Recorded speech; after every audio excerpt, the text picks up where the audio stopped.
ಕರ್ನಾಟಕದ ಹೆಮ್ಮೆಯ ಕಲೆಯಾದ ಯಕ್ಷಗಾನ. ಅದರಲ್ಲಿ ಮುಖ್ಯವಾಗಿ 2 ಪ್ರಭೇದಗಳು, ಒಂದು ಯಕ್ಷಗಾನ ಪ್ರದರ್ಶನ ಹಾಗೂ ತಾಳಮದ್ದಲೆ.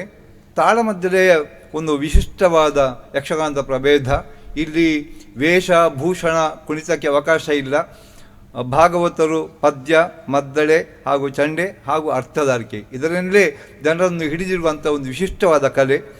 ಇಂದಿನ ಈ ಪ್ರದರ್ಶನ ಶ್ರೀ ಶಂಕರ ಯಕ್ಷಕಲಾ ಬಳಗ ಮಂಗಳೂರು ಇವರ ಸದಸ್ಯರಿಂದ ತಾಳಮದ್ದಲೆ ಕಾರ್ಯಕ್ರಮ, ಪ್ರಸಂಗ ನರಕಾಸುರ ಮೋಕ್ಷ. ಈ ನಮ್ಮ ತಾಳಮದ್ದಲೆಯನ್ನು ಆಸ್ವಾದಿಸುವ ಎಲ್ಲ ಕಲಾರಸಿಕರಿಗೆ ಸುಸ್ವಾಗತ. ಈ ಕಾರ್ಯಕ್ರಮದಲ್ಲಿ ಭಾಗವಹಿಸುವ ಕಲಾವಿದರ ವಿವರ ಹೀಗಿದೆ. ಹಿಮ್ಮೇಳ ಭಾಗವತರು ಶ್ರೀ ಅಶ್ವತ್ಥನಾರಾಯಣ ಪೊನ್ನಗಿರಿ, ಚಂಡೆ ಶೈವಿನ್ ಶೆಟ್ಟಿಗಾರ್ ಸುರತ್ಕಲ್, ಮದ್ದಳೆ ಶ್ರೀ ಸೋಮಶೇಖರ್ ಭಟ್ ಕಾಶಿಪಟ್ನ, ಚಕ್ರತಾಳ ಎನ್ ಚಂದ್ರಶೇಖರ ಕಾರಂತ. ಮುಮ್ಮೇಳ ಶ್ರೀ ಕೃಷ್ಣನಾಗಿ ಶ್ರೀ ರಾಧಾಕೃಷ್ಣರಾವ್ ಕುಳಾಯಿ, ಸತ್ಯಭಾಮೆ ವಿಶ್ವನಾಥ್ ಸಾಂತೂರು, ನರಕಾಸುರ ಗುರುಪ್ರಸಾದ್ ಸರಳಾಯ, ದೇವೇಂದ್ರ ಶ್ರೀ ಕೃಷ್ಣರಾಜರಾವ್ ಪೆರಡೂರು, ಮುರಾಸುರ ಡಾಕ್ಟರ್ ವಿ ಗಣೇಶ್ ಭಟ್ ಉಡುಪಿ. ಶ್ರೀ ಗುರುಗಣಾಧಿಪತಯೇ ನಮಃ.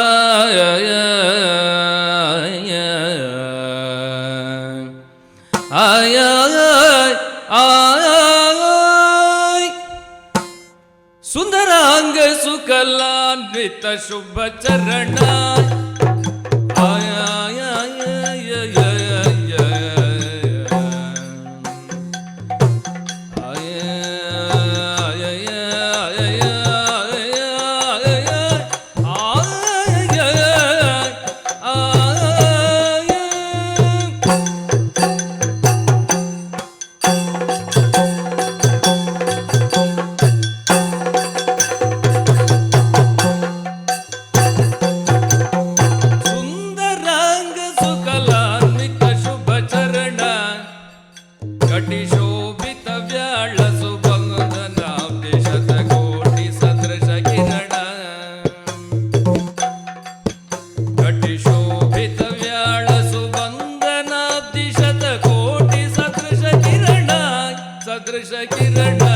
ಸದೃಶ ಕಿರಣಾಯ ಚಂದನಾಂಗಾರ್ಚಿತ ಸುಮನೋಹರಾಯ ಮಂದಹಾಸ ಮಹಿಮಾಂಬುಧಿ ಶುಭಕರಾಯ ಚಂದನಾಂಗಾರ್ಚಿತ ಸುಮನೋಹರ ಮಂದಹಾಸ ಮಹಿಮಾಂಬುಧಿ ಶುಭಕರಾಯ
ಶ್ರೀ ದುರ್ಗಾಂಬಿಕೆಯ ಬಲಗೊಂಡು ಭಕ್ತಿಯೋ ಅಂಬಿಕಾ ಸುತ ವಿಘ್ನರಾಜನ ಪಿರಿದು ಸಂಸ್ತುತಿಸಿ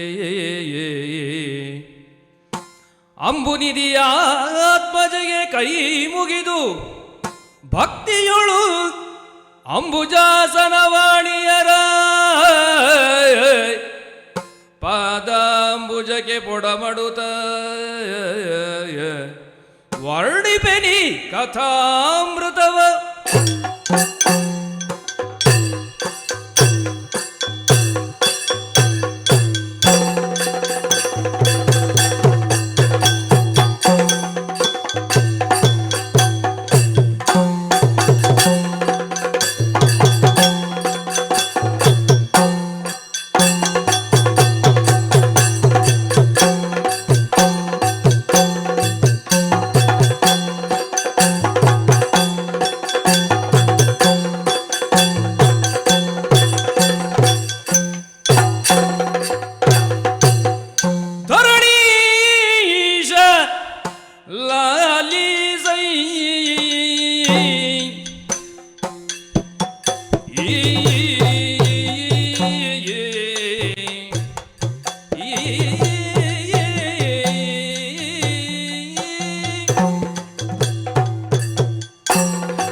ಧರಣೀಶ ಲಾಲಿಸೈ ಸುರಸಭೆಯೋಳೊಂದು ದಿನ ಸುರಪಾಲ ಓಲಗದೋಳಿರಲು ವೈಭವದಿ ಗರುಡಯ ಗಂಧರ್ವಾಯ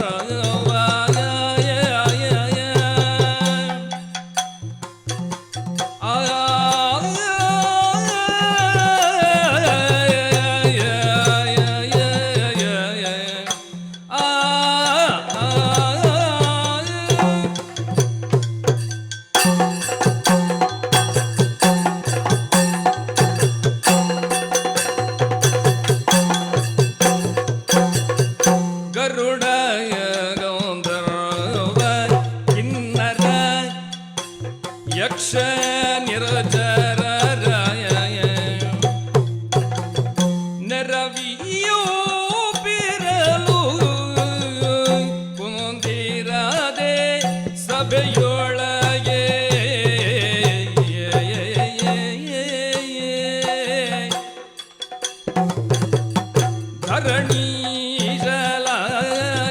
ಧರಣೀಶಲಾಲಿಸು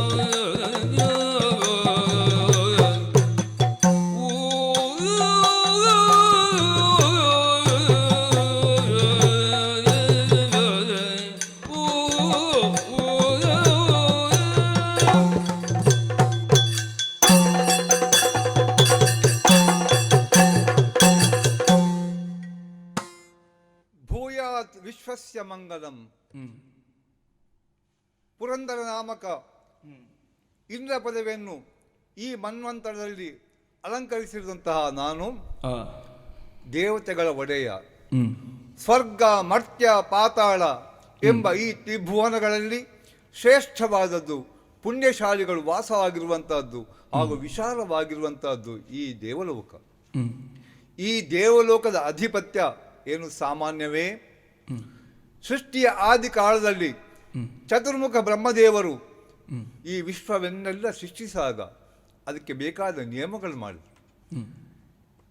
ಪ್ರತಿಯೊಬ್ಬರು ತಮ್ಮ ಸ್ವಂತ ಪ್ರತಿಭೆಯಿಂದ ಯಜ್ಞ ಯಾಗಾದಿಗಳನ್ನು ಮಾಡಿ ತಮಗೆ ಬೇಕಾದಂಥ ಎಲ್ಲ ಸಿದ್ಧಿಗಳನ್ನು ಪಡೆಯಬಹುದು ಎಂಬುದೇ ಆ ನಿಯಮ. ಅದೇ ಪ್ರಕಾರವಾಗಿ 100 ಯಜ್ಞಗಳನ್ನು ಮಾಡಿ ಈ ಇಂದ್ರ ಪದವಿಯನ್ನು ಪಡೆದವನು ನಾನು. ಈ ಸ್ವರ್ಗದ ಇರುವಂಥ ಎಲ್ಲ ಸುವಸ್ತುಗಳು, ಕಲ್ಪವೃಕ್ಷ, ಕಾಮಧೇನು, ಐರಾವತ, ಪಾರಿಜಾತ, ಹಾಗೆ ವಿಶೇಷವಾದ ವಾಹನಗಳು ಎಲ್ಲವೂ ಸೌಲಭ್ಯಗಳು ಇಲ್ಲಿವೆ. ಆದರೆ ಈ ಸಂಪತ್ತು ಮಾತ್ರವೇ ದೇವತೆಗಳ ಸಂಪತ್ತೇ ಅಲ್ಲ. ದೇವತೆಗಳ ಸಂಪತ್ತು ಎನ್ನುವಂಥದ್ದು ಅವರ ಗುಣದಲ್ಲಿದೆ. ಏನು ಹಾಗಾದ್ರೆ ಆ ದೇವತೆಗಳ ಸಂಪತ್ತು ಇರುವಂತಹ ಗುಣಗಳು ಯಾವುವು? ಅಭಯಂ ಸತ್ವ ಸಂಶುದ್ಧಿ, ಜ್ಞಾನ ಯೋಗ ವ್ಯವಸ್ಥಿತಿ, ದಾನಂ ದಮಶ್ಚ ಯಜ್ಞಶ್ಚ ಸ್ವಾಧ್ಯಾಯ ತಪ ಆರ್ಜವಂ, ಅಹಿಂಸಾ ಸತ್ಯಂ ಅಕ್ರೋಧ ತ್ಯಾಗ ಶಾಂತಿ ಅಪೈಶುನಂ, ದಯಾಭೂತೇಷು ಅಲೋಲುತ್ವಂ ಮಾರ್ದವಂ ಕ್ರೀಹಿ ಅಚಾಪಲಂ, ತೇಜವ ಕ್ಷಮ ಧೃತಿ ಶೌಚಂ ಅದ್ರೋಹೋ ಅತಿಮಾನಿತ ಭವಂತಿ ಸಂಪದಂ ದೈವೀಂ ಅಂತ ಹೇಳಿದ್ದಾರೆ.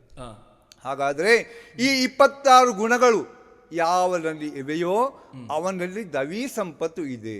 ಹಾಗಾದರೆ ಲೋಕಕ್ಕೆ ಕಲ್ಯಾಣವನ್ನು ಮಾಡುವಂತಹ ಈ ಕಲ್ಯಾಣಕಾರಿ ಗುಣಗಳು ಯಾವನಲ್ಲಿ ಇವೆಯೋ ಅದೇ ದೈವೀ ಸಂಪತ್ತು. ಹಾಗಾದರೆ ಮಾನವೊಬ್ಬನೊಬ್ಬನು ಇದ್ದರೂ ಕೂಡ ದೈವೀ ಸ್ತರಕ್ಕೆ ಅವನು ಏರಬೇಕು ಅಂತಾದರೆ ಈ ಗುಣಗಳನ್ನು ಅವನು ಅಭ್ಯಾಸ ಮಾಡಿಕೊಳ್ಬೇಕು. ಅಭಯ ಮತ್ತು ಮನಸ್ಸಿನ ಸಂಶುದ್ಧಿ, ಹಾಗೆ ಅನೇಕ ಗುಣಗಳು. ಈ ಗುಣಗಳನ್ನು ನಾವೆಲ್ಲ ರೂಢಿಸಿಕೊಂಡದ್ರಿಂದಲೇ ಒಂದೇ ಮಾತಿನಲ್ಲಿ ನಮಗೆಲ್ಲ ಹೇಳುವುದೇನು? ಸುಮನಸರು. ಸುಮನಸರು ಅಂದ್ರೇನು? ಒಳ್ಳೆಯ ಮನಸ್ಸಿರುವರು ದೇವತೆಗಳು. ಅಂದರೆ ಈ ವಿಶ್ವದ ಮಂಗಲವೇ ದೇವತೆಗಳ ಉದ್ದೇಶ. ಹಾಗಾದರೆ ಈ ದೇವತೆಗಳ ಇಂದ್ರನಾದಂಥ ನನ್ನ ಅಧಿಕಾರ ಅವಧಿ ಹೇಗೆ? ಚತುರ್ಮುಖ ಬ್ರಹ್ಮದೇವರಿಗೆ 100 ವರ್ಷ ಆಯುಷ್ಯ ಅಂತ ಹೇಳ್ತಾರೆ. ಆ 100 ವರ್ಷದಲ್ಲಿ ಒಂದು ದಿನದ ಆಯುಷ್ಯ ಸಹಸ್ರ ಯುಗಗಳು 4 ಬಾರಿ ಆವರ್ತನೆ ಆಗುವಂತಹ ಕಾಲ. ಅದು ಬ್ರಹ್ಮದೇವರ ಒಂದು ಹಗಲಂತೆ. ಓಹೋ. ಸಹಸ್ರ ಯುಗ ಪರ್ಯಂತಂ ಅಹರ್ಯ ಬ್ರಹ್ಮಣ ವಿದು ಅಂತ ಹೇಳಿದ್ದಾರೆ. ಅಂದರೆ 1,000 ಸಲ ಕೃತ, ತ್ರೇತ, ದ್ವಾಪರ ಮತ್ತು ಕಲಿ ಎಂಬ 4 ಯುಗಗಳ ಆವರ್ತನೆ ಆದಾಗ ಬ್ರಹ್ಮದೇವರಿಗೆ ಒಂದು ಹಗಲ ಆಗ್ತದಂತೆ. ಅಷ್ಟೇ ಪ್ರಮಾಣದಲ್ಲಿ ಬ್ರಹ್ಮದೇವರಿಗೆ ಒಂದು ರಾತ್ರಿ ಆಗ್ತದಂತೆ. ಹಾಗಾದರೆ ಈ ಯುಗಗಳ ಪ್ರಮಾಣಗಳು ಹೇಗೆ, ಎಷ್ಟು ಸುಂದರ ಈ ಬ್ರಹ್ಮದೇವರ ಸೃಷ್ಟಿ. ಕೃತಯುಗಕ್ಕೆ ಮಾನವ ಪ್ರಮಾಣದಲ್ಲಿ 17,28,000 ವರ್ಷ. ಆಗ 4 ಕಾಲಿನಲ್ಲಿ ಧರ್ಮದೇವತೆ ನಿಂತಿರ್ತಾನಂತೆ. ಅದೇ ತ್ರೇತಾಯುಗ ಬರುವಾಗ ಸ್ವಲ್ಪ ಕಡಿಮೆ ಆಗ್ತದೆ, 1 ಪಾದ ಧರ್ಮ ಹೋಗ್ತದೆ. ತ್ರೇತಾಯುಗದ ಆಯುಷ್ಯ ಕೂಡ ಸ್ವಲ್ಪ 1 ಪಾದ ಕಡಿಮೆ ಆಗ್ತದೆ. 14 ಲಕ್ಷದಷ್ಟು ವರ್ಷದ ಇದು ಪ್ರಮಾಣ ತ್ರೇತಾಯುಗಕ್ಕೆ. ಹಾಗೆ ದ್ವಾಪರ ಯುಗಕ್ಕೆ 8,64,000 ವರ್ಷಗಳು ಹಾಗೂ ಕಲಿಯುಗಕ್ಕೆ 4,32,000 ವರ್ಷಗಳು. ಧರ್ಮದ ಪಾದ ಒಂದೊಂದೇ ಕಡಿಮೆ ಆಗ್ತಾ ಬಂದಂತೆ ಹಾಗೆಯೇ ಯುಗದ ಅವಧಿ ಕೂಡ ಕಡಿಮೆ ಆಗ್ತಾ ಬರ್ತದೆ. ಒಟ್ಟು 4 ಯುಗಗಳ ಈ ಪರ್ಯಂತರ ಸಮಯಕ್ಕೆ ಅದಕ್ಕೆ ಮಹಾಯುಗ ಅಂತ ಹೇಳ್ತಾರೆ. 43,20,000 ವರ್ಷಗಳ ಕಾಲದ ಇದು ಬ್ರಹ್ಮದೇವರಿಗೆ ಒಂದು ಹಗಲು. ಹಾಗೆ ಆದರೆ ಕಾಲಮಾನ ಎಲ್ಲ ಕಡೆ ಒಂದೇ ಅಲ್ಲ.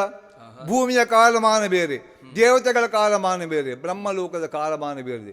ದೇವತೆಗಳಿಗೆ 12,000 ಸಹಸ್ರ ವರ್ಷ ಆಗುವಂತಹ ಕಾಲದಲ್ಲಿ ಈ 43,20,000 ವರ್ಷಗಳ ಕಾಲದ ಭೂಮಿಯ ಕಾಲ ಪ್ರಮಾಣ ನಡೆದಿರ್ತದೆ. ಹಾಗಾದರೆ ಈ 1000 ಯುಗದ ಕಾಲ ಒಂದು ಕಲ್ಪ ಅಂತ ನಾವು ಏನು ಹೇಳ್ತೇವೆ, ಅದನ್ನು 14 ಮನ್ವಂತರಗಳಾಗಿ ವಿಂಗಡಣೆ ಮಾಡಿದ್ದಾರೆ. 71 ಸಾರಿ ಈ ಚತುರ್ಯುಗಗಳು ಪರಿವರ್ತನೆ ಆಗುವಂತಹ ಸಮಯಕ್ಕೆ ಒಂದು ಮನ್ವಂತರ ಅಂತ ಹೇಳ್ತಾರೆ. ಒಂದು ಮನ್ವಂತರಕ್ಕೆ ಒಬ್ಬ ಇಂದ್ರ, ಒಂದು ಸಪ್ತರ್ಷಿ ಗಣ ಹಾಗೂ ಒಬ್ಬ ಮನು ಮನುಷ್ಯರ ನಿಯಮಗಳನ್ನು ನಿಯಮ ಮಾಡುವನು ಮನು. ಹಾಗೆ ಸಪ್ತರ್ಷಿಗಳು ಧರ್ಮ ಮಾರ್ಗವನ್ನು, ವೇದವನ್ನು, ತಿಳುವಳಿಕೆಯನ್ನು ಲೋಕ ಕೊಡುವರು ಈ ಸಪ್ತರ್ಷಿಗಳು. ಹಾಗೆಯೇ ದೇವೇಂದ್ರನಾದ ನಾನು ಅಷ್ಟ ದಿಕ್ಪಾಲಕರ ಒಡಗೂಡಿ ಈ ಪ್ರಪಂಚದ ವಿಶ್ವದ ಸಂತೋಲನವನ್ನು ಮಾಡುವುದಕ್ಕಾಗಿ 3 ಮೂರ್ತಿಗಳಿಗೆ ಸಹಾಯ ಮಾಡುವಂತಹ ಜವಾಬ್ದಾರಿ ನನ್ನದು.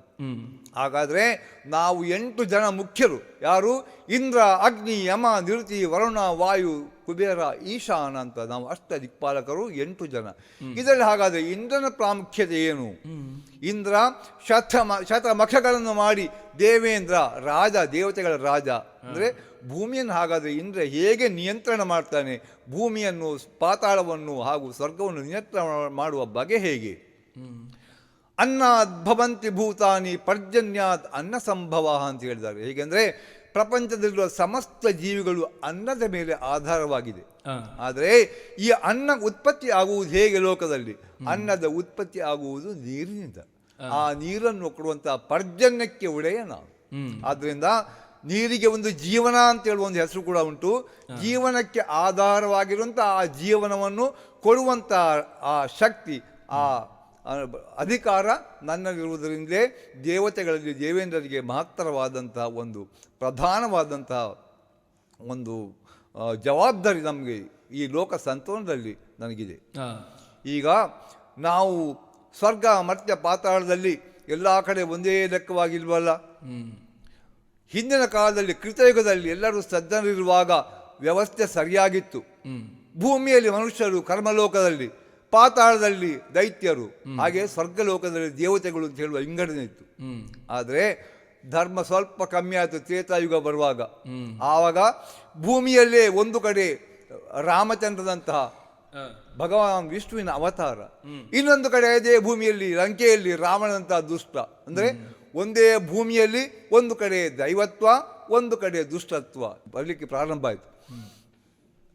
ಹಾಗೆ ದ್ವಾಪರ ಯುಗ ಬಂದಂತಹ ಕಾಲದಲ್ಲಿ, ಧರ್ಮದ 2 ಪದಕ್ಕೆ ಚ್ಯುತಿಯಾದಂತಹ ಕಾಲದಲ್ಲಿ ಒಂದೇ ಮನೆಯಲ್ಲಿ ಸಜ್ಜನರು ದುಷ್ಟರು ವಾಸವಾಗಿರುವಂತಹ ಪರಿಸ್ಥಿತಿ ಬಂತು.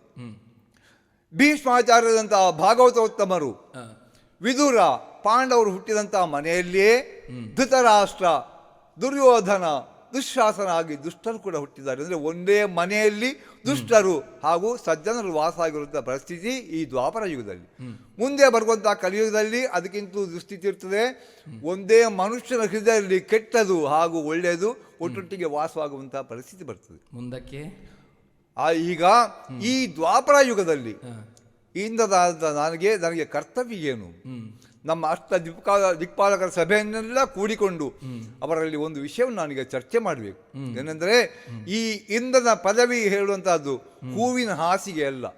ಆಗಾಗ ದುಷ್ಟರಾದ ರಾಕ್ಷಸರಿಂದ ನಮಗೆ ತೊಂದರೆ ಉಂಟಾಗಿದೆ. ಎಷ್ಟೋ ಸಲ ಬ್ರಹ್ಮದೇವರಿಂದ ಶಿವನಿಂದ ವರವನ್ನು ಪಡೆದು ಗರ್ವಿತರಾದಂಥ ಅವರು ದೇವಲೋಕಕ್ಕೆ ದಾಳಿಯನ್ನಿಟ್ಟು ನಮ್ಮನ್ನೆಲ್ಲ ಸೋಲಿಸಿ ನಮ್ಮನ್ನು ಕಷ್ಟದ ನಡುವೆ ನೂಕಿದುಂಟು. ಅಂಥ ಕಾಲದಲ್ಲಿ ತ್ರಿಮೂರ್ತಿಗಳೆಲ್ಲ ನಮಗೆ ಸಹಾಯಕರಾಗಿ ನಮ್ಮ ಕಷ್ಟಗಳನ್ನೆಲ್ಲ ಪರಿಹರಿಸಿಕೊಟ್ಟಿದ್ದಾರೆ. ಈಗ ಈ ದಿಕ್ಪಾಲಕರ ಸಭೆಯಲ್ಲಿ ನಾನು ಪ್ರಶ್ನೆಯನ್ನು ಕೇಳಿದಾಗ ಅಗ್ನಿ ವರುಣ ವಾಯುಗಳು ಹೇಳಿದ್ದೇನು? ಎಂಥ ರಾಕ್ಷಸರು ಬಂದರೂ ಕೂಡ ತ್ರಿಮೂರ್ತಿಗಳ ಸಹಾಯದಿಂದ ಅವ್ರನ್ನೆಲ್ಲ ಹಿಮ್ಮೆಟ್ಟಿಸಿ ಅವ್ರನ್ನೆಲ್ಲ ಕೊಂದು ಕಳಿತೇವೆ ನಾವು ಅಂತ ಹೇಳುವ ಆಶ್ವಾಸನೆ ಕೊಟ್ಟಿದ್ದಾರಲ್ಲ. ಇದನ್ನು ಕೇಳಿ ಬಹಳ ಸಂತೋಷವಾಗಿದೆ ಮನಸ್ಸಿಗೆ. ಮುಂದಕ್ಕೆ ಏನಾಗ್ತದೆ ಅಂತ ನೋಡೋಣ.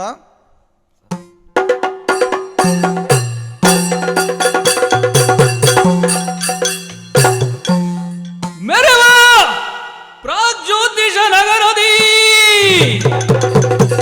ಸುರುಳನಾಗಿ ನರಕನೊಂದಿನ ಪರಶಿವನ ಧ್ಯಾನಿಸುತ್ತ ಮನದಲ್ಲಿ ಇತ್ತನೋಲಗವ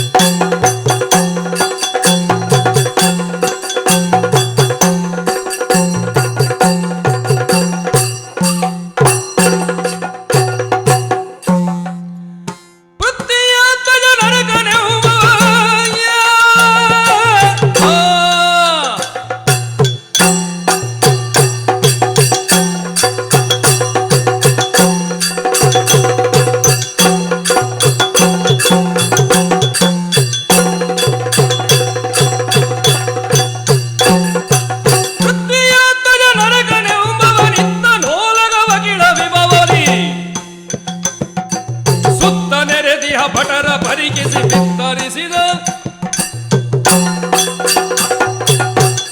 ಹರ ಪಾರ್ವತಿ ಹರ ಹರ ಮಹಾದೇವ. ಮೊದಲಾಗಿ ಶಂಭುವನ್ನು ಸ್ಮರಿಸಿಕೊಂಡು ನಮ್ಮದಾದಂತಹ ಈ ಸಭಾಸ್ಥಾನವನ್ನು ಪ್ರವೇಶ ಮಾಡಿದ್ದೇನೆ. ಅಯ್ಯ, ಲೋಕದಲ್ಲಿ ಹುಟ್ಟಿದಂತ ಪ್ರತಿಯೊಂದು ಜೀವಿಗೂ ಅದು ಶೈಶವಾವಸ್ಥೆಯಿಂದ ಪ್ರೌಢಾವಸ್ಥೆಗೆ ಬರುವವರೆಗೆ ತಂದೆ ತಾಯಿಗಳ ರಕ್ಷಣೆ ಇರುತ್ತದೆ. ಈ ಭೂಲೋಕದಲ್ಲಿ ಹುಟ್ಟುವುದಾದ್ರೂ ಹೇಗೆ? ತಾಯಿಯ ಒಡಲಿಂದ ಹೊರ ಬಂದಂತ ಜೀವ, ಪ್ರತಿಯೊಂದು ಜೀವಿಯು ತಾಯಿಯ ಒಡಲಿಂದಲೇ ಬರಬೇಕು. ಅಂಡಾಕಾರದಲ್ಲೇ ಇರಲಿ, ಪಿಂಡಾಕಾರದಲ್ಲೇ ಇರಲಿ, ಯಾವುದರಿಂದಲಾದ್ರೂ ಬರುವುದು ತಾಯಿಯ ಉದರದಿಂದಲೇ, ಹೌದಲ್ವೇ? ತಾಯಿಯಾದಂತ ಜೀವಿ ಆ ಮಗುವನ್ನು ಅದು ಬಲಿಷ್ಠವಾಗುವವರೆಗೆ ರಕ್ಷಣೆ ಮಾಡ್ತದೆ. ಜೊತೆಗೆ ತಂದೆ ಅನ್ನತಕ್ಕಂತ ಜೀವಿಯು ಅದಕ್ಕೆ ಸಹಕಾರಿಯಾಗಿರ್ತದೆ. ಲೋಕದಲ್ಲಿ ನನ್ನ ಪಾಲಿಗೆ ಯಾರೂ ಇಲ್ಲ, ಹಾಗಂತ ತಂದೆ ತಾಯಿಗಳಿಲ್ಲದೆ ಹುಟ್ಟಿದವನ ಖಂಡಿತಕ್ಕೂ ಅಲ್ಲ.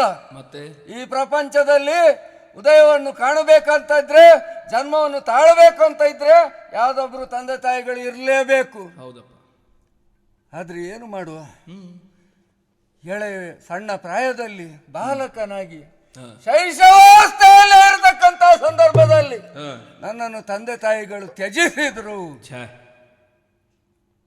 ಅಲ್ಲಿ ಇಲ್ಲಿ ನರಳಾಡುತ್ತಾ ತೆವಳುತ್ತಾ ಸ್ಮಶಾನ ಒಂದನ್ನು ನಾನು ಸೇರಿಕೊಂಡೆ. ಸ್ಮಶಾನದಲ್ಲಿ ಒಂದು ನರಕಪಾಲ ಸಿಕ್ಕಿತು. ಹೊಟ್ಟೆಯ ಹಸಿವನ್ನು ತೀರಿಸಿಕೊಳ್ಳುವ ಸಲುವಾಗಿ ಆ ಕಪಾಲದ ಬಾಯಿಯನ್ನು ತೆರೆದು ಅದರೊಳಗೆ ಹೋಗಬೇಕು ಅನ್ನುವಂತಹ ಸಂದರ್ಭದಲ್ಲಿ ಕಪಾಲದ ಬಾಯಿ ಮುಚ್ಚಿಕೊಂಡಿತು. ಏನು ಮಾಡಿದ್ರು ಹೊರಗೆ ಬರ್ಲಿಕ್ಕೆ ಆಗಲಿಲ್ಲ.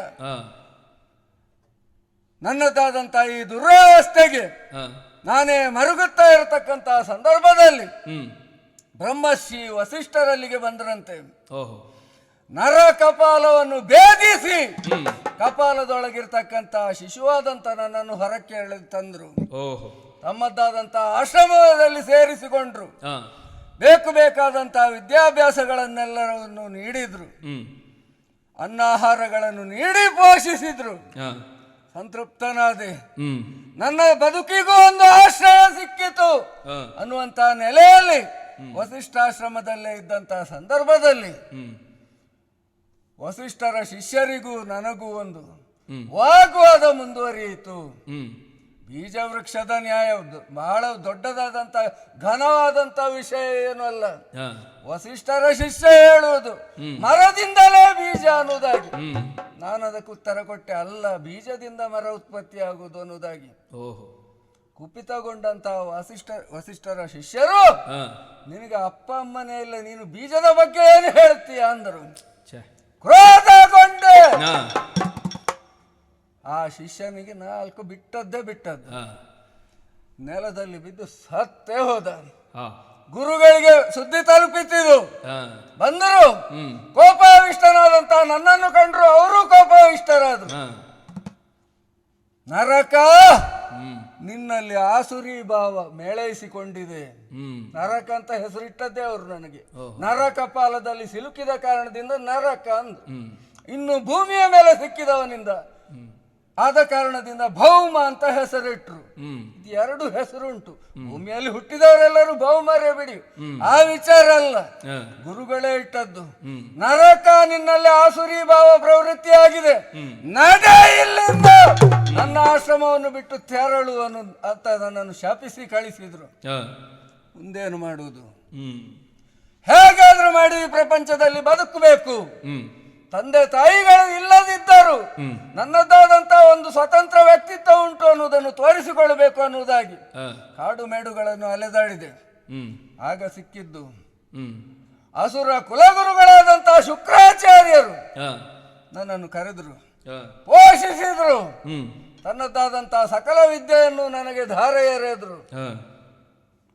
ಈ ಇವತ್ತಿನ ಈ ಪುರ ಏನುಂಟು, ಪುರ ನಿರ್ಮಾಣ ಮಾಡಿದ್ದು ಅವರೇ, ಇದಕ್ಕೆ ನನ್ನನ್ನು ವಿಭುವಾಗಿ ಕುಳ್ಳಿರಿಸಿದವರು ಅವರೇ. ಜೊತೆಗೆ ಎಲ್ಲೆಲ್ಲೋ ಅಳಿದು ಹೋದಂತ ರಕ್ಕಸ ಸಂಕುಲ ಏನುಂಟು ಅದನ್ನೆಲ್ಲವನ್ನು ತಂದಿರಿಸಿ ಈ ಪುರದಲ್ಲಿ ಇವತ್ತು ಮುಂದಕ್ಕೆ ಈ ಪುರದ ಹೆಸರು ಉಜ್ವಲವಾಗ್ಲಿಕ್ಕುಂಟು ನಿನ್ನಿಂದ ಅನ್ನುವ ಕಾರಣದಿಂದ ನನ್ನನ್ನು ಆಶೀರ್ವದಿಸಿದರು. ಸಕಲ ಕಾಲದಲ್ಲಿಯೂ ಮಾರ್ಗದರ್ಶನವನ್ನು ನೀಡುತ್ತಾ ಮುಂದುವರಿದಿದ್ದಾರೆ. ಗುರುಗಳೇ ಇತ್ತಂತ ಒಂದು ಆದೇಶ, ಇಷ್ಟಾದ್ರೆ ಸಾಲದು ಮಗನೇ ಭೌಮ, ಹೋಗು ಬ್ರಹ್ಮನನ್ನು ಕುರಿತಾಗಿ ಕಾಂತಾರದಲ್ಲಿ ಘನವಾದ ತಪವನ್ನು ಆಚರಿಸು, ತನ್ಮೂಲಕ ಬ್ರಹ್ಮದೇವನನ್ನು ಒಪ್ಪಿಸಿಕೋ, ಒಲಿಸಿಕೋ, ಅವನಿಂದ ವರಬಲವನ್ನು ಪಡೆದುಕೊಂಡು ಬಾ ಅನ್ನುವುದಾಗಿ ಕಾಂತಾರವನ್ನು ಸೇರಿದೆ. ಬ್ರಹ್ಮನ ಕುರಿತಾಗಿ ಘೋರವಾದ ತಪಸ್ಸನ್ನು ಆಚರಿಸಿದೆ. ಬ್ರಹ್ಮದೇವ ಪ್ರತ್ಯಕ್ಷನಾಗಿ ಹೇಳಿದ್ದೊಂದೇ, ಮಗನೇ, ಈ ಭೂಲೋಕದಲ್ಲಿ ಹುಟ್ಟಿದವರಿಗೆಲ್ಲರಿಗೂ ಮರಣ ಅಂತೂ ಶಾಶ್ವತವೇ. ಹುಟ್ಟು ಆಕಸ್ಮಿಕ, ಜೀವನ ಸಹಜವಾದದ್ದು, ಮರಣ ನಿಶ್ಚಿತವಾದದ್ದು. ಹಾಗಿದ್ರೆ ನಿನಗೆ ಮರಣ ಬರುವುದಿದ್ರೆ ನಿನ್ನ ತಂದೆ ತಾಯಿಗಳೊಟ್ಟಾಗಿ ಬಂದಂತಹ ಸಂದರ್ಭದಲ್ಲಿ, ನಿನ್ನನ್ನು ಮುಖಾಮುಖಿಯಾಗಿ ಎದುರಿಸಿದಂತಹ ಸಂದರ್ಭದಲ್ಲಿ ನಿನ್ನ ಪಾಲಿಗೆ ಮರಣ ಬರುತ್ತದೆ ಅನ್ನೋದಾಗಿ ಬ್ರಹ್ಮದೇವ ಇತ್ತಂತ ವರ. ಲೋಕದಲ್ಲಿ ಯಾವ ತಂದೆ ತಾಯಿಗಳಾದ್ರೂ ಮಕ್ಕಳನ್ನು ಕೊಲ್ಲುವುದುಂಟೆ? ಅಂತಃಕರಣ ಅನ್ನುವುದು ಮಿಡಿಯುವುದಿಲ್ಲವೇ? ಕಣ್ಣರಿಯದಿದ್ದರೂ ಕರುಳರಿಯುತ್ತದೆ. ಹಾಗಾಗಿ ಯಾವ ತಂದೆಯು ತಾಯಿಯು ಮಕ್ಕಳನ್ನು ಕೊಲ್ಲಲಿಕ್ಕೆ ಮುಂದಾಗುವುದಿಲ್ಲ. ಬ್ರಹ್ಮದೇವ ಇತ್ತದ್ದು ನನ್ನ ಪಾಲಿಗೆ ಘನತರವಾದಂತ ವರ ಅಂತ ಭಾವಿಸಿಕೊಂಡು ಮರಳಿ ಬಂದೆ ನಮ್ಮ ನಗರಕ್ಕೆ. ಆ ಬಳಿಕ ಪ್ರಪಂಚ ಪರ್ಯಟನೆಯನ್ನು ಮಾಡಿದೆ. ಹೋದಲ್ಲೆಲ್ಲವೂ ವಿಜಯ ಧ್ವಜವನ್ನು ಸ್ಥಾಪಿಸಿದೆ. ರಾಜಾದಿ ರಾಜರುಗಳನ್ನು ಮೆಟ್ಟಿದೆ. ಅವರಲ್ಲಿರತಕ್ಕಂತ ಕನ್ಯಾ ರತ್ನಗಳು ಒಂದಲ್ಲ ಎರಡಲ್ಲ 16,000 ಕನ್ಯೆಯರನ್ನು ಎಳೆದುಕೊಂಡು ಬಂದು ನಮ್ಮದಾದಂತಹ ಸೆರೆಮನೆಯಲ್ಲಿ ಇರಿಸಿದ್ದೇನೆ. ನೋಡಿದೆ, ಒಬ್ಬೊಬ್ಬರ ಮುಖವನ್ನು ನೋಡಿದೆ. ಇವರಲ್ಲಿ ಯಾರಾದ್ರೂ ನನ್ನ ತಾಯಿ ಇರಬಹುದೇ ಅನ್ನೋದಾಗಿ ಇಲ್ಲ, ಖಂಡಿತಕ್ಕೂ ಕಾಣ್ಲಿಕ್ಕೆ ಸಾಧ್ಯ ಇಲ್ಲ, ಸಿಗ್ಲಿಲ್ಲ. ಯಾರಲ್ಲಿ ಕಂಡರೂ ನನಗೆ ಮಾತೃತ್ವದ ಅಂತಃಕರಣವೂ ಹುಟ್ಟುವುದಿಲ್ಲ. ಅವರಿಗೆ ನನ್ನನ್ನು ಕಂಡ ಕೂಡಲೇ ಮಗ ಅನ್ನತಕ್ಕಂಥ ವಾತ್ಸಲ್ಯವೂ ಹುಟ್ಟುವುದಿಲ್ಲ. ಇರ್ಲಿ, ಸೆರೆಮನೆಯಲ್ಲೇ ಇರಲಿ. ಇವರನ್ನು ವಿವಾಹವಾಗಬೇಕು ಅನ್ನುವಂತ ಉದ್ದೇಶದಿಂದ ಇರಿಸಿಕೊಂಡದ್ದು. ಯೋಗ್ಯವಾದ ಗಳಿಗೆ ಯಾವಾಗ ಬರುತ್ತದೆ ಅಂತ ಕಾಯ್ತಾ ಇರತಕ್ಕಂತ ಸಂದರ್ಭದಲ್ಲಿ ಜಯ ನಮೋ ನಾರಾಯಣ ತಂಬೂರಿ ತಂತಿಗಳ ನಾದ ಕೇಳಿತಲ್ವ ಇಲ್ಲಿಗೆ. ನಾರದರು ಇಳಿದು ಬಂದ್ರು. ಭೌಮಾಸುರ, ನೀನು ಮಾಡಬೇಕಾದಂತ ಕೆಲಸ ಮತ್ತೊಂದುಂಟು. ದೇವಲೋಕದಲ್ಲಿ ದೇವೇಂದ್ರ ಇದ್ದಾನೆ, ಅವನ ಮಡದಿಯಾದಂತ ಶಚಿ ಅತ್ಯಂತ ರೂಪಸಿ. ನೀನು ತೆಗೆದುಕೊಂಡು ಬಂದಂತ 16,000 ಜನ ಸ್ತ್ರೀಯರನ್ನು ಅವಳ ಕಾಲಿಗೆ ಕಟ್ಟಬೇಕು ಅಂತ ಅನುಪಮವಾದಂತ ಸೌಂದರ್ಯವತಿ ಆಕೆ. ಅವಳನ್ನು ಮೊದಲು ವಶಪಡಿಸಿಕೊ ಅಂತ ಹೇಳಿದ್ರು. ಹಾಗಾಗಿ ಈ ಪ್ರಾಗ್ಜ್ಯೋತಿಷಪುರದ ಮೆರುಗನ್ನು ಮತ್ತೆ ಹೆಚ್ಚಿಸುವ ಸಲುವಾಗಿ ನಾರದರಿತ್ತಂತ ಉಪದೇಶವನ್ನು ಪಾಲಿಸಲಿಕ್ಕೆ ಮುಂದಾಗಿದ್ದೇನೆ. ಹಾಗಾಗಿ ನಮ್ಮ ಬಳಗದವರಿಲ್ಲಿದ್ದಾರೆ. ಎಲ್ಲಿ ಮುರಾಸುರ?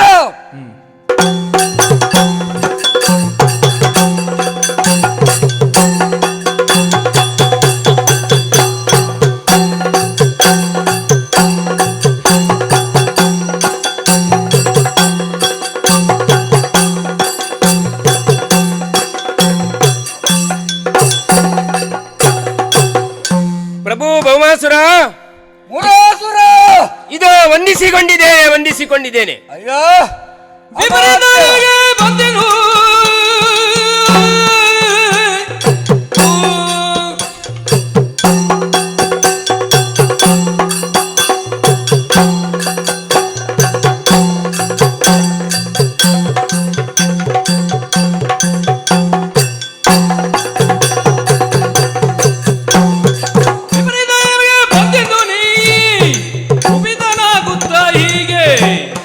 ಅಪರಿಮಿತದ ಸೇವೆ ಕಾರ್ಯ ಕೃಪೆಯಿಂದ ಪೇಳನಗೆ. ಮರ್ತ್ಯಲೋಕದಲ್ಲಿ ಹುಟ್ಟಿದವರೆಲ್ಲರೂ ಕೂಡ ಮಾನವರು ಎನ್ನುತ್ತಾರೆ. ಮಣ್ಣಿನ ಮಗ ಎನ್ನುವಂಥದ್ದು ಈ ನಾನುಡಿಯೂ ಕೂಡ ಅದರಿಂದಲೇ ಬಂದದ್ದು. ನಿಜವಾದ ಅರ್ಥದಲ್ಲಿ ನೀನು ಮಣ್ಣಿನ ಮಗ. ಭೌಮಾಸುರ ಎನ್ನುವಂಥದ್ದು ಹೌದಾದ್ರೂ ಕೂಡ ಯಾಕೆ ಯಾರು ತನ್ನ ಸ್ವಪ್ರಯತ್ನದಿಂದ ಪೌರುಷದಿಂದ ತನ್ನನ್ನೇ ತಾನು ಕಟ್ಟಿಕೊಳ್ತಾನೆ ಅವನೇ ನಿಜವಾಗಿಯೂ ಕೂಡ ಮಣ್ಣಿನ ಮಗ. ಆ ನಿನ್ನ ಗುಣವನ್ನೇ ಮನಗಂಡು ನನ್ನ ಮಗಳನ್ನು ನಿನಗೆ ದಾರೆ ಇತ್ತು. ನಿನ್ನ ನರ್ಮ ಸಚಿವನಾಗಿ ನಿನ್ನ ಮಂಡಲದಲ್ಲಿ ನಾನು ಕುಳಿತವ. ಈ ಕಾಲದಲ್ಲಿ ನನ್ನನ್ನು ಕರೆದೆಯಲ್ಲ, ನಿನ್ನಿಂದ ಯಾವುದೇ ರೀತಿಯಾದಂತಹ ಒಳ್ಳೆಯ ಕೆಲಸಗಳಾಗುವುದಾಗಿದ್ರೆ ಈ ಮುರಾಸುರ ಸದಾ ಸಿದ್ಧನಾಗಿದ್ದಾನೆ, ಬದ್ಧನಾಗಿದ್ದಾನೆ. ಏನು ಕರೆದೆ, ಯಾಕೆ ಕರೆದೆ, ಏನು ವಿಶೇಷ? ಪ್ರಾಗ್ಜ್ಯೋತಿಷಪುರದ ಅಭ್ಯುದಯಕ್ಕಾಗಿ ಸದಾ ಕಾಲ ದುಡಿತಾ ಇರತಕ್ಕಂಥವು ನನ್ನ ಮಾವನು ಹೌದು, ಮುಖ್ಯ ಅಮಾತ್ಯನು ಹೌದು ಅಲ್ವೇ? ಈಗ ಮುಖ್ಯಮಂತ್ರಿಗಳು ಕೆಲವೊಮ್ಮೆ ಬರಬೇಕಾದ್ರೆ, ಸಭೆಗೆ ಬರಬೇಕಾದ್ರೆ ಸ್ವಲ್ಪ ಕಾಲ ವಿಳಂಬವಾಗುತ್ತದಂತೆ. ಆದ್ರೆ ನಿನ್ನ ಬಗ್ಗೆ ಹಾಗೆ ಹೇಳಲಿಕ್ಕಿಲ್ಲ. ಕ್ಷಿಪ್ತ ಸಮಯದಲ್ಲಿ ನಿನ್ನ ಆಡಳಿತ ಅಂದ್ರೆ ಆ ರೀತಿಯಾಗಿದೆ. ಹೌದು, ಯಾಕಂದ್ರೆ ಅಷ್ಟು ನಿಷ್ಠನಾದವ ನೀನು. ಈಗ ಮಾವ ಅಂತ ಕರೀಲಿ, ಅಮಾತ್ಯ ಅಂತ ಕರೀಲಿ, ಅಮಾತ್ಯನ ಸ್ಥಾನದಲ್ಲೇ ನಿಂತುಕೊಂಡು ಹೇಳುವುದು ನಿನಗೆ. ಯಾವ ಕಾರ್ಯಕ್ಕಾಗಿ ಕರೆದದ್ದು ಆ ನೆಲೆಯಲ್ಲೇ ಕರೆದ್ರೆ ಉಚಿತ. ಅಯ್ಯ, ಕೌಟುಂಬಿಕವಾಗಿ ಆದ್ರೆ ಮಾವ ಎನ್ನುವಂತ ನೆಲೆಯಲ್ಲಿ. ಈ ಸಂದರ್ಭದಲ್ಲಿ ನೀನು ಕೌಟುಂಬಿಕ ಅಲ್ಲ, ಇದು ರಾಜಕೀಯ. ಹಾಗಿದ್ರೆ ಮಾವ ಎನ್ನುವಂಥದ್ದನ್ನು ಬಿಟ್ಟು ನೀನು ಅಮಾತ್ಯ ಎನ್ನುವುದೇ ಉಚಿತವಾದದ್ದು. ಓ ಅಮಾತ್ಯವರ್ಯ, ಸುರಭ ಮುಖ್ಯರ ಎಲ್ಲದಲ್ಲದೆ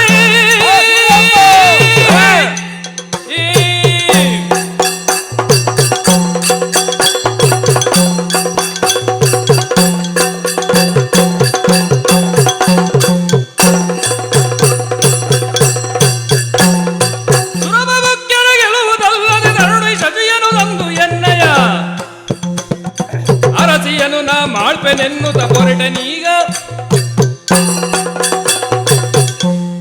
ದೇವಋಷಿಗಳಂತ ನಾರದರು ಬಂದು ಉಪದೇಶ ಮಾಡಿದ್ದು ಏನಂತ? ಇಂದ್ರನ ಮಡದಿಯಾದಂತ ಶಚಿ ಅತ್ಯಂತ ರೂಪಸಿಯಂತೆ, ಅವಳನ್ನು ನೀನು ಪಡೆದುಕೊಂಡ್ರೆ ನಿನ್ನದಾದಂತ ಬಾಳು ಭವಿತವ್ಯವನ್ನು ಹೊಂದುತ್ತದೆ ಅನ್ನುವುದಾಗಿ. ಪೂರ್ಣತ್ವವನ್ನು ಹೊಂದುತ್ತೀಯ ನೀನು. ಹೌದು, ಆ ನಿಟ್ಟಿನಲ್ಲಿ ಆಲೋಚನೆ ಮಾಡಿದ್ದು. ನಾವು ಪ್ರಪಂಚದ ಸಕಲ ದಿಕ್ಕುಗಳನ್ನು ಸಂಚಾರ ಮಾಡಿದ್ದೇವೆ, ದಿಗ್ವಿಜಯವನ್ನು ಮಾಡಿ ಪೂರೈಸಿದ್ದೇವೆ. ದಿವೋಕಸರನ್ನು ಮಾತ್ರ ತುಡುಕಿದ್ದಿಲ್ಲ. ಹೌದು, ಈ ಅದೊಂದು ಬಾಕಿ ಉಂಟು. ಸ್ವರ್ಗಲೋಕದವರೆಗೆ ನಮ್ಮದಾದಂತಹ ದಾಳಿಯನ್ನು ಮಾಡಬೇಕು. ತನ್ಮೂಲಕವಾಗಿ ದೇವೇಂದ್ರನನ್ನು ಬಗ್ಗು ಬಡಿಯಬೇಕು. ಅವನ ಮಡದಿಯಾದಂತಹ ಶಚಿಯನ್ನು ಕರೆದುಕೊಂಡು ಬಂದು ನನ್ನದಾದಂತಹ ತೊಡೆಯ ಮೇಲೆ ಕುಳ್ಳಿರಿಸಿಕೊಳ್ಳಬೇಕು. ನಾರದರ ಮಾತನ್ನು ಪೂರೈಸಬೇಕೋ ಬೇಡವೋ? ಭೌಮಾಸುರನಾಗಿ ಆ ಕಾರಣದಿಂದ ಸಮಸ್ತ ಸೇನೆಯನ್ನು ಜಮಾವಣೆಗೊಳಿಸಿದ್ದೇನೆ. ನಿನ್ನ ಅಭಿಪ್ರಾಯ ಏನು? ದೇವಲೋಕಕ್ಕೆ ಹೋಗಿ ದಾಳಿ ಮಾಡ್ಲಿಕ್ಕೆ ಹೇಗೆ? ಭೌಮಾಸುರ, ನಿನ್ನ ಈ ಮಾತುಗಳನ್ನು ಕೇಳುವಾಗ ನನಗೆ ಬಹು ಸಂತೋಷವಾಯ್ತು, ಹರ್ಷವಾಯ್ತು. ಯಾಕೆ? ನಿನ್ನಿಂದ ಒಂದು ನಾಯಕತ್ವದಲ್ಲಿ ನಮ್ಮವರೆಲ್ಲರೂ ಕೂಡ ಒಂದು ಉತ್ತುಂಗಕ್ಕೆ ಏರುವುದಕ್ಕೆ ಸರಿಯಾದಂತ ಅವಕಾಶ ಲಭಿಸಿತು ಅಂತ ನಾವೆಲ್ಲ ಕನಸು ಕಂಡವರು. ಅದಕ್ಕೆ ಬೇಕಾದಂತ ಒಳ್ಳೆಯ ಅವಕಾಶವನ್ನು, ಎಡೆಯನ್ನು ನೀನು ತಂದು ಕೊಡ್ತಿ ಅಂತಾದ್ರೆ ಅದಕ್ಕಿಂತ ದೊಡ್ಡದು ಏನೂ ಇಲ್ಲ. ಇನ್ನು ದೇವೇಂದ್ರನ ಬಗ್ಗೆ ಹೇಳುವುದಾಗಿದ್ರೆ ಗಂಟೆಗಟ್ಟಲೆ ಪ್ರವಚನವನ್ನು ಮಾಡುವುದಕ್ಕೆ ಈಗ ಸಿದ್ಧನಾಗಿದ್ದಾನೆ ಎನ್ನುವಂಥದ್ದು ಗೊತ್ತಾಗಿದೆ. ಯಾಕೆ? ಹೇಳುವುದು ಶಾಸ್ತ್ರ, ಇಕ್ಕುವುದು ಗಾಳ ಎನ್ನುವಂಥದ್ದು ಅವನ ಜೀವಿತದಲ್ಲಿ ನಾವು ಕಂಡವರಲ್ಲವೇ? ನಾವು ಕಾಣದೇ ಇರುವಂತದ್ದೇನು ಅಲ್ಲ. ಜ್ಞಾನ ಅಂದ್ರೆ ಏನು, ಧರ್ಮ ಅಂದ್ರೆ ಏನು, ದಯೆ ಅಂದ್ರೆ ಏನು, ಎಲ್ಲವನ್ನು ಕೂಡ ಕೇಳುಗರಿಗೆ ಹೇಳ್ತಾನೆ. ಇವನಿಗಲ್ಲ ಎನ್ನುವಂಥದ್ದು ನಮಗೆ ಸ್ಪಷ್ಟವಾಗಿ ನಿದರ್ಶನ ಇದೆ. ಅಲ್ಲದಿದ್ರೆ ಇವನು ಮಾಡಿದ್ದು ಒಂದೆರಡು ಕೆಲಸವ? ನಮ್ಮಲ್ಲಿಯೂ ಕೂಡ ಧರ್ಮಾತ್ಮರು ಅಥವಾ ಜ್ಞಾನವಂತರು ಇದ್ದದಿಲ್ವ? ಪ್ರಹ್ಲಾದರಾಯರಂತಹ ಮಹಾತ್ಮರು ಇಲ್ಲಿ ಬಂದು ಹೋಗಿದ್ದಾರೆ. ಹಿರಣ್ಯಕಶಪು, ಹಿರಣ್ಯಾಕ್ಷರಂತಹ ಶಕ್ತಿವಂತರು ಈ ಭೂಮಿಯಲ್ಲಿರುವಾಗ ಅವರನ್ನು ನಿಗ್ರಹಿಸಿದ್ದಕ್ಕೆ ಒಂದು ಕಾರಣವನ್ನಾದ್ರೂ ಹೇಳಬಹುದು. ಆದ್ರೆ ಪರಮಾತ್ಮನ ಭಕ್ತರಾದಂತಹ ಪ್ರಹ್ಲಾದರಾಯ, ಆ ನಂತರದಲ್ಲಿ ಬಂದಂತಹ ತನ್ನ ಸುತನಾದಂತಹ ವಿರೋಚನ, ಅವರ ನಂತರದಲ್ಲಿ ಬಂದಂತಹ ಬಲಿಯನ್ನು ಎಲ್ಲರನ್ನೂ ನಿಗ್ರಹಿಸುವಲ್ಲಿ ಈ ದೇವೇಂದ್ರ ಕೈಗೊಂಡಿರುವಂತಹ ಕಾಪಟ್ಯವನ್ನು ನಾವು ಕಾಣುವುದಕ್ಕೆ ಸಾಧ್ಯ ಇಲ್ವೇ? ಇವನು ಮಾಡಿದ್ದಾದ್ರೂ ಏನು? ಭಕ್ತಿಯಿಂದ ತಾನು ಪರಾಕಾಷ್ಠೆಯಲ್ಲಿ ಮೆರೆದಂತಹ ಪ್ರಹ್ಲಾದನ ನಂತರ ಶೀಲವನ್ನೇ ತನ್ನ ಅಸ್ತ್ರವನ್ನಾಗಿರಿಸಿಕೊಂಡಂತಹ ನಮ್ಮ ವಿರೋಚನ, ಆತನ ಶೀಲವನ್ನೇ ಅಪಹರಣ ಮಾಡಿ ಆತನನ್ನು ದಮನ ಮಾಡಿದ್ದಾನೆ ಅಂತಂದ್ರೆ ಇವನು ಎಂತವನೇನುವಂಥದ್ದು ನಮಗೆ ಸ್ಪಷ್ಟ ಆಗುವುದಿಲ್ವಾ? ಆಮೇಲೆ ಬಂದಂತಹ ಬಲಿಯಾದ್ರೂ ಕೂಡ ತ್ಯಾಗಮೇವ, ಎಲ್ಲವನ್ನು ತ್ಯಾಗದಲ್ಲಿ ತಾನು ಬದುಕನ್ನು ಕಟ್ಟಬೇಕು, ಶತ ಯಾಗವನ್ನು ಮಾಡಿ, ಅವನೇ ಹೇಳ್ತಾನಲ್ಲ, 1000 ವರ್ಷಗಳ ಕಾಲ 100 ಯಾಗವನ್ನು ಮಾಡಿ ಮತ್ತೆ ನಾನು ಪಡೆದಿದ್ದೇನೆ ಇವದನ್ನು ಎನ್ನುವುದಾಗಿ. ಅವನು ಪಡೆದದ್ದು ಅವನಿಗೆ ಕಳೆದು ಹೋಗ್ತದೆ ಅನ್ನುವ ಭಯ ಯಾಕೆ ಅಂತ ನಾನು ಕೇಳುದು. ಮನ್ವಂತರದವರೆಗೆ ಅವನೇ ಇರುವುದು ಹೌದಾಗಿದ್ರೆ ಅವನಿಗೆ ಭಯ ಯಾಕೆ? ಬಲವಂತರ ಯಾರಾದ್ರೂ ಬಂದ್ರೆ ಅಲ್ಲ, ಈರ್ಷ್ಯೆ. ಈ ಮನ್ವಂತರಲ್ಲ, ಮುಂದಿನ ಮನ್ವಂತರದಲ್ಲೂ ಕೂಡ ಇಲ್ಲಿ ದೈತ್ಯರು ಬರಬಾರದು ಎನ್ನುವಂಥದ್ದು ಅವನ ಈರ್ಷ್ಯೆ. ಹಾಗಿದ್ರೆ ಸಹಜವಾಗಿ ಸಾತ್ವಿಕ ಗುಣವನ್ನು ಮೇಳವಿಸಿಕೊಂಡಂತಹ ದಾನವರನ್ನು ಕೂಡ ದಮನಿಸುವುದಕ್ಕೆ ಹೊರಡುತ್ತಾನಂತಾದ್ರೆ ಇವನು ಧರ್ಮ ಹೇಳುವುದಕ್ಕೆ ಇರುವಂತದ್ದು, ಆಚರಿಸುವುದಕ್ಕಲ್ಲ. ಪರಮ ಕಾಮುಕ. ಅವನು ಮಾಡಿರುವಂತ ಒಂದೊಂದು ಕೆಲಸವನ್ನು ಹೇಳಿದ್ರೆ ಸ್ವಲ್ಪವಾ? ನಮಗೆಲ್ಲ ಹೇಳ್ತಾರೆ ಕಾಮುಕರು ಹಿಂಸಾ ಪ್ರವೃತ್ತಿಯುಳ್ಳವರು ಅಂತ. ಅವನು ಗೌತಮನ ಪತ್ನಿಯನ್ನು ಕೆಡಹಿದಂತ ಕೆಲಸ ನಮ್ಗೆ ಗೊತ್ತಿಲ್ವಾ?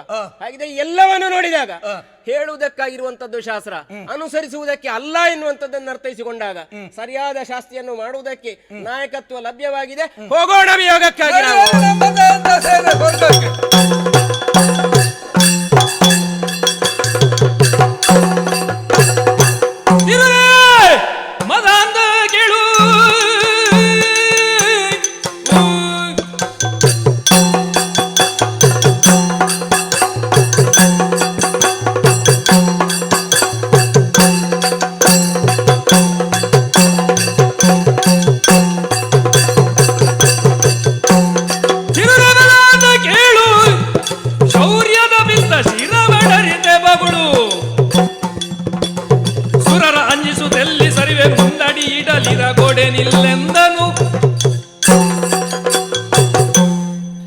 ಯಾರು ಬಂದವ? ಯಾರು ಎನ್ನುವಂಥದ್ದನ್ನು ಕೇಳ್ತಾ ಇದ್ಯಲ್ಲ. ಬಂದಿದ್ದಾನೆ ಮುರಾಸುರ. ಮುರಾಸುರ ದೈತ್ಯರು, ದಾನವರು, ರಾಕ್ಷಸರು ಎಲ್ಲರೂ ಬಂದಿದ್ದಾರೆ. ದೇವಲೋಕಕ್ಕೆ ದಾಳಿ ಇಡುವುದೇನು ಹೊಸಲ್ವಲ್ಲ. ಇದು ಹಿಂದೆ ಅನೇಕ ಜನ ಬಂದು ದಾಳಿ ಮಾಡಿದ್ದಾರೆ, ಯುದ್ಧ ಮಾಡಿದ್ದಾರೆ. ನಮ್ಮಿಂದ ಎಷ್ಟೋ ಜನ ಸತ್ತು ಹೋಗಿ ಮಣ್ಣು ಮುಕ್ಕಿ ಹೋಗಿದ್ದಾರೆ. ಓಡಿ ಹೋದದ್ದು ಉಂಟು. ಯಾಕೆ? ಅದಕ್ಕೆ ಒಂದು ಕಾರಣ ಉಂಟು. ಯಾಕೆಂದ್ರೆ ವರ ಕೊಟ್ಟವ ಬ್ರಹ್ಮದೇವ. ಆ ವರದ ಗೌರವವನ್ನು ಕಾಪಾಡಬೇಕಾದದ್ದು ಲೋಕದಲ್ಲಿ ಎಲ್ಲರ ಕರ್ತವ್ಯ. ತ್ರಿಮೂರ್ತಿಗಳು ಕೂಡ ಅದಕ್ಕೆ ಬದ್ಧರಾಗಿರುವಾಗ ಅದಕ್ಕೆ ನಾವು ವಿರುದ್ಧವಾಗಿ ನಾವು ಕಾರ್ಯ ಮಾಡುವುದಕ್ಕೆ ಆಗುವುದಿಲ್ಲ. ಆದರೆ ನಾವು ಸೋತು ಓಡಿದ್ದೇವೆ. ನಾವು ಸುಮ್ಮನೆ ಕೂತ್ಕೊಳ್ಳಿರಲ್ಲ. ನಿಮಗೆಲ್ಲ ಸರಿಯಾದ ಮದ್ದನ್ನು ಅರೆದು ನಿಮ್ಮನ್ನೆಲ್ಲ ಮಣ್ಣು ಮುಕ್ಕಿಸಿ ಶೈಲಿ ಪಟ್ಟಣಿಗೆ ಕಳಿಸಿಕೊಟ್ಟಿದ್ದೇನೆ. ಈಗ ನೀನು ಬಂದಿದ್ದೆಲ್ಲ ಮಾವಾಳಿಯ ಒಟ್ಟಾಗಿ ಬಂದಿದ್ದೀರಿ. ಒಟ್ಟಾಗಿ ಹೋಗ್ತೀರಾ ಅಥವಾ ಬೇರೆ ಬೇರೆಯಾಗಿ ಹೋಗ್ತೀರಾ? ಹೇಳು. ಸಿಕ್ಕಿದೆ ಸುರಭ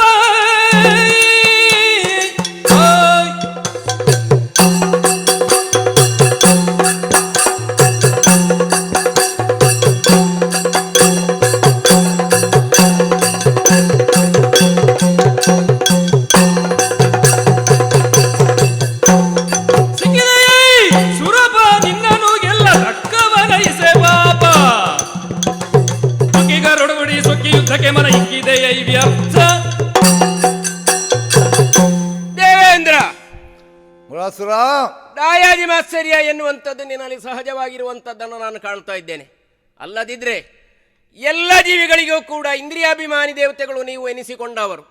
ನಮ್ಮ ಮನಸ್ಸಿನಲ್ಲಿದ್ದುಕೊಂಡು ನಮಗಿಂತಹ ವಾಂಚೆಯನ್ನು ನೀವು ಉತ್ಪತ್ತಿ ಮಾಡ್ತೀರಿ ಅಂತಾದ್ರೆ ನಿಮ್ಮಲ್ಲಿರುವಂತಹ ಪ್ರಲೋಭ ಏನೆನ್ನುವಂಥದ್ದನ್ನು ಅರ್ಥೈಸಿಕೊಳ್ಳುತ್ತೇವೆ. ಇಂದ್ರಾಭಿಮಾನಿ ದೇವತೆಗಳು ಎನ್ನುವ ಹೆಗ್ಗಳಿಕೆಗೆ ಕಾರಣರಾದಂತಹ ನೀವು ಜೀವಿಗಳಲ್ಲಿ ಕಾಮವನ್ನು, ಕ್ರೋಧವನ್ನು, ಇನ್ನೊಂದನ್ನು ಮತ್ತೊಂದನ್ನು ನೀವು ಉಂಟು ಮಾಡ್ತೀರಿ ಅಂತಂದ್ರೆ ನಿಮ್ಮ ಅಸ್ತಿತ್ವವನ್ನು ನೀವು ಸ್ಥಾಪಿಸುವುದಕ್ಕಾಗಿ ಇದನ್ನೆಲ್ಲವನ್ನು ಮಾಡ್ತಾ ಇದ್ದೀರಿ ಅನ್ನುವಂಥದ್ದು ಅರ್ಥ ಆಗ್ತದೆ. ಹಾಗಿದ್ರೆ ಇದಕ್ಕೆ ವಿರುದ್ಧವಾದಂಥ ಇನ್ನೊಂದು ಶಕ್ತಿ ಉಂಟು ಎನ್ನುವುದನ್ನು ಲೋಕದಲ್ಲಿ ಸ್ಥಾಪಿಸುವುದಕ್ಕಾಗಿ ಸುರಕ್ಕೆ ಆಸುರಿ ಶಕ್ತಿ ಎನ್ನುವಂಥದ್ದು ಅನಾದಿ ಕಾಲದಿಂದಲೂ ಕೂಡ ಬಂದಿರುವಂಥದ್ದೇ. ಹಾಗಿರುವಾಗ ಸುರತ್ವ ಎನ್ನುವಂಥದ್ದು ಮೆರೆಯುವಂಥದ್ದಿದ್ರೆ ಆಸುರಿ ಗುಣ ಇರುವುದರಿಂದ, ಹಾಗಿದ್ರೆ ಆಸುರಿ ಗುಣ ಮೇಲೋ ಅಥವಾ ಸುರ ಶಕ್ತಿ ಮೇಲೋ ಎನ್ನುವುದನ್ನು ಸ್ಥಾಪಿಸುವುದಕ್ಕಾಗಿ ಮತ್ತೆ ಮತ್ತೆ ನಾವು ದಾಳಿಯನ್ನು ಮಾಡುವುದೇ. ಈ ಕಾಲದಲ್ಲಿ ನಾವು ವರಾನ್ವಿತರಾಗಿದ್ದೇವೆ, ದೈವ ಬಲವನ್ನು ಹೊಂದಿದ್ದೇವೆ, ದೇಹ ಬಲವನ್ನು ಹೊಂದಿದ್ದೇವೆ. ನಿಮ್ಮನ್ನು ಈ ಕ್ಷಣದಲ್ಲಿ ಈ ಈ ಇಂದ್ರಲೋಕದಿಂದ ನಿಮ್ಮನ್ನು ಓಡಿಸುವಂಥ ಎಲ್ಲ ಸಾಧ್ಯತೆಗಳು ನಮಗಿದೆ. ಹಾಗಾಗಿ ನೀನೊಂದು ಸಂದರ್ಭದಲ್ಲಿ ನಮ್ಮ ಈ ಭೌಮಾಸುರನಿಗೆ ಶರಣಾಗತನಾದರೆ ನಿನ್ನನ್ನು ಈಗ ಪ್ರಾಣಭಿಕ್ಷೆಯನ್ನು ನಾವು ಕೇಳುತ್ತೇವೆ ಅಂತ ಹೇಳುವುದಿಲ್ಲ. ನಿನಗೆ ಇರುಗೊಡುವುದಕ್ಕೆ, ಆತನ ದಾಸನಾಗಿರುವುದಕ್ಕೆ, ಶರಣನಾಗಿರುವುದಕ್ಕೆ ಒಂದು ಅವಕಾಶವನ್ನು ಮಾಡಿಕೊಡ್ತೇವೆ. ಇಲ್ಲ ಅಂತಾದರೆ ಇಡೀ ತ್ರಿಭುವನದಲ್ಲಿ ಹಂಡಲೆಯುವ ಹಾಗೆ ಮಾಡ್ತೇವೆ. ಜತನ.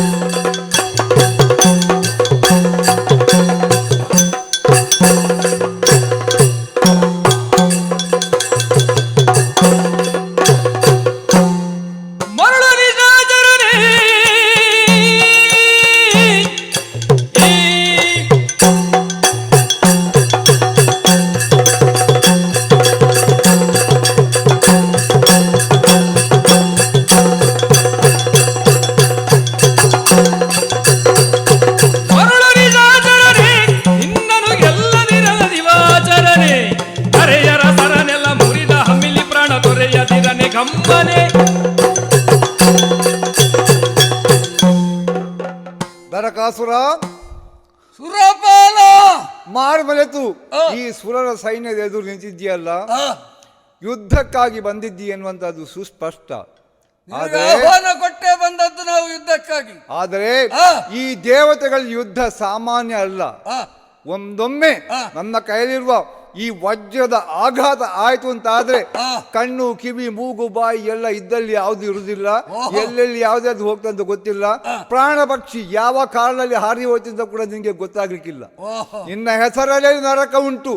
ಸತ್ತ ಮೇಲೆ ನರಕಕ್ಕೆ ಹೋಗ್ಬೇಕಾದ್ರೆ ಈಗಲೇ ನರಕಕ್ಕೆ ಕಳಿಸಿ ಕೊಂದು ಬಾ ಇದ್ದಕ್ಕೆ. ಯಾರು ನೀನು ನರಕಕ್ಕೆ ಕಳಿಸುವವನ? ಭುವನ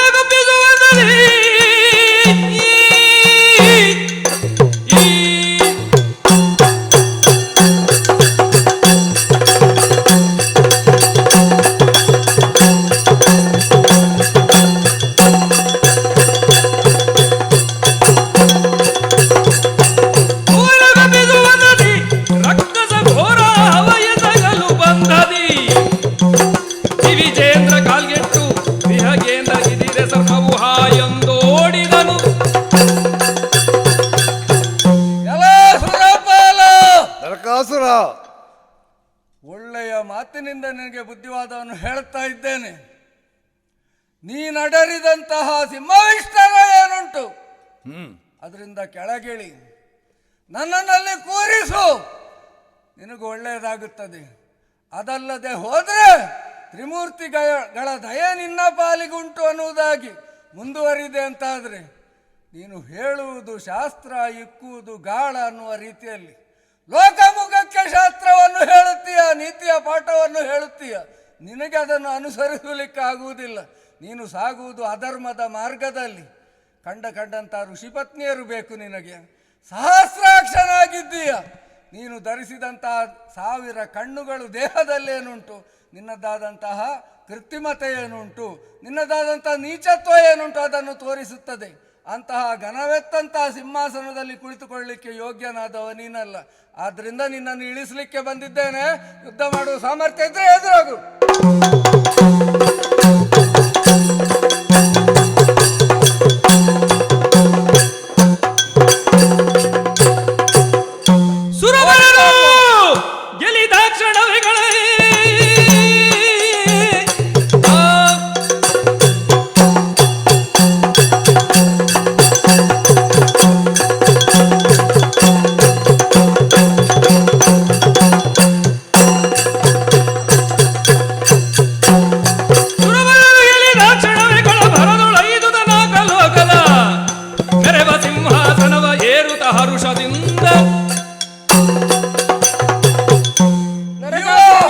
ಜಯವಾಗಲಿ, ಭೌಮಾಸುರನಿಗೆ ಜಯವಾಗಲಿ. ಸಾಕು ಸಾಕು ಜಯಕಾರ. ಹ್ಮ್ ಇವ ಸುರೆಯನ್ನು ಕುಡಿದಿದ್ದಾನೆ, ಹ್ಮ್. ಆದ್ರಿಂದ ಸುರ ಇವ. ಹ್ಮ್ ನಾವು ಸುರೆಯನ್ನು ಕುಡಿಯಲಿಲ್ಲ ಅನ್ನುವ ಕಾರಣದಿಂದ ನಾವು ಅಸುರರು ಲೋಕದಲ್ಲಿ ಗುರುತಿಸಲ್ಪಟ್ಟದ್ದು.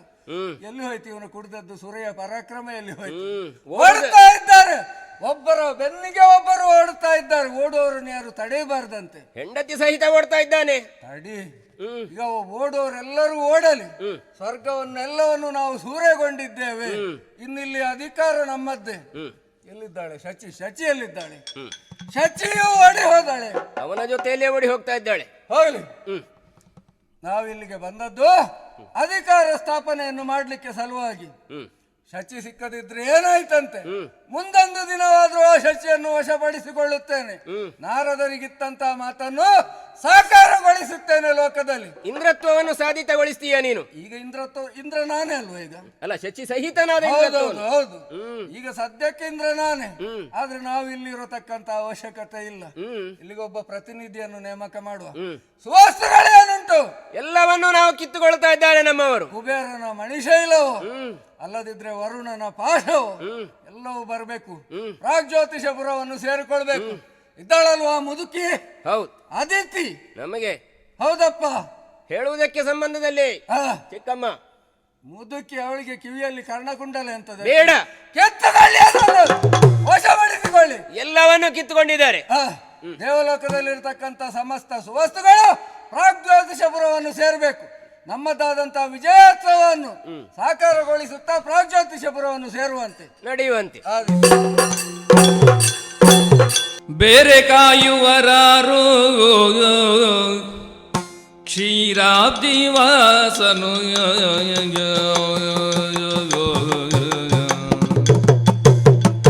ದಾರಿಣಿ ಬಾರವ ನಿಳುಹೆಯೇ ದ್ವಾರಕೆಯೊಳಗವತಾರವೆತ್ತಿರಲಾಗಿ ದ್ವಾರಕೆಯೊಳಗವತಾರವ ಎತ್ತಿರಲಾಗಿ ಸಾರಿ ಪದಾಬ್ಜದಿ ತಿಳುಹೆಯೇ ಸಾರಿ ಪದಾಬ್ಜದಿ ತಿಳುಹೆಯೇ ಬೇರೆ ಕಾಯುವರಾರು ಕ್ಷೀರಾಬ್ದಿ ವಾಸನೋ ದಾರಿಣಿ ವಾರವ ನಿಳುಹೇ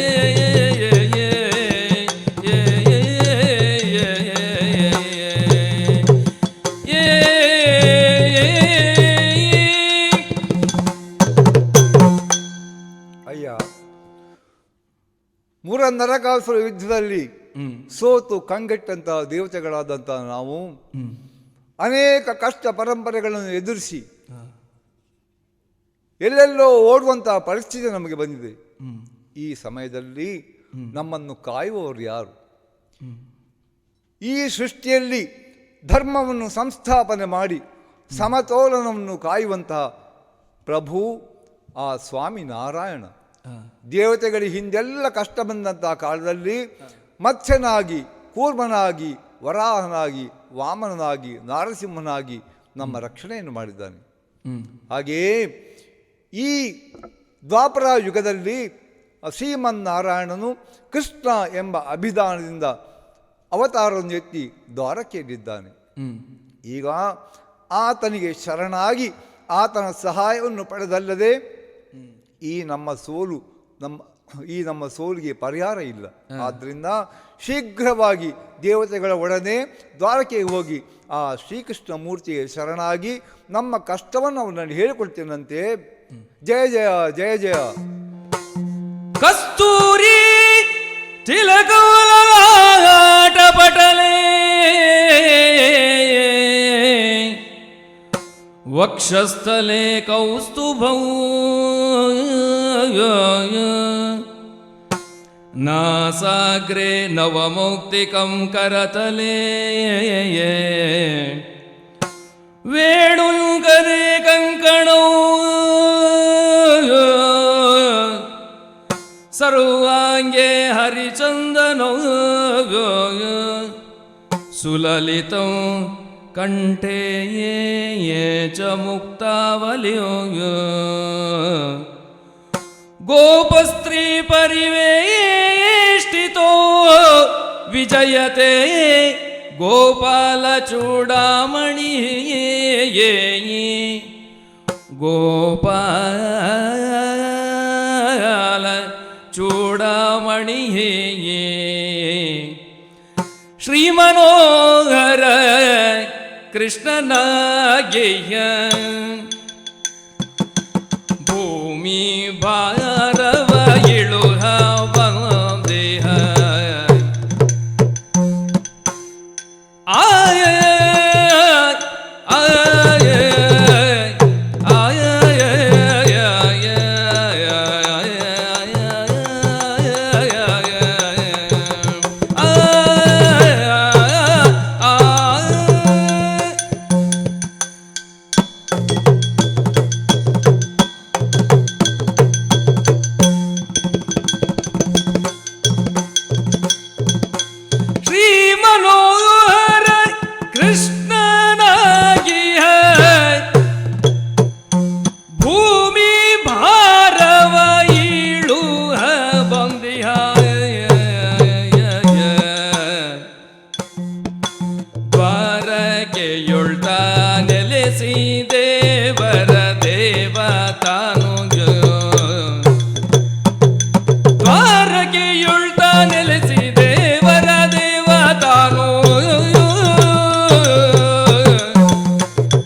ಭೂಮಿಯಲ್ಲಿ ಭೂಮಿದೇವರೆನಿಸಿದ ಬ್ರಾಹ್ಮಣರಿಗಾಗಲಿ ಗೋವುಗಳಿಗಾಗಲಿ ವಿಪತ್ತುಗಳು ಬಂದಾಗ ಮತ್ತೆ ಮತ್ತೆ ವಸುಂಧರಲ್ಲಿ ಅವತರಣವನ್ನು ಮಾಡಿ ದುಷ್ಟರ ನಾಶವನ್ನು ಮಾಡುತ್ತಾನೆಂದು ಈ ಪೂರ್ವದಲ್ಲೇ ಮಾತು ಕೊಟ್ಟವನೇ ಇದ್ದೇನೆ.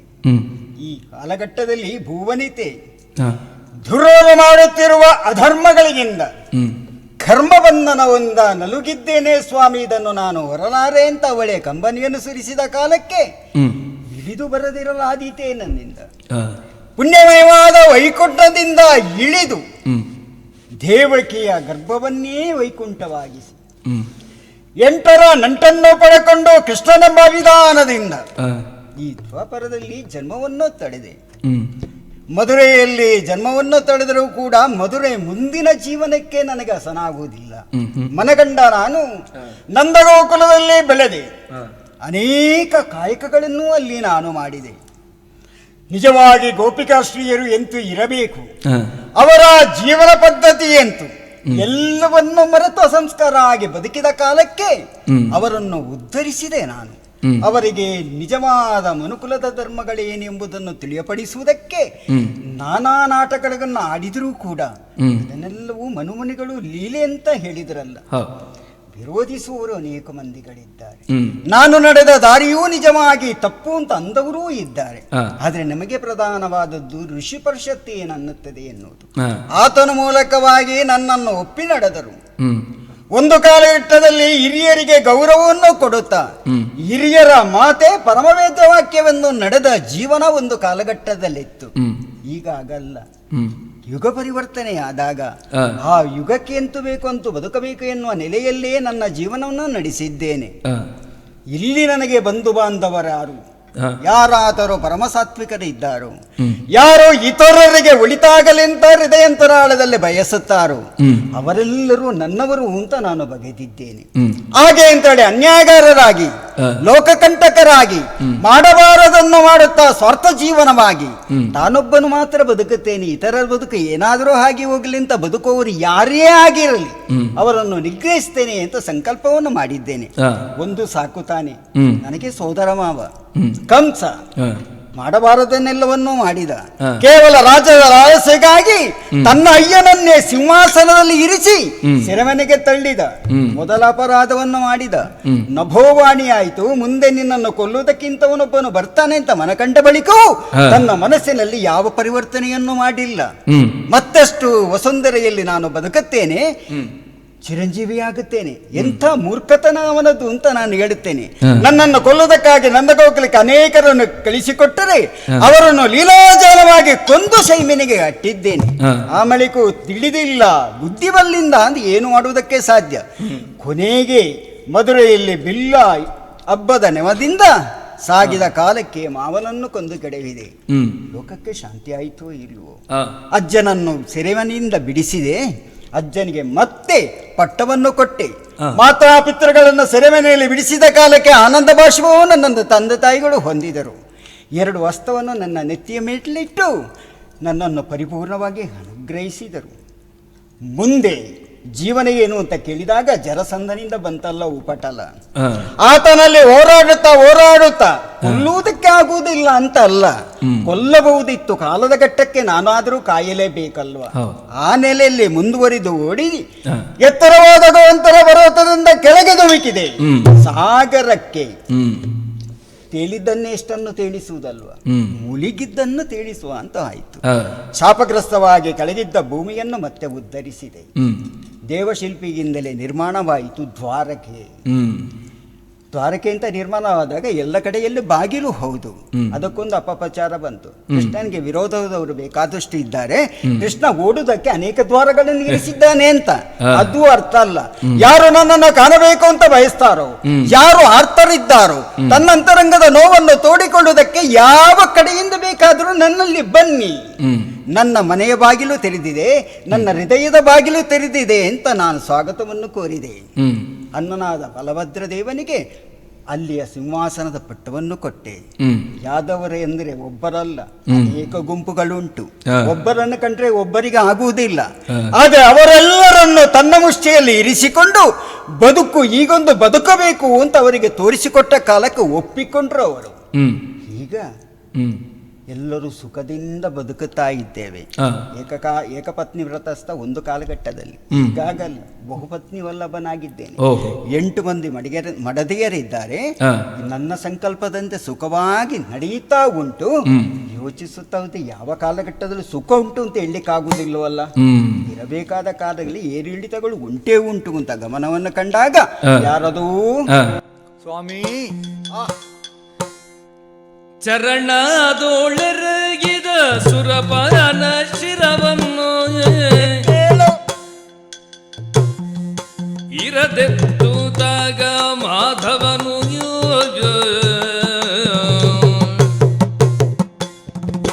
ಮರುಗುತ್ತ ಬೋಂದಿಯ ತೆರವಾವುದೆನು ತಲಿಯೇ ಕರುಣಾಳು ದೇವ ಕೇಳಿದನು ಚರಣದೊಳರಗಿದ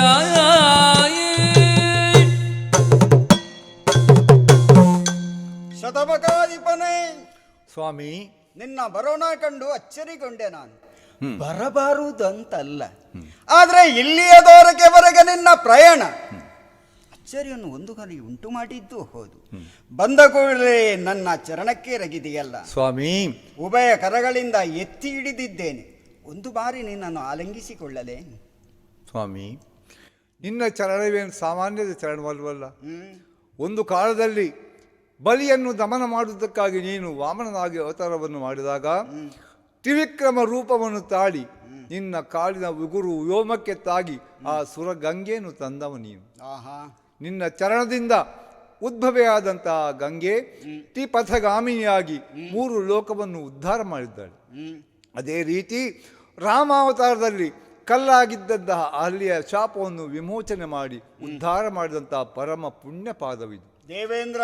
ಆ ಪುಣ್ಯ ಪಾದಕ್ಕೆ ಅನಂತ ಭಕ್ತಿಯಿಂದ ವಂದಿಸಿಕೊಂಡ ನನ್ನನ್ನು ಎತ್ತಿ ಹಿಡಿದೇ ಇಲ್ಲ. ಪರಮ ಸಂತೋಷವಾಯಿತು ಸ್ವಾಮಿ. ದೇವೇಂದ್ರ ಸ್ವಾಮಿ, ಭೋಗಭೂಮಿ ಅಲ್ಲವೇ ಸ್ವರ್ಗಲೋಕ? ಹೌದು. 100 ಯಾಗಗಳನ್ನು ಮಾಡುವುದರ ಮೂಲಕ 3 ಮೂರ್ತಿಗಳ ಮನಸ್ಸನ್ನು ಮೆಚ್ಚಿಸುವ ಮೂಲಕ 1 ಮನ್ವಂತರ ಸರ್ವಾಧಿಕಾರವನ್ನು ನೀನು ಹೊಂದಿದವ. ಯಾವತ್ತು ನಿನ್ನಲ್ಲಿ ನೋವು ಕಂಬನಿಗಳು ಇರಕೂಡದು.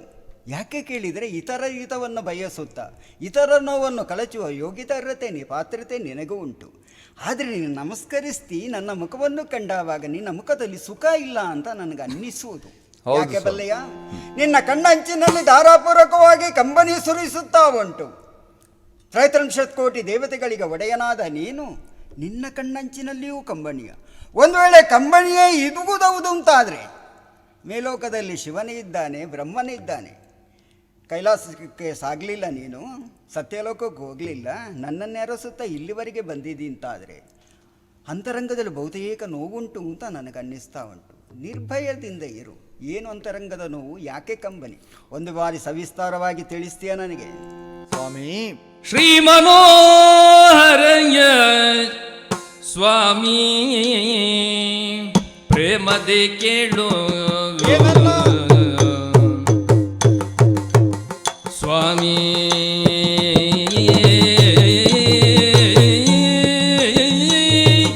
ಸ್ವಾಮಿ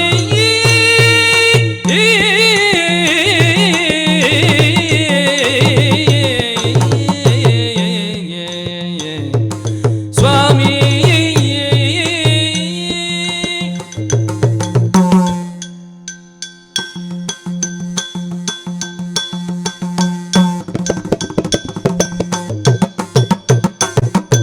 ಶ್ರೀ ಮನೋಹರ ಸ್ವಾಮಿ ಪ್ರೇಮದೆ ಕೇಳು ಪ್ರೇಮದೆ ಕೇಳು ಕಾಮಜನಕ ಕಮನೀಯ ಕೃಪಾಳು ಕಾಮಜನಕ ಕಮನೀಯ ಕೃಪಾಳು ಭೂಮಿಯಾತ್ಮಜನಾದ ನರಕದ ನವನು ಏನು ಏನು ನರಕಾಸುರ ಭೂಮಿಯಾತ್ಮಜನಾದ ನರಕದ ನವನು ಕಾಮುಕತನದಿಂದ ಭರದಿನ ಕವನು ಭೂಮಿಯಾತ್ಮಜನಾದ ನರಕದಾದವನು ಕಾಮುಕತನದಿಂದ ಭರದಿನ ಕವನು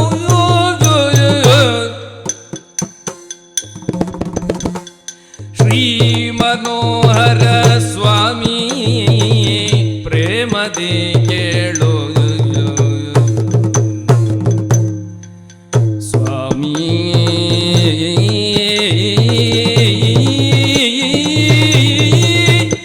ಸ್ವಾಮಿ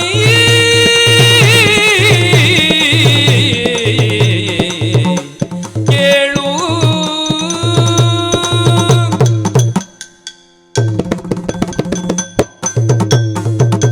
ಸ್ವಾಮಿ ದೇವೇಂದ್ರ. ಒಂದು ಕಾಲದಲ್ಲಿ ಅಮೃತ ಪ್ರಾಪ್ತಿಗಾಗಿ ದೇವತೆಗಳು ದಾನವರು ಸಾಗರವನ್ನು ಮಂಥನ ಮಾಡಿದಾಗ ಕಮಲದ ಮಾಲೆಯನ್ನು ಕೈಯಲ್ಲಿ ಹಿಡಿದು ಲಕ್ಷ್ಮಿ ಪ್ರತ್ಯಕ್ಷರಾದರು.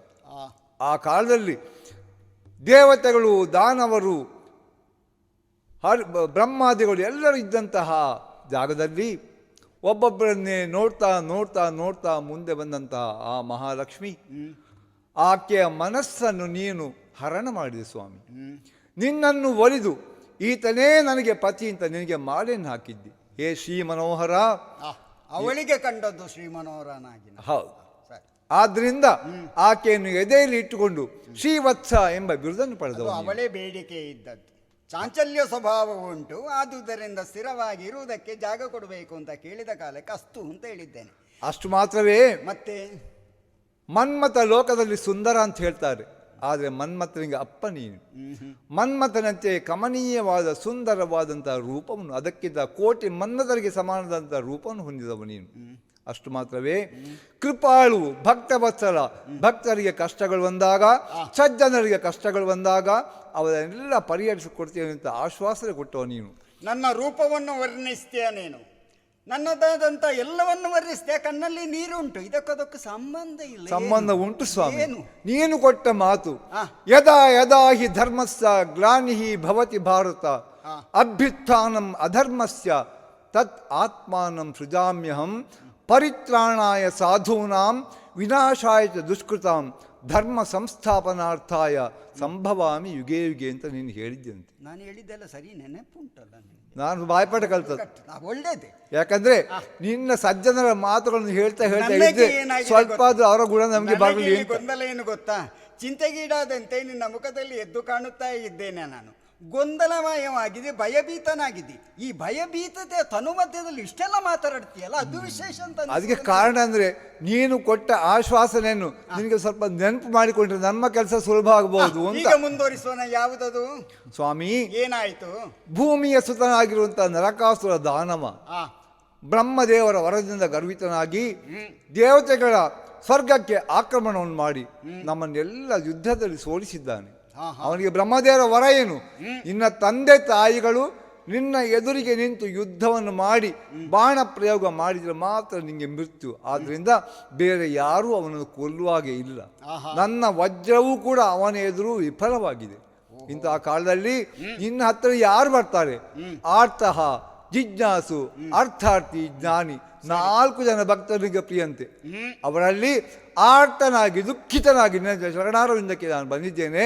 ನಮ್ಮ ಕಷ್ಟವನ್ನು ಪರಿಹರಿಸಿಕೊಳ್ಬೇಕು ನಿನ್ನಲ್ಲಿ ಬೇಡಿಕೊಳ್ತಾ ಇದ್ದೇನೆ ಸ್ವಾಮಿ. ದೇವೇಂದ್ರ ಸ್ವಾಮಿ, ದೇವಲೋಕಕ್ಕೆ ಅಸುರರು ಬರುವುದೇನು ಹೊಸತೇನು ಅಲ್ಲವಲ್ಲ. ಇವತ್ತು ನರಕಮುರಗಾದಿಗಳು ಬಂದಿದ್ದಾರೆ, ನಿನ್ನನ್ನು ಪರಾಭವಗೊಳಿಸಿದ್ದಾರೆ. ಅವರೇನಾದರೂ ಅಧಿಕ ಪ್ರಸಂಗತನವನ್ನೇನಾದರೂ ಮಾಡಿದ್ದಾರೆ? ಸ್ವಾಮಿ, ಇಲ್ಲಿವರೆಗೆ ಯಾರೂ ಮಾಡದಂತ ಒಂದು ದುಷ್ಟ ಕೃತ್ಯವನ್ನು ಅವ್ರು ಮಾಡಿ ಏನು?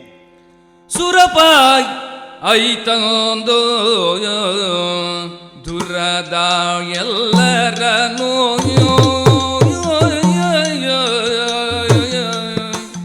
ಸ್ವಾಮಿ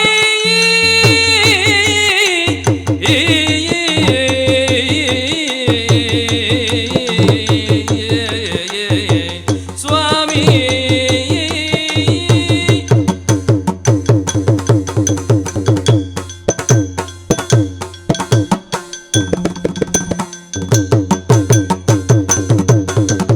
ಸುರಪುರ ಕೈ ತಂದು ದುರದೋಳೆಲ್ಲರನು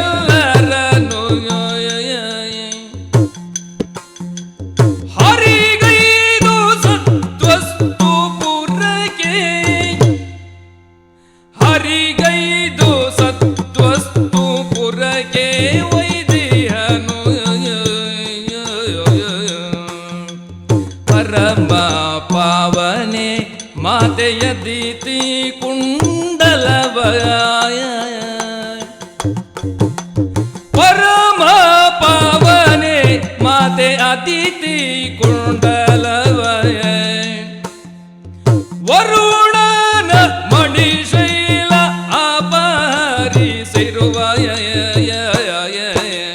ಪರಮ ಪವನೆ ಮಾತೆಯ ದಿತಿ ಕುಂಡಲವ ವರುಣನ ಮಣಿಶೈಲ ಅಪಹರಿಸಿರುವ ಸುರಪುರ ಕೈ ತಂದು ದುರದೊಳೆಲ್ಲರನು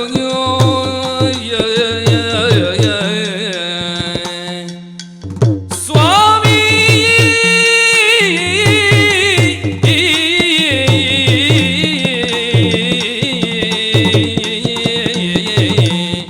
ಸ್ವಾಮಿ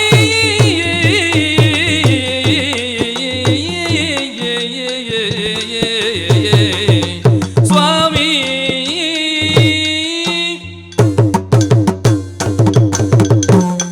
ಸ್ವಾಮಿ, ಇಂದ್ರ, ಸ್ವರ್ಗಕ್ಕೆ ಬಂದು ಆ, ನಮ್ಮನ್ನೆಲ್ಲ ಸೋಲಿಸಿ ಸ್ವರ್ಗದ ಅನೇಕ ಸುವಸ್ತುಗಳನ್ನು ತನ್ನ ಪ್ರಾಗ್ಜ್ಯೋತಿಷ ಪುರಕ್ಕೆ ತೆಗೆದುಕೊಂಡು ಹೋಗಿದ್ದಾನೆ. ಏನೆಲ್ಲ? ಮಣಿಶೈಲ, ವರುಣ, ವರುಣನ ಮಣಿಶೈಲ ಅದನ್ನು ತೆಗೆದುಕೊಂಡು ಹೋಗಿದ್ದಾನೆ. ಮತ್ತೆ ಅದು ಅಲ್ಲದೆ ನಮ್ಮೆಲ್ಲರಿಗೆ ಅತಿ ಪ್ರಿಯರಾದ ನಮ್ಮ ಹೆತ್ತ ಮಾತೆ ಅದಿತಿ ದೇವಿ, ಅವಳು ನನಗೆ ಮಾತ್ರ ಮಾತೆ ಅಲ್ವಲ್ಲ, ನಿನಗೂ ಒಂದು ಜನ್ಮದಲ್ಲಿ ಅವಳು ಮಾತೆ. ವಾಮನನಾಗಿ ನೀನು ಅವತಾರ ಎತ್ತಿದಂತಹ ಸಮಯದಲ್ಲಿ ನಿನ್ನ ಮಾತೆಯಾದ ಅದಿತಿ ದೇವಿ ನೀನು ಉಪೇಂದ್ರನಾಗಿ ನನ್ನ ತಮ್ಮನಾಗಿ ಇದ್ದಂತಹ ಆ ಕಾಲದಲ್ಲಿ ನಮಗಿಬ್ಬರಿಗೂ ಅವಳು ಮಾತೆ. ಆದ್ರಿಂದಲೇ ಅವಳ ಕರ್ಣ ಕುಂಡಲವನ್ನು ಕಿತ್ತು ತೆಗೆದುಕೊಂಡು ಹೋಗಿದ್ದಾನೆ. ಒಂದು ತಾಯಿಯ ಕರ್ಣ ಕುಂಡಲವನ್ನು ರಕ್ಷಣೆ ಮಾಡುವಂತಹ ಶಕ್ತಿಯೂ ನಮ್ಮಲ್ಲಿ ಇಲ್ಲದಾಯಿತು. ಆದ್ರಿಂದಲೇ ನಮ್ಮ ದುಃಖಕ್ಕೆ ಕಾರಣ ಸ್ವಾಮಿ. ರಾಜಮಾತೆಯ ಕರ್ಣಕುಂಡಲವನ್ನು ಕಿತ್ತು ತೆಗೆದುಕೊಂಡು ಹೋಗಿದ್ದಾನೆ. ಇದಕ್ಕೆ ತಗೆ ನೀ ಬೆದರುವೆ ಮುದದೊಳು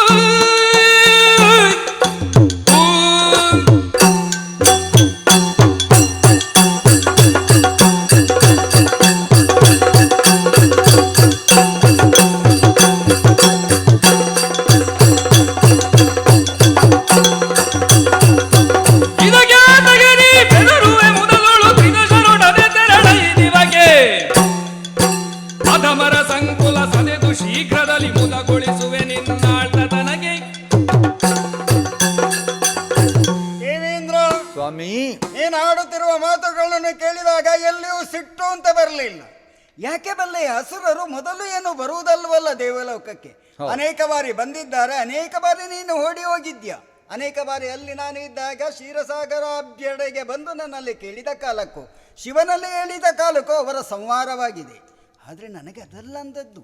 ಇದುವರೆಗೆ ಯಾರೆಲ್ಲ ದುರುಳರು ದೇವಲೋಕಕ್ಕೆ ಬಂದರೂ ಅವರು ಮಾಡದೇ ಇದ್ದದ್ದನ್ನು ಮಾಡಿದ್ನಲ್ಲ. ಹೌದು, ದೇವಮಾತೆಯ ಕರ್ಣಕುಂಡಲವನ್ನು ಅಪಹರಿಸಿದನೇ ದುರುಳ. ಹೌದು. ಅವನಲ್ಲಿರುವ ಸೊಕ್ಕೆ ಹಾಗೆ ನೀನಂದಂತೆ ನನಗೂ ತಾಯಿ ಒಂದು ವ್ರತವನ್ನು ಮಾಡುವುದರ ಮೂಲಕ ಭಗವಂತ ನನ್ನ ಉದರದಲ್ಲಿ ನಿನ್ನನ್ನು ಇರಿಸಿ ನಾನು ಪಡೆಯಬೇಕು ಅಂತ ಹಂಬಲಿಸಿದ್ರು ಮಗನಾಗಿ. ಆಕೆಯ ಬಯಕೆಯಂತೆ ಅನನ್ಯವಾದ ಪ್ರಾರ್ಥನೆಗೆ ಒಪ್ಪಿ ಮಗನಾಗಿ ಜನ್ಮವನ್ನು ತಳೆದು ಘನವಾದ ಕಾಯಕವನ್ನು ಮಾಡಿದ್ದುಂಟು. ಯಾವನೇ ಮಗನಾಗಲಿ ಎತ್ತ ತಾಯಿಗೆ ನೋವು ಆಗುತ್ತದೆ ಅಂತಾದರೆ ಅದನ್ನು ಪರಿಹರಿಸಲಿಲ್ಲ ಅಂತಾದರೆ ಅವು ಮಗ ಅಂತ ಅನ್ನಿಸಿಕೊಳ್ಳುತ್ತಾನೆ. ಹೇಳು, ಸರ್ವಸಿದ್ಧನಾಗಿದ್ದೇನೆ ನಾನು ದುರ್ಬಲ ವಧೆಗಾಗಿ. ನೀನು ಯಾಕೆ ನಡುಗತಿ ಅಂತ ನನಗೆ ಅರ್ಥವಾಗುವುದಿಲ್ಲ. ಸೂರ್ಯ ಉದಯಕ್ಕೆ ಬಂದ ಬಳಿಕ ಕತ್ತಲ ಭಯ ಉಂಟೇನೋ? ನಾನೇ ಅಭಯಸ್ತವನ್ನು ನೇಗ ಚಾಚಿದ ಬಳಿಕ ಇನ್ನಾತರ ಭಯ.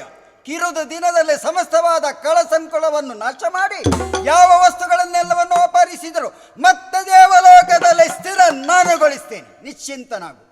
ಸ್ವಲ್ಪ ನಗಾಡು, ಇನ್ನೂ ನಿನಗೆ ಧೈರ್ಯ ಬರಲಿಲ್ಲ. ದೃಢವಾಗಿ ನಿಲ್ಲು ಸ್ವಾಮಿ. ಮುಂದಿನ ಅಭಯ ಹಸ್ತ ನೋಡಿಕೊಳ್ಳುತ್ತೇನೆ. ನಿನ್ನ ಅಭಯ ಹಸ್ತ ಯಾರ ತಲೆ ಮೇಲೆ ಇರ್ತದೋ ಅವ್ರಿಗೆ ಎಲ್ಲ ಭಯ ನಿವಾರಣೆ ಆಗ್ತದೆ ಅಂತ ಹೇಳುವಂಥದ್ದು ನನಗೆ ಅನುಭವಕ್ಕೆ ಬಂತು. ಏನು ಚಿಂತೆ ಮಾಡಬೇಡ. ಕಳೆದದ್ದು ಏನು ಉಂಟು ಅದೆಲ್ಲ ನಿನಗೆ ಸಿಗ್ತದೆ. ನನ್ನ ತಾಯಿ ಇದ್ದೇನು ಉಂಟು ಅದು ನಾನು ಕೊಡಿಸ್ತೇನೆ. ಆಗಲಿ ಸರ್, ನಿಶ್ಚಿಂತನಾಗಿ ಹೋಗು. ಹೊರಟ್ನಲ್ಲ, ಕೇವಲ ದೇವೇಂದ್ರನಿಗೆ ಮಾತು ಕೊಟ್ರೆ ಮುಗಿಲಿಲ್ವಲ್ಲ, ಮಾತಿನಂತೆ ನಡ್ಕೊಳ್ಳಬೇಕು. ಪ್ರಾಜ್ಯೋತಿಷ ಪುರದತ್ತ ನನ್ನ ಪ್ರಯಾಣ ಆಗಬೇಕು. ಗರುಡನನ್ನು ಸನ್ನದ್ಧನಾಗಿದ್ದಾನಲ್ಲ, ಅವು ಒಂದು ನಾನು ಹೇಳದಿದ್ದರೂ ಸನ್ನದ್ಧನಾಗಿದ್ದೇನೆ. ಸುದರ್ಶನವಂತೂ ಸದಾ ಸಿದ್ಧವಾಗಿ ಉಂಟು. ವಿಳಂಬ ಸಲ್ಲದ್ದು. ನಾನು ವಿಳಂಬಿಸಿದ್ರೆ ಕಲನಿಗೆ ಮತ್ತಷ್ಟು ಆಯುಷ್ಯವನ್ನು ನಾನೇ ಹೆಚ್ಚಿಸಿದಾಗ ಆಗ್ತದೆ. ಗರುಡ ಏರಿ ಸಾಗುತ್ತೇನೆ. ಸ್ವಾಮಿ ಸ್ವಾಮಿ ಮನೋವಲ್ಲವೇ ಭಾಮೆ. ಹೌದು, ಏನೇ ನನ್ನದು ನೆನಪಾಗುದಿಲ್ಲ ನಿಮಗೆ. ಎಲ್ಲಿ ಒಂದು ಅವಸರದ ಕಾರ್ಯ ಅಂತ ಹೊರಟಿದ್ದೇನೆ, ನೆನಪಿಲ್ಲದೆ ಇಷ್ಟು ಅವಸರ? ಹೆಂಡತಿಯಲ್ಲಿ ಹೇಳಿ ಹೊರಡುವಷ್ಟು ಪುರುಸೊತ್ತಿಲ್ಲ ನಿಮ್ಗೆ? ಏನನ್ನ ಸ್ವಾಮಿ, ಏನು? ಎಲ್ಲಿಗೆ ಇದು? ಎಲ್ಲಿಗೆ ಗಮನ ನಿಲ್ಲೆಲ್ಲ ರಮಣ ರಮಣ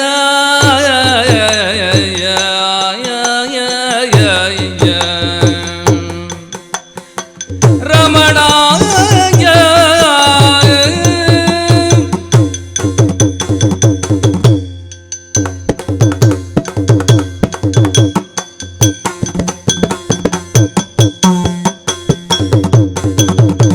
ಎಲ್ಲಿಗೆ ಗಮನ ನಿಲ್ಲೆಲ್ಲ ರಮಣ. ಸ್ವಲ್ಪ ನಿಲ್ಲಿ ಸ್ವಾಮಿ. ಸೊಲ್ಲಿಸದೆನ್ನೊಳೈದುವುದೇನು ಹದನ, ಸೊಲ್ಲಿಸದೆನ್ನೊಳೈದುವುದೇನು ಹದನ. ಯಾರೊಡನಿಂತು ಕದನ, ಯಾರೊಡನೆ ಸ್ವಾಮಿ ಕದನ? ತಿಳಿಯದಾದೆ ಅದನ. ಎಲ್ಲಿಗೆ ಗಮನ ಸೊಲ್ಲಿಸದೆನ್ನೊಳು ಇದುವುದೇನು ಹದನಾಯ. ರಮಣ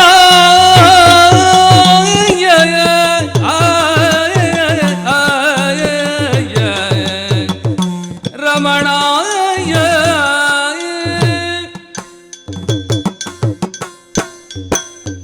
ರಮಣ, ಹೃದಯೇಶ್ವರಿ ಸ್ವಲ್ಪ ನಿಲ್ಲಿ. ಅತ್ಯಂತ ಅವಸರ ಉಂಟು, ಕಾಲಮಿತಿಯಲ್ಲಿ ಮುಗಿಸಬೇಕು ಅಂತ ನಾನಿದ್ರಿ. ನಿಮಗೆ ಅವಸರ ಉಂಟು ಸ್ವಾಮಿ, ಆ? ಆದ್ರೆ ಎಲ್ಲಿಗೆ? ಆಯ್ತು, ಮುಗೀತು.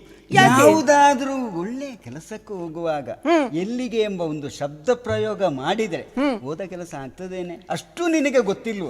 ಈಗ ಮನೆಯಲ್ಲಿರುವಂತ ಹೆಂಡತಿ ಎದುರು ಬಂದಾಗ ಎಲ್ಲಿಗೆ ಅಂತ ಕೇಳುವುದು ಅಪಶಕುನ ಆಗ್ತದ? ಇಲ್ವಾ? ಇಲ್ಲ. ಆದ್ರೆ ಒಂದು ಉಂಟು, ಮನೆಯಲ್ಲಿರುವ ಬೆಕ್ಕು ಎಲ್ಲಿಂದ ಎಲ್ಲಿಗೆ ಹೋಗುವುದಕ್ಕೊಂದು ಕಾಲಾವಕಾಶ ಉಂಟು. ಹೊರಗಿನ ಬೆಕ್ಕಾದ್ರೆ ಅಡ್ಡ ಬಂದ್ರೆ ಅಪಶಕುನ ಅಂತ. ಮನೆಯ ಬೆಕ್ಕನ್ನು ಏನು ಮಾಡುದು?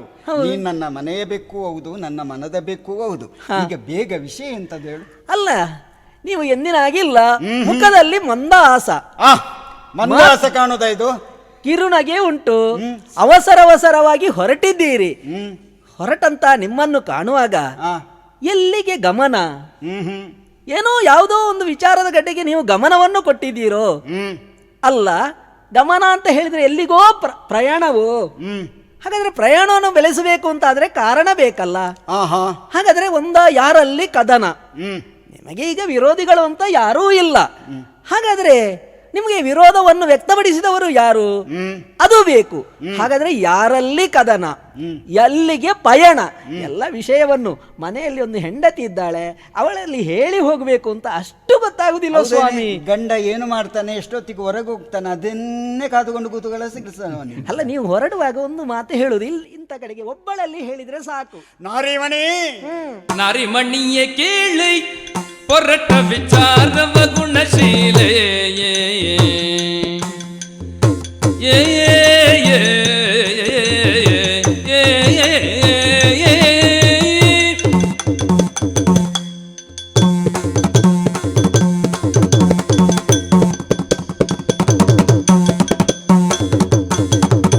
ನಾರಿಮಣಿಯೇ ಕೇಳಿ ಹೊರಟ ವಿಚಾರವ ಗುಣಶೀಲೆ, ಹೊರಟ ವಿಚಾರವ ಗುಣಶೀಲೆ.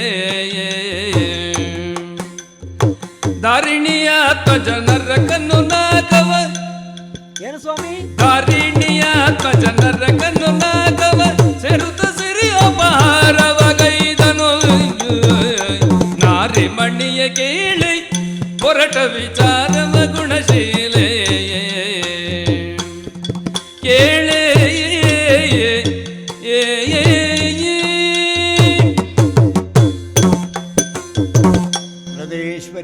ಹೃದಯೇಶ್ವರ, ನನಗೆ 8 ಮಂದಿ ಮಡೆದರಿದ್ದರು, ನೀನು ಅತ್ಯಂತ ನನಗೆ ಪ್ರಿಯವಾದವಳು. ಹೌದು ಸ್ವಾಮಿ. ಹೃದಯಕ್ಕೆ ಹತ್ತಿರವಾದವಳು. ನಿರಂತರವಾದ ನಿನ್ನ ಅನುಪಮವಾದ ಯಾವ ಪ್ರೇಮ ಉಂಟು ಅದರ ಸುದೆಯಲ್ಲಿ ಮಿಂದೆದ್ದವ ನಾನು. ಪಕ್ಕನೆ ನನಗೆ ತಡೆಯಾಗಿ ಬಂದಾವಾಗ ನಿನ್ನಲ್ಲಿ ಏನು ಅನ್ನದೆ ಮುಂದುವರಿಸುವ ಮನ ಇಲ್ಲ, ಅನ್ನಬೇಕು ಅಂತ ಉಂಟು. ಆದ್ರೆ ಬೇಗ ಮುಗಿಸ್ಬೇಕು ಅಂತಲೂ ಉಂಟು. ಅಷ್ಟು ಅವಸರವ? ನನ್ನ ಮುಖವನ್ನೇ ಕಂಡಾಗ ಕಿರುನಗೆ ಅಂತ ಹೇಳಿದೆ. ನಿನ್ನ ಗಂಡ ಕೆಲವು ಸಲ ಸಿಟ್ಟಿನಲ್ಲಿ ನಗಾಡುವುದು ಉಂಟು. ಹೌದು ಸ್ವಾಮಿ. ಸಿಟ್ಟಿನಿಂದ ಮೂಡಿದ ನಗೆ ಇದು ವ್ಯಂಗ್ಯದಿಂದ ಹೊರತು ಸರಸ ಸಲ್ಲಾಪದ ನಗೆಗಳಲ್ಲ. ಕೈಯಲ್ಲಿ ಸುದರ್ಶನವನ್ನು ಪಿಡಿದಿದ್ದೇನೆ, ಗರುಡನನ್ನು ಇನ್ನೇರಿ ಪ್ರಯಾಣ ಮುಂದುವರಿಸ್ತೇನೆ ಅಂತ ಹೇಳುವ ಕಾಲಕ್ಕೆ ಪಕ್ಕನೆ ಬಂದು ತಡೆಯಾದೆ. ಹೌದು. ಹಾಗಾದ್ರೆ ನನ್ನ ಪ್ರಯಾಣ ಎಲ್ಲಿಗೆ, ಯಾತಕ್ಕಾಗಿ ಅಂತ ನೀನು ತಿಳಿ ಹೇಳಬೇಕು. ಆಸೆ ಉಂಟು ಸ್ವಾಮಿ. ದೇವೇಂದ್ರ ಇಲ್ಲಿವರೆಗೆ ಬಂದ ವಿಚಾರ ನಿನಗೆ ತಿಳಿದಿರಬಹುದು. ದೇವೇಂದ್ರ ಬಂದವ ಸುಮ್ಮನೆ ನನ್ನನ್ನು ನೋಡಿ ಹೋಗುವುದಕ್ಕೆ ಬಂದವನಲ್ಲ. ಅಂತರಂಗದಲ್ಲಿ ನೋವನ್ನು ಇರಿಸಿಕೊಂಡು ಕಂಬನೆಯನ್ನು ಸುರಿಸುತ್ತಾ ಅವನ ಒಳಗಿನ ಬೇಗುದಿಯನ್ನು ನನ್ನಲ್ಲಿ ಅಂದ. ದೇವಲೋಕಕ್ಕೆ ಅಸುರರು ದಾಳಿ ಇಡುವುದು ಮೊದಲೂ ಅಲ್ಲ, ಪ್ರಾಯಶಿದು ಕೊನೆಯೂ ಅಲ್ಲ ಅಂತ ನನಗೆ ಅನ್ನಿಸ್ತದೆ. ನಿರಂತರವಾಗಿ ದಾಳಿ ಇಡುತ್ತಾ ಇದ್ದಾರೆ. ಪ್ರಕೃತ ಈಗ ವರ್ತಮಾನದಲ್ಲಿ ದಾಳಿಯನ್ನು ಇಟ್ಟವ ನರಕನೆನ್ನುವ ಖಳ ಮುರಾಸರನ ಜೊತೆಗೂಡಿ ದೇವಲೋಕಕ್ಕೆ ದಾಳಿಯನ್ನಿಟ್ಟನಂತೆ. ಕೇವಲ ವಿಕೃತಿ ಮನೋಭಾವದಿಂದಲೇ ಕೂಡಿದವ. ದೇವೇಂದ್ರನ ಮಡದಿಯಾದ ಸಚಿಯನ್ನು ಬಯಸಿತಾಧಾವಿಸಿದ ಅತ್ತ ಕಡೆ ತನ್ನ ವಶವರ್ತಿಯಾಗಿಸ್ತೇನೆ ಅಂತ. ಆದರೆ ಸಚಿ ಸಿಕ್ಲಿಲ್ಲ. ಹೋರಾಟದ ಫಲದಲ್ಲಿ ದೇವೇಂದ್ರ ಸೋತ. ಅವನದೊಂದು ಗ್ರಾಚಾರ, ಯಾವ ಪ್ರಸಂಗದಲ್ಲಿ ಅವನು ಸೋಲುತ್ತೆ. ಒಂದರಲ್ಲಿ ಗೆಲ್ಲುವ ಪ್ರಸಂಗ ಇಲ್ಲ. ಪ್ರಾರಂಭದಲ್ಲೊಂದನ್ನು ಗೆಲುವನ್ನು ಬಿಟ್ಟರೆ ಕೊನೆಗಾಗುವಾಗ ಕೈಲಾಸದೆಡೆಗೂ ಕನಕಗರ್ಭನಡೆಗೆ ಸಾಗದೆ ಅವನೇ ನಾನೆಂಬ ಭಾವದಿಂದ ನನ್ನೆಡೆಗೆ ಬಂದು ಹರುಹಿದ ಅಲ್ಲಿಯ ದುರದ ವಿಚಾರವನ್ನು. ಹಾಗಾದರೆ ನಾನು ಸರ್ವತಾ ದೇವತೆಗಳ ಪಕ್ಷಪಾತದಲ್ಲಿ ನಿಂತವ, ಅದಕ್ಕಿಂತ ಅಧಿಕವಾಗಿ ಧರ್ಮದ ಪಕ್ಷಪಾತದಲ್ಲಿ ನಿಂತವನು ನಾನು. ಹೌದಷ್ಟೇ. ಎಲ್ಲಿ ಧರ್ಮಕ್ಕೆ ಚ್ಯುತಿಯಾಗುತ್ತದೋ ಯಾರು ಧರ್ಮವನ್ನು ಮೆಟ್ಟಿ ನಿಲ್ಲುತ್ತಾರೋ ಅವರ ನಾಶವನ್ನು ಮಾಡುವುದಕ್ಕಲ್ವೇ ಪಾಲನಾಕರ್ತೃ ಅಂತ. ಮಾತೃ ಹೃದಯವೂ ಉಂಟು, ತಪ್ಪಿದಾಗ ಶಿಕ್ಷೆಯನ್ನು ಕೊಡುವುದಕ್ಕೂ ನಾನೇ ಹೌದಲ್ವಾ. ಇದುವರೆಗೆ ನಡೆದು ಬಂದ ದಾರಿ ಅಸುರಾಂತಕನೆಂಬ ಬಿರುದು ನನಗೆ. ಆದ್ರೆ ಈ ಸಲ ದೊಡ್ಡದಾದಂತ ಅಪರಾಧವನ್ನು ಮಾಡಿದ, ದೇವಮಾತೆಯ ಕರ್ಣಕುಂಡಲವನ್ನು ಅಪಹರಿಸಿದ. ಇದುವರೆಗೆ ಅದನ್ನು ವಶವರ್ತಿಸಿದ್ದು ಕೇವಲವಾಗಿ ದೇವತೆಗಳ ಸುವಸ್ತುಗಳನ್ನು. ಯಾರು ಇದುವರೆಗೆ ದೇವಮಾತೆಯತ್ತ ಲಕ್ಷ್ಯವನ್ನು ಇರಿಸಿದವರು ಇಲ್ಲ. ವರುಣನ ಮಣಿಶೈಲವನ್ನು, ಯಮನ ಪಾಶವನ್ನು, ಎಲ್ಲವನ್ನು ಭೂಲೋಕದೆಡೆಗೆ ಕೊಂಡೊಯ್ದಿದ್ದಾನೆ. ಆದುದರಿಂದ ಆತನನ್ನು ಆದಷ್ಟು ಬೇಗ ಸಂಹರಿಸುವುದರ ಮೂಲಕವಾಗಿ ಲೋಕಕ್ಕೆ ಶಾಂತಿಯನ್ನು ಉಂಟು ಮಾಡಬೇಕೆಂಬಂತ ನಿಲುವಿನಲ್ಲಿ ಸಾಗಿದ್ದೇನೆ, ಕಟಿಬದ್ಧನಾಗಿದ್ದೇನೆ. ವಿಷಯ ಇಷ್ಟು, ಇನ್ನು ಏನನ್ನು ಕೇಳಬಾರದು. ಗರುಡ ನೋಡೋ, ಮುಂದುವರಿ. ಸ್ವಾಮಿ ಸ್ವಾಮಿ ಸ್ವಲ್ಪ ನಿಲ್ಲಿ. ಈಗ ಇಂದ್ರಲೋಕದಿಂದ ದೇವೇಂದ್ರ ಬಂದು ವಿಚಾರವನ್ನು ಹೇಳಿದಾಗ ಅವನ ಮಾತಿಗೆ ನೀವು ಸ್ಪಂದನವನ್ನು ಕೊಟ್ಟಿದ್ದೀರಿ. ಈಗ ನಿಮಗೆ ಈಗ ಸ್ಪಂದನದಲ್ಲಿ ಹೌದು, ಅವನ ಮಾತಿಗೆ ಸ್ಪಂದನ ಕೊಟ್ಟು ನರಕಾಸುರ ವಧೆಯನ್ನು ಮಾಡಬೇಕು ಅಂತೇಳಿ ಕಾಲಮಿತಿಯಲ್ಲಿ ನೀವು ಬೇಗನೆ ಹೊರಡಿದೀರಿ. ಸರಿ ಸ್ವಾಮಿ, ಆದ್ರೆ ನಾನು ನಿಮ್ಮನ್ನು ಬಿಟ್ಟು ಹೋಗ್ಲಿಕ್ಕೆ ಉಂಟ ಸ್ವಾಮಿ. ಅರೆಕ್ಷಣ ಬಿಡ್ಲಿಕ್ಕೆ ಸಾಧ್ಯ ಇಲ್ಲ. ಅರೆಕ್ಷಣ ಅಗಲಿಲಾರೆ ನಾನಿನ್ನ ನಾನು ಸ್ವಾಮಿ. ಓ ಮೋಹನ್ನ ಸ್ವಾಮಿ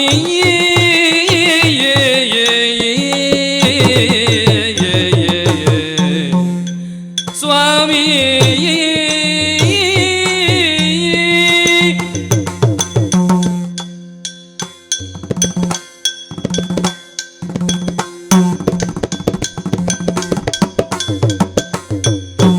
ಅರೆಕ್ಷಣ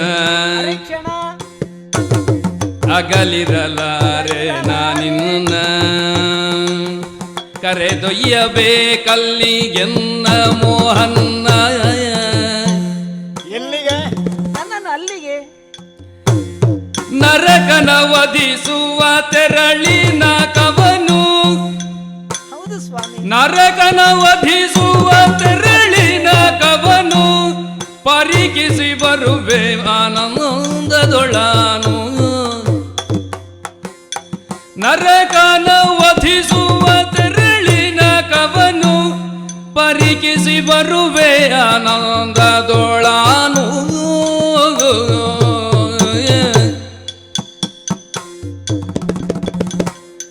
ಅರೆಕ್ಷಣ ಅಗಲಿರಲಾರೆ ನಾನಿನ್ನ ಕರೆದೊಯ್ಯಬೇಕಲ್ಲಿಗೆನ್ನ ಮೋಹನ್ನ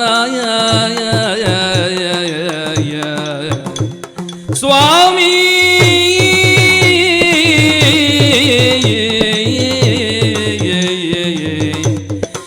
ಸ್ವಾಮಿ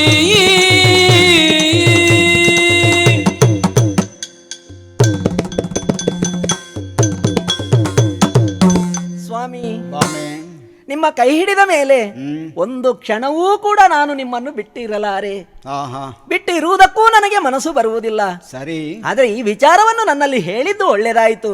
ಒಂದು ಯುದ್ಧ ಮಾಡುವುದು ನೀವು ಹೇಗೆ, ಅದು ಕೂಡ ನರಕಾಸುರಲ್ಲಿ ಹೋರಾಟವನ್ನು ಮಾಡ್ತೀರಿ ಅಂತ ಹೇಳ್ತಾ ಇದ್ದೀರಿ. ಆ ದೇವಲೋಕದಲ್ಲಿ ನರಕಾಸುರನ ವಧೆಯನ್ನು ಮಾಡುವಂತಹ ಕ್ರಮವನ್ನು ನೋಡಬೇಕು. ದೇವಲೋಕ ಅಲ್ಲ, ಅವ ಇರುವುದು ಭೂಲೋಕದಲ್ಲಿ. ಹಾಗಾದ್ರೆ ಅವನು ದೇವಲೋಕದಲ್ಲಿ ದಾಳಿಯನ್ನು ಮಾಡಿದ್ದಾನೆ. ಹಾಗಾದ್ರೆ ಅವನನ್ನು ನಾಶ ಮಾಡುವುದರ ಮೂಲಕವಾಗಿ ಆಮೇಲೆ ಅವನ ನಾಶವಾದ ಬಳಿಕ ದೇವಲೋಕದ ಸಮಸ್ತ ವೈಭವವನ್ನು ನಾಕಲೋಕವನ್ನೂ ನೋಡಬೇಕು ಅಂತ ಆಸೆ ಇದೆ ಸ್ವಾಮಿ. ಆದ್ದರಿಂದ ಆಗುವುದಿಲ್ಲ ಅಂತ ಹೇಳುವುದು ಬೇಡ. ಈ ಪ್ರಸಂಗದಲ್ಲಿ ನನಗೊಂದು ಅವಕಾಶ ಕೊಟ್ರೆ ನಾನು ಕೂಡ ನಿಮ್ಮ ಜೊತೆಯಲ್ಲಿ ದೇವಲೋಕದವರೆಗೆ ನಾನು ಬರ್ತೇನೆ ಸ್ವಾಮಿ. ಭಾಮ, ಅವಕಾಶವನ್ನು ಕೊಡಬಹುದಿತ್ತು. ಯಾವುದಕ್ಕೆ ಬಲ್ಲಯ್ಯ?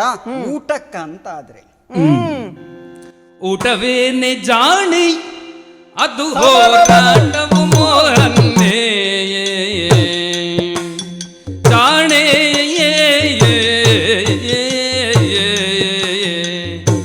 ಜಾಣೆ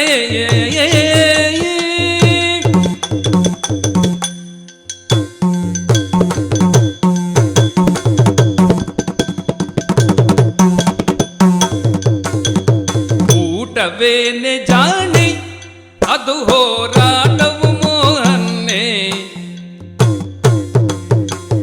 ಕಾಟು ರಕ್ಕಸರ ಕೂಟವು ಕೇಳಲೆ ಒಂದೆರಡಲ್ಲ ಸಮೂಹವೇ ಉಂಟು. ಹೌದಾ, ಅವರದ್ದು ಕೂಟವೇ ಉಂಟಾ? ಕಾಟು ರಕ್ಕಸರ ಕೂಟವು ಕೇಳಲೆ ಮಠಗಾತಿನಿ ಬರಲು ಬೇಡಲೆ ಊಟವೇನೆ ಜಾಣೆ ಅದು ಹೋರಾಟವು ಮೋಹನ್ನೇ ಜಾಣೆ ಕೇಳೆ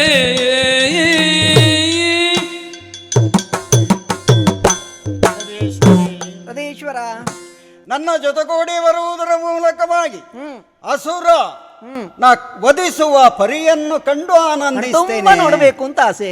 ಈ ಪ್ರಸಂಗದಲ್ಲಿ ಬೇಡುವ ಅಂತ ಬೇಕು ಅಂತ ನನಗೆ ಕಾಣುವುದು. ಯಾಕೆ ಬೇಡ? ಹಾ, ಹೌದೇನೆ? ಹ್ಮ್ ನೀನಂತೂ ಹ್ಮ್ ಹೆಣ್ಣಿನ ಅಂತರಂಗ ಮೃದುವಾದದ್ದು, ಹ್ಮ್ ಬೆನ್ನೆಷ್ಟೇ ಕೋಮಲವಾದದ್ದು. ಹಾ, ಕರ್ಕಶವಾದ ಯಾವುದೋ ಧ್ವನಿಯನ್ನು ಕೇಳಿದ್ರು ಇಲ್ಲ, ಕೋರದಾಡೆಯಿಂದ ಕಪ್ಪು ಮೈಯಿಂದ ಕೆಂಗಣ್ಣಿನಿಂದ ಕೂಡಿದ ಆ ಅಸುರರನ್ನು ಕಂಡಾಗ ನೀನು ಭಯಭೀತಳು ಆಯಿತು ಅಂತ ಆದ್ರೆ ನಾನೇನು ಮಾಡಬೇಕು ಅಂತ ಬೇಕೋ ಬೇಡುವ ಹೇಳು. ಯಾಕೆ? ಒಂದು ಕಡೆಯಲ್ಲಿ ರಕ್ಕಸರು ನಾನಾ ಮಾಯಾಜಾಲವನ್ನು ಬಿತ್ತರಿಸುತ್ತಾ ಸಂಗ್ರಾಮವನ್ನು ಮಾಡಿದಾಗ ಅವರ ಕಡೆಗೆ ನನ್ನ ಲಕ್ಷ್ಯವನ್ನು ಇರಿಸಬೇಕು, ಮತ್ತೊಂದರ ಕಡೆಗೆ ನಿನ್ನ ಕಡೆಗೂ ನನ್ನ ಲಕ್ಷ್ಯವನ್ನು ಇರಿಸಬೇಕು. ಯಾಕೆ? ನಿನ್ನನ್ನು ರಕ್ಷಿಸಬೇಕಾದ ಗುರುತರವಾದ ಹೊಣೆಗಾರಿಕೆ ನನಗುಂಟು. ಕಳ್ಳರ ವಧೆಯನ್ನು ಮಾಡಬೇಕು, ನಿನ್ನ ರಕ್ಷಣೆಯನ್ನು ಮಾಡಬೇಕು. ಹೃದಯೇಶ್ವರಿ, ಒಂದು ಕೆಲಸ ಮಾಡು.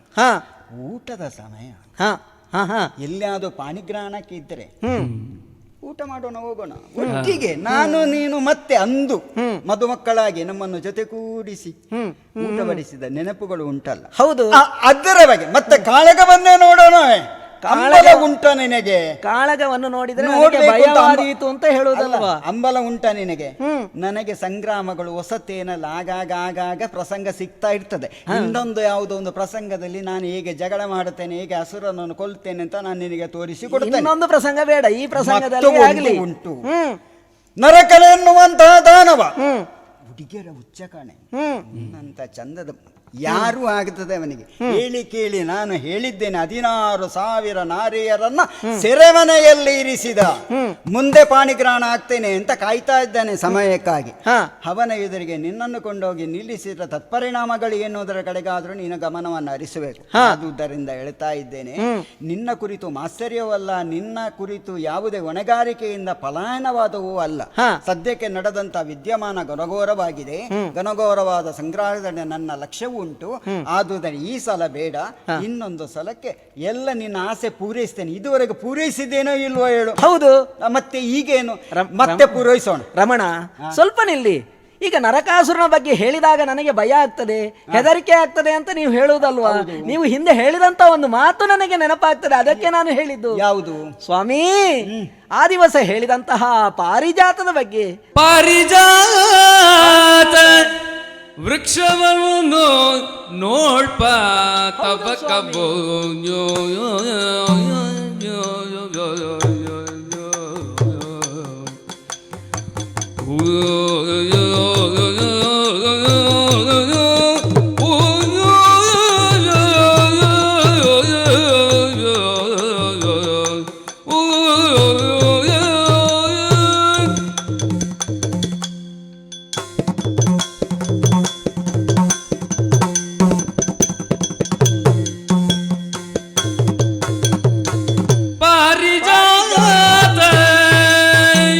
ವೃಕ್ಷವನ್ನು ನೋಡ್ಪ ತಬಕವು ಸ್ವಾಮಿ, ನೋಡ್ಪ ತಬಕವು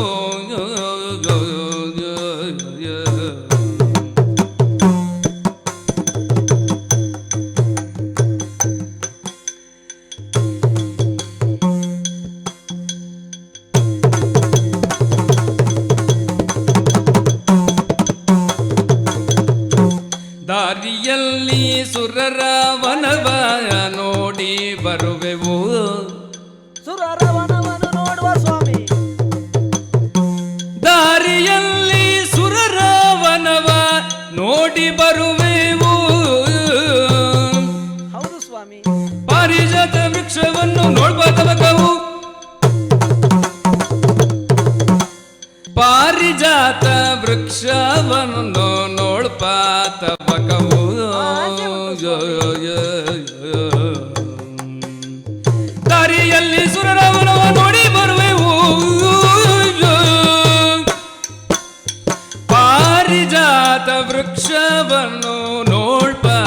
ಸ್ತವಕವು ರಮಣಾಯ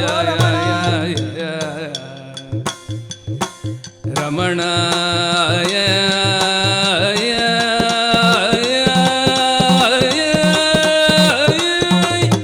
ರಮಣ,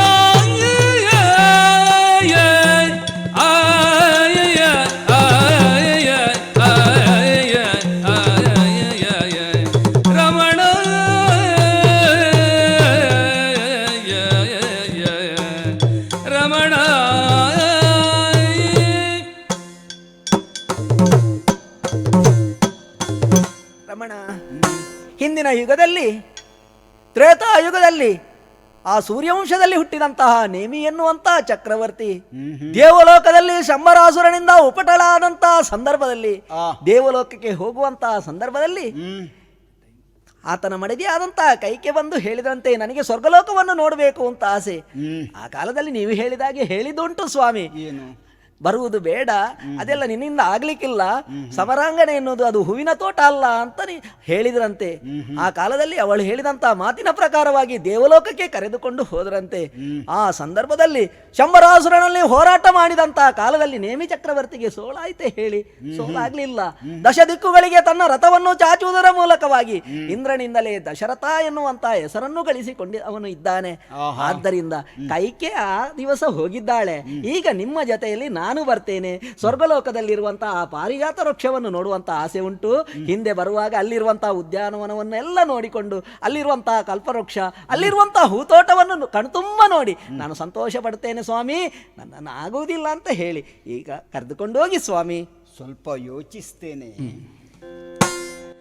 ಕಳನ ಬದೆಗನು ಕೂಲವೆನು ತಲಿ ನಳಿನ ಬಂದು ತಿಳಿದು ಮನದಲ್ಲಿ, ಕಳನ ಬದಿಗನು ಕೂಲವೆನು ತಲೆ ನಳಿನ ಬನು ತಿಳಿದು ಮನದಲ್ಲಿ, ಲಲನೆ ಭಾವೆಯ ಸಹಿತ ವಿನುತಾತ್ಮಜನ ಬೆಗಲೇರಿ. ಬೇಡ ಅಂತ ಹೇಳುವುದಕ್ಕೆ ಇಲ್ಲವಲ್ಲ. ಕನಕಗರ್ಭನ ವರವೇನು, ಮಾತಾಪಿತೃಗಳು ಒಟ್ಟಾಗಿ ಬಂದ ಕಾಲಕ್ಕೆ ಸಮರವನ್ನು ಸಾರಿದ್ರು ಅಂತ ತನ್ನ ಮೂಲಕವಾಗಿ ನಿನಗೆ ಮರಣವಾಗ್ತದೆ. ಹಾಗಾದ್ರೆ ಇವಳು ಯಾರು ಎನ್ನುವುದು ಸ್ಪಷ್ಟವಾಗಿ ನಾನು ತಿಳಿದಿದ್ದೇನಲ್ವಾ. ಏಕಾಂಗಿಯಾಗಿ ಸಾಗಿದನೆಂದರೆ ಸಮರವನ್ನು ಕೊಡಬಹುದು, ನರಕನನ್ನು ಒದಿಸುವುದಕ್ಕಂತೂ ಸಾಧ್ಯವಿಲ್ಲ. ಆದ ಕಾರಣದಿಂದಾಗಿ ಇವಳನ್ನು ಜೊತೆಗೂಡಿ ಹೋಗುವುದರ ಮೂಲಕವಾಗಿ ಲೋಕಕ್ಕೆ ಸಮಸ್ತವ ಮಂಗಳವನ್ನು ಉಂಟು ಮಾಡುವುದೇ ಲೇಸೆಂದು ಬಗೆದಿದ್ದೇನೆ. ಮತ್ತೆ ಇವಳಿಗೆ ವಿಷಯ ತಿಳಿಸಿದ್ರೆ ಒಬ್ಬ ಮಗ ಬಾ ಸಂಗ್ರಾಮ ಮಾಡಿ, ಯಾವ ತಾಯಿಯಾದರೂ ಬಂದಾಳೆ, ಎಷ್ಟೇ ಮಕ್ಕಳು ಕೆಟ್ಟದ್ದಾದರೂ ಕೂಡ ತಾಯಿ ಮಕ್ಕಳ ಕುರಿತು ಕಾರುಣ್ಯ ಭಾವವನ್ನು ಹೊಂದುತ್ತಾಳೆ ಹೊರತು ನಿಗ್ರಹಕ್ಕೆ ಮುಂದಾಗೋದಿಲ್ಲ. ಸರಿ, ಇವಳಾಗಿ ಬರ್ತೇನೆ ಅಂತೇಳಿ ಆಕೆ ತಡೆಯುವುದು, ಮುಂದೆ ಒಳಿತಾಗುತ್ತದೆ ಅಂತಾದ್ರೆ ಕರ್ಕೊಂಡು ಹೋಗುವುದೇ ಒಳ್ಳೇದು. ಬಾಮೆ ಸ್ವಾಮಿ, ಬಾಗಿಲು ಹಾಕುವುದು ಬೇಡ. ಆ ಸಲ ಬಾಗಿಲು ಹಾಕಿದನ್ನು ತೆಗಿಲಿಕ್ಕೆ ನಾನು ಪಟ್ಟ ಕಷ್ಟ ಒಂದು ಉಂಟು. ಎಲ್ಲಿಗೆ ನೀನು ಬಾಗಿಲ ಹತ್ರ ಓಡುದು ಬೇಡ, ಅದು ಬಿಡು, ಅದು ಅಲ್ಲಿ ಇರ್ಲಿ, ಆ ಪ್ರಸಂಗ ಎಲ್ಲಿ ಇರ್ಲಿ, ಆದ್ರೆ ಇದು ಮುಂದುವರಿದ ಭಾಗ. ಆದುದರಿಂದ ಸನ್ನದ್ಧನಾಗಿದ್ದಾನೆ.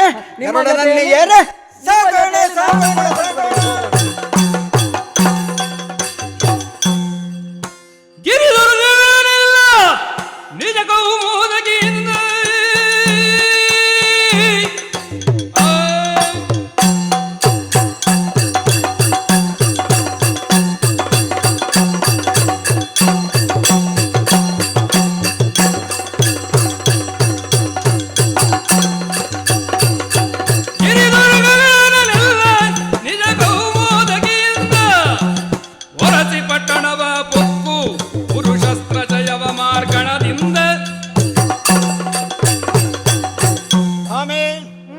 ಅತ್ಯಂತ ತ್ವರಿತದಿಂದಲೇ ಸಾಗಿ ಬಂದಿದೆ. ನಿಶಾದೇವಿ ಆವರಿಸಿದ್ದಾಳೆ. ಎಲ್ಲೆಡೆಯಲ್ಲೂ ಕತ್ತಲಿದೆ. ಅದರ ವೇಗವನ್ನು, ಗಾಳಿಯ ವೇಗವನ್ನು ಹಿಂದಿಕ್ಕಿ ಗರುಡನು ಮುಂದುವರಿದು ಬಂದು ನಿಂತದ್ದು ರಾಜೋಶಿಷಪುರದ. ಹೌದೇ ಅಲ್ವೇ? ಹಬ್ಬ ನೋಡಿದೆಯ. ಮುಂದುವರಿಯುವುದಕ್ಕೆ ಸಾಧ್ಯವಿಲ್ಲ. ಯಾಕೆ ಅಂತ ಕೇಳಿದರೆ ಸಪ್ತ ದುರ್ಗದಿಂದ ರಕ್ಷಣೆಯನ್ನು ಹೊಂದಿದೆ. ಗದೆಯ ಮೂಲಕವಾಗಿ ಒಂದೊಂದೇ ಆ ಕೋಟೆಯನ್ನು ಗುಡಿ ಮಾಡುತ್ತಾ ಮುಂದೆ ಸಾಗೋಣ. ಹೋಗೋಣ.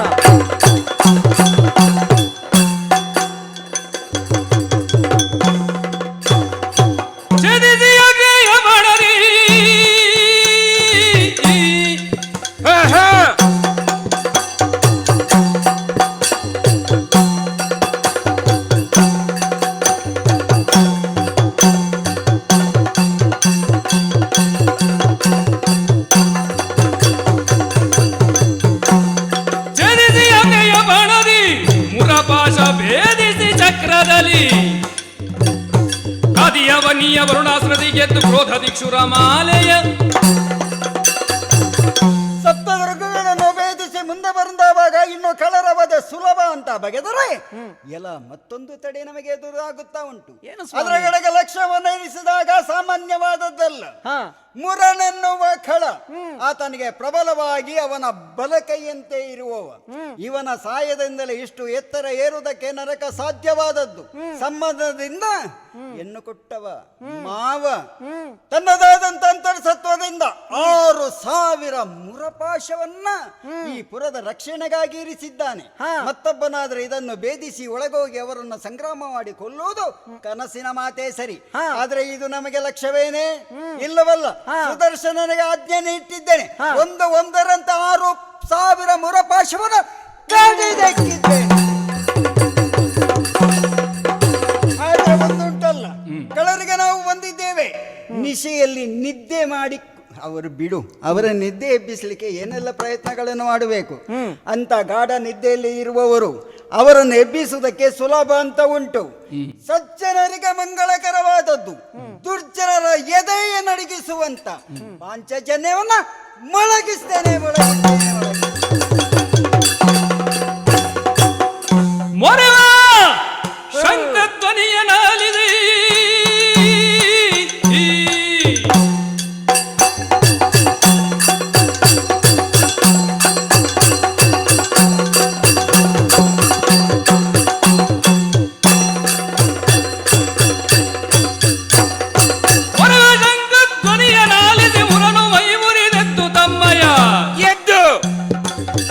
ಬಂದವನಾರು ಕಾಂಬೆನು ಬರದೊಳವನ ನಿಶಾದೇವಿಯ ಚಕ್ಕೆಯಲ್ಲಿರುವಂತಹ ಸಂದರ್ಭದಲ್ಲಿ ಶಂಕನಾದ ಎಲ್ಲಿಂದ ಬಂತು, ಹೇಗೆ ಬಂತು, ಏನು ಎನ್ನುವುದನ್ನು ನಾನು ತಿಳಿಯುವುದಕ್ಕಾಗಿ ಹೊರಟು ಬಂದಿದ್ದೇನೆ. ಹೊರವಾವೆ ಹೇಗೆ ನೋಡಬಾರ್ದೆ, ಸಪ್ತ ದುರ್ಗಗಳನ್ನು ಕೂಡ ಛೇದಿಸಿದೆ ಹಾಗೆ ಕಾಣ್ತಾ ಇದೆ. ಜಲದುರ್ಗದಲ್ಲಿ ವಾಸಿಸ್ತಾ ಇರುವಂತಹ ನಾನಾದ್ರೂ ಈ ಸಂದರ್ಭದಲ್ಲಿ ಹೊರಬಂದು ನೋಡುವಂತದ್ದು ಯಾರು ಬಂದಿದ್ದಾರೆ, ಯಾರು ಬಂದಿದ್ದಾರೆ, ಯಾರು ಆರಲವನೇ ನಮ್ಮ ನಗರಿಗೆ ಯಾರ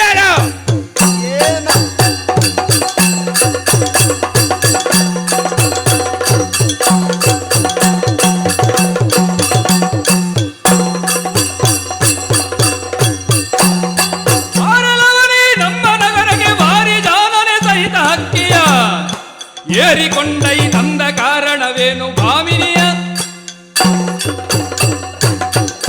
ಎಲ ಏನವ ರಾತ್ರಿಯ ಹೊತ್ತಿನಲ್ಲಿ ಎಲ್ಲರೂ ಕೂಡ ನಿಷಾದೇವಿಯ ತೆಕ್ಕೆಯಲ್ಲಿರುವಂತಹ ಸಂದರ್ಭದಲ್ಲಿ ಸರಿ ಹಕ್ಕಿಯನ್ನು ಏರಿಕೊಂಡು ಭಾಮಿನಿಯ ಸಹಿತವಾಗಿ ಇಲ್ಲಿಗೆ ಬಂದಿದೆಯಲ್ಲ, ಯಾರೇಲ, ಯಾಕೆ ಬಂದಿ, ಯಾಕೆ ಶಂಕನಾದ, ಏನು ನಿನ್ನ ಕತೆ? ನೀನು ಯಾರು?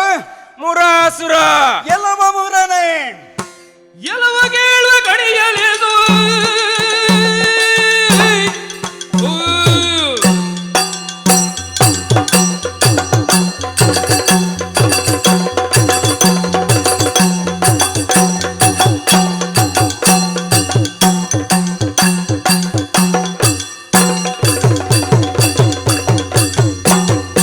ಎಲವಗೇಳುವ ಗಡಿಯಲೇದು ನಳಿನ ಜಾಂಡದೊಳಗೆ ದೈತ್ಯ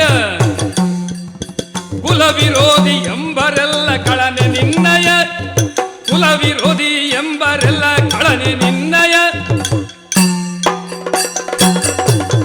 ಮುರಾಸುರ ಯಾರ ನಿಲ್ಲಿಸು. ನಿನ್ನ ಎತ್ತರದ ಧ್ವನಿಯನ್ನು ಕೇಳಿದವಾಗ ಇಲ್ಲಿ ಭಯಭೀತರು ಯಾರು ಆಗುವುದಕ್ಕಿಲ್ಲ. ಮನಸ್ಸು ಮಾಡಿದರೆ ನಿನ್ನಕ್ಕಿಂತಲೂ ಎತ್ತರದ ಧ್ವನಿಯನ್ನು ಏರಿಸಬಲ್ಲೆ ನಾನು. ನಾನಾರು ನಾನೇನು ಎನ್ನುವುದರ ಕಡೆಗೆ ನಿನ್ನ ಪ್ರಶ್ನೆ ಅಲ್ವೇ? ಪ್ರಶ್ನೆಯನ್ನು ಕೇಳಿ ಮಾಡುವುದಾದ್ರೂ ಏನು ಅಂತಾದ್ರೂ ಬೇಕೋ ಬೇಡವೋ ಹೇಳು.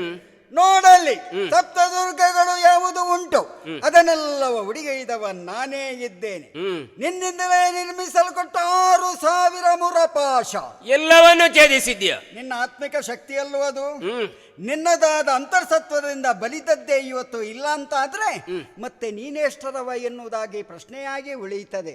ಮತ್ತೇನು ನಾನಾರು? ಲೋಕದಲ್ಲಿ ಲೋಕಾಂತರದಲ್ಲಿ ನಾನಾ ವಿಧಗಳ ಹೆಸರಿನಿಂದ ನನ್ನನ್ನು ಕರೆಯಲ್ಪಡುತ್ತಾರೆ. ಎಲ್ಲ ದುರುಳನೆ ದುಷ್ಟನೆ ಮಾಡಬಾರದ ಕೃತ್ಯವನ್ನು ಮಾಡುವುದರ ಮೂಲಕವಾಗಿ ಭೂವನಿತೆಗೆ ಬಹುಭಾರವೆನಿಸಿದ ಕರ್ಮಗಳನ್ನು ಮಾಡಿದವರು ನೀವು. ಭೂವನಿತೆಯ ಕಂಬನಿಯನ್ನು ಸುರಿಸಿದ ನಿಮ್ಮಂತ ದುರುಳರ ನಾಶಕ್ಕೆಂದು ಇಳಿದು ಬಂದವನಿದ್ದೇನೆ ನಾನು. ಅಷ್ಟು ಮಾತ್ರವಲ್ಲ, ಪ್ರಪಂಚದಲ್ಲಿ ಎಲ್ಲಿಯೇ ಆಗಲಿ ಅಸೂರಿ ಸ್ವಭಾವ ಮೇಲೆ ಎದ್ದು ಬರ್ತದೆ ಅಂತಾದ್ರೆ ಅದು ಯಾರು ಅಂತ ಎನ್ನುವ ಪ್ರಶ್ನೆಯೇ ನನಗಿಲ್ಲ. ಅಸುರಿ ಸ್ವಭಾವ ಎಲ್ಲಿ ಕಾಣಲ್ಪಡುತ್ತದೋ ಅಲ್ಲಿ ನಾಶಕ್ಕೆಂತೆ ಇರುವ ಅಸುರ ಅಂತ ನಮ್ಮ ಅಭಿನಾದದಿಂದ ಬಂದಿದ್ದೇನೆ. ಈಗಲೂ ನಿನಗೊಂದು ಮಾತು ಹೇಳುತ್ತೇನೆ, ಬದುಕಬೇಕು ಕನಕಗರ್ಭ ಆಯುಷ್ಯದಲ್ಲಿ ಇರುವಲ್ಲಿಯವರೆಗೆ ಅಂತಾದ್ರೆ ಮಾಡಿದಲ್ಲೂ ಅಪರಾಧವಾಯಿತೆಂದು ಚರಣಾಭ್ಯರ್ಥಿಗಳಿಗೆ ಹಿಂದೆ ಸರಿದರೆ ಒಳಿತು, ಇಲ್ಲದಿದ್ದರೆ ತರಿವೆ ನಿನ್ನ. ತಿಳಿದೆ ಯಾರು ಬಂದದ್ದು ಅಂತ ಗೊತ್ತಾಯ್ತು. ಅಸುರ ಅಂತಕ ಈಗ ಮುರಾರಿಯಾಗಿ ಬಂದದಲ್ವಾ? ಒಂದು ಕಾಲದಲ್ಲಿ ಕಂಸಾರಿ ಎನ್ನುವಂತ ಬಿರುದಿಗೆ ಒಳಗಾದವ. ಈಗ ಹೊಸ ಹೆಸರು ಬರಲಿ ಅಂತ ಮುರಾರಿ ಆಗುವುದಕ್ಕೆ ಬಂದಿದ್ದೀನಿ ನೀನು. ಈ ಮುರನನ್ನು ನೀನು ಎದುರಿಸುವುದಕ್ಕೆ ಬಂದವನ? ನಾನು ನಿನ್ನನ್ನೇ ನೋಡಿ ಕಲಿತದ್ದು. ಓಹೋ, ಯಾಕೆ? ಏನು? ನೀನು ಆದಿನಾರಾಯಣ ಎನ್ನುವ ಕಾಲದಲ್ಲಿ ಜಲದಲ್ಲಿ ಮಲಗಿದ್ದೀಯಂತೆ. ಈಗಲೂ ಕೂಡ ದ್ವಾರಕೆಯಲ್ಲಿ ಜಲದ ಮಧ್ಯದಲ್ಲೇ ಇರುವುದಂತೆ. ನಾವು ಯಾಕೆ ಕಡಿಮೆ ಆಗಬೇಕು? ಜಲದುರ್ಗದಲ್ಲೇ ನಾವಿರುವವು. ಹೌದಾ? ನಾನು ಬಡ್ಡಿ ದಬ್ಬಿಸಿ ಬಂದಿದ್ಯಲ್ಲ, ನಿನ್ನ ಹಾಗೆ ಆಗ್ಬೇಕು ಅಂತ ನನ್ನ ಅಳಿಯ. ಯಾಕೆ? 8 ಆಗಿದೆ ಅಂತೆ ನಿನಗೆ, ಇವನಿಗೆ ಆಗ್ಲಿ 16,000. ಅದು ನೋಡೋಣ. ಅಷ್ಟೇ ಅಲ್ಲ, ನಮ್ಮವರ ಸಂತಾನ ಬೆಳಿಬೇಕಾಗಿದ್ರೆ ಬೇಕು ನಮಗೆ ಕ್ಷೇತ್ರ. ಹಾಗಾಗಿಯೇ ನಾನು ನನ್ನ ಮಗಳನ್ನು ಕೂಡ ಕೊಟ್ಟಿದ್ದೇನೆ. ಇಲ್ಲಿಗೆ ಬಂದಿದ್ದೀಯಲ್ಲ, ನಮ್ಮ ಸಂತಾನದ ಕೈಯಲ್ಲಿ ನೀನು ಸಾಯ್ತಿ. ಮುರಾ, ಒಂದು ಮಾತು ಹೇಳಿದೆ ಅಲ್ಲ, ಅಂದು ಕ್ಷೀರಸಾಗರದಲ್ಲಿ ಮಲಗಿದೆ, ಇಂದು ಸಾಗರದ ಮಧ್ಯದಲ್ಲಿ ನನ್ನ ಆವಾಸ ಸ್ಥಾನ. ನೀನೆಲ್ಲಿದ್ದದ್ದು? ಜಲದುರ್ಗವ. ನಿನಗೆ ಸಾಯುವ ಕಾಲಕ್ಕೆ ಒಂದು ಹನಿ ನೀರು ಸಿಕ್ಕದಂತೆ ನಾನು ಮಾಡ್ತೇನೆ. ಪಾಪಿ ಮಗನ, ನೋಡು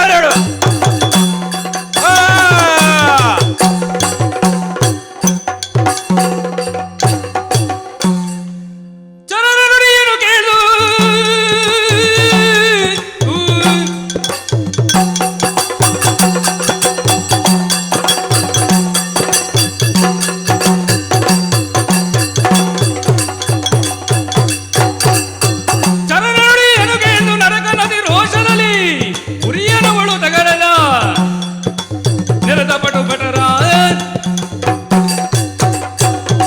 ರಾತ್ರಿ ವೇಳೆಯಲ್ಲಿ ಜನರು ಬಂದು ಗೋಳಿಡ್ತಾ ಇದ್ದಾರೆ. ದುಷ್ಟರ ಆಗಮನ ನಮ್ಮದಾದಂತಹ ಈ ಪ್ರಾಗ್ಜ್ಯೋತಿಷ ಪುರಕ್ಕೆ ಆಗಿದೆ ಅಂತೆ. ತನ್ಮೂಲಕವಾಗಿ ನಮ್ಮಲ್ಲಿರತಕ್ಕಂತಹ 7 ದುರ್ಗಗಳನ್ನು ನಾಶ ಮಾಡಿದ್ದಾರಂತೆ. ಮುರಾಸುರ ಬಂಧಿಸಿದಂತ 6,000 ಮುರಪಾಶಗಳನ್ನು ನಾಶಗೊಳಿಸಿದ್ದಾರಂತೆ. ಸ್ವತಃ ಮುರಾಸುರನನ್ನೇ ಕೊಂದಿದ್ದಾರಂತೆ. ಹಾಗಾಗಿ ತಡ ಮಾಡುವುದಲ್ಲ, ಬಂದವರನ್ನು ಎದುರಿಸಲಿಕ್ಕೆ ನಾನೇ ಮುಂದಕ್ಕೆ ಸಾಗುತ್ತೇನೆ.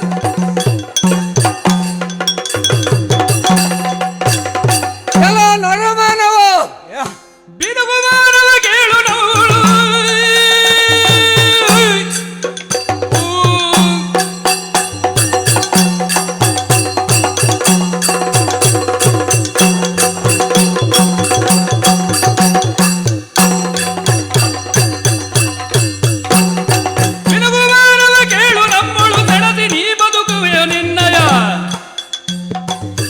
ಬರಹವ ತೊಡುವೆ ಇಶದೊಳೆನುತ ಕಳನು. ಎಲ್ಲ ನರಮಾನವ ನೀನಾರಲು ನಾನೀ ಪುರದ ಒಡೆಯ. ನರಕಾಸುರ ಭೌಮಾಸುರ ಅಂದ್ರೆ ನಾನೇ. ಓಹೋ ಅಯ್ಯ, ಒಬ್ಬನ ನನಗೂ ನಿನಗೂ ಇವತ್ತಿನವರೆಗೆ ಶತ್ರುತ್ವ ಇಲ್ಲ. ಬಿಡು, ನೀನಾಗಿ ಆ ಶತ್ರುತ್ವವನ್ನು ವಹಿಸಿಕೊಂಡು ನಮ್ಮ ಪುರಕ್ಕೆ ಬಂದಿದ್ದೆ ಅಂತಾದ್ರೆ ಶತ್ರುಗಳ ಪಾಳೆಯವನ್ನು ರಾತ್ರಿ ವೇಳೆ ಹೊಕ್ಕತಕ್ಕಂಥದ್ದು ವೀರರ ಲಕ್ಷಣ ಅಲ್ಲ, ಹೇಡಿಗಳ ಲಕ್ಷಣ. ಆ ರೀತಿಯಲ್ಲಿ ಅವೇಳೆಯಲ್ಲಿ ಪುರವನ್ನು ಪ್ರವೇಶಿಸಿದ್ಯಂತೆ. ಮಾವನಾದಂತಹ ಮುರಾಸುರನನ್ನು ಮರ್ದಿಸಿದ್ಯಂತೆ. ಮುರಾಸುರ ಬಂಧಿಸಿದಂತಹ ಮುರಪಾಶಗಳನ್ನು ನಾಶಗೊಳಿಸಿದ್ಯಂತೆ. ನೋಡ್ತಾ ಇದ್ದೇನೆ. ಏನು ಬಲಹೀನ. ಯಾಕೆ ಲೋಕದಲ್ಲಿ ಯಾರಾದ್ರೂ ವಾಹನವನ್ನಾಗಿ ಪಕ್ಷಿಯನ್ನು ಅಂಗೀಕರಿಸುತ್ತಾರೋ? ಅದು ನನ್ನದಾದ ಇಗ್ಗಳಿಕೆ. ಅದು ಯಾಕೆ ದುರ್ಬಲ ಅಂತ ಅನ್ನಿಸ್ತೇನೇನು? ಹಾಗಲ್ಲ, ಒಂದು ಪ್ರಯಾಣವನ್ನು ಮಾಡು. ನನಗಾಗಲಿಕ್ಕಿಲ್ಲ, ನಿನ್ನಂತ ಆಗ್ಲಿಕ್ಕಿಲ್ಲ. ನೀನು ದುರ್ಬಲ ಅನ್ನುವ ಕಾರಣಕ್ಕೆ ಒಂದು ಪಕ್ಷಿಯನ್ನು ನೀನು ಅಪೇಕ್ಷೆ ಪಟ್ಟಿದ್ದಿ ವಾಹನ ಅನ್ನುವಾಗಿ. ಈಗ ಲೋಕದಲ್ಲಿ ಇವತ್ತಿನವರೆಗೆ ಸೋತವ ಅಲ್ಲ ಈ ನರಕಾಸುರ, ಅಜಯನಾಗಿ ವಿಕ್ರಮಿಯಾಗಿ ಮೆರೆದಂತವ. ನಿನ್ನಂತವ ಬಂದು ನನಗೆ ಪಂಥಾಹ್ವಾನವನ್ನು ನೀಡಿದ್ಯಲ್ಲೋ ಮುರಾಸುರನನ್ನು ಕೊಲ್ಲುವ ಮುಖೇನ. ಹಾಗಾಗಿ ನೋಡು, ನಿನ್ನ ಹಣೆ ಬರದಲ್ಲಿ ಇದೇ ಪ್ರಾಗ್ಜ್ಯೋತಿಷಪುರದಲ್ಲಿ ನಿನ್ನ ಮರಣ ಸಂಭವಿಸಬೇಕು ಅಂತ ಬರೆದಿದ್ರೆ ಅದಕ್ಕೆ ಸಾಕ್ಷಾತ್ ಯಮನಾಗಿ ನಿನ್ನ ಮುಂದೆ ಬಂದಿದ್ದೇನೆ. ಬಾಯ್ ಅದರಿಸು ನನ್ನನ್ನು. ಕೆಲವ ನರಕನೇ ಗಣವರ ಕವಿ ಯಾವುದು ನಿನ್ನೊಳು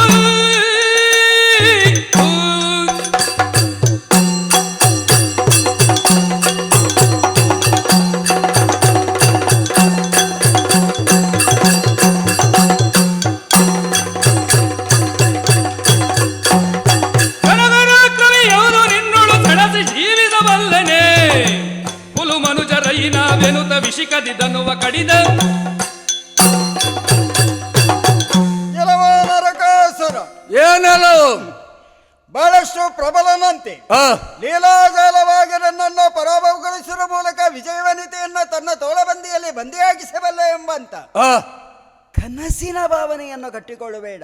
ಯಾಕೆ? ಕಣ್ಣನೆಯ ಒಳಗಿನ ಗಂಟನ್ನು ಕಂಡ ಕಳ್ಳನೊಬ್ಬನು ಅದನ್ನು ತನ್ನ ವಶವರ್ತಿಯಾಗಿಸಲಿಕ್ಕೆ ಸಾಧ್ಯ ಉಂಟೆ ಹೇಳು?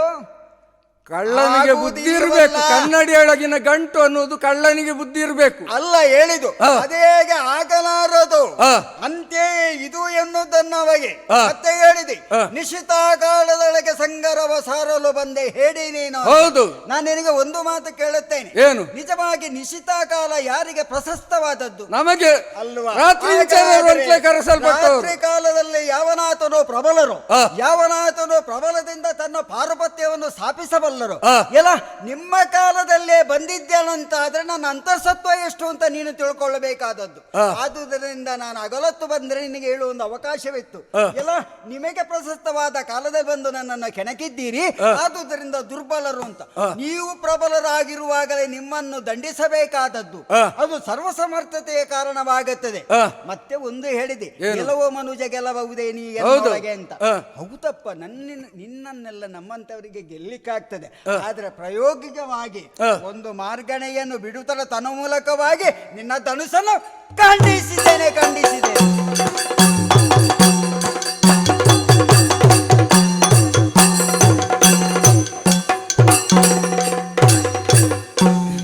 ವರಷದಗ್ನಿಯ ಗಾಯದಲ್ಲಿ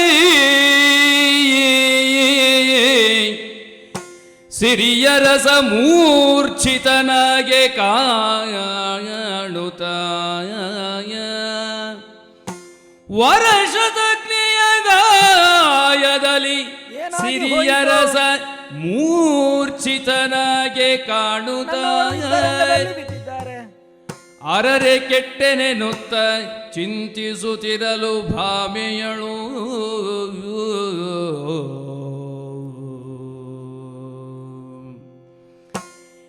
ಏಳು ಏಳು ಪ್ರಾಣಕಾಂತಾಯ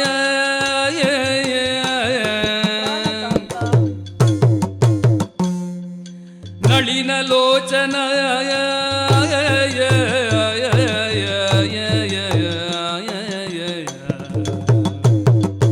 ಕೂಳನನ್ನು ವಧಿಸಿ ಬೇಗ.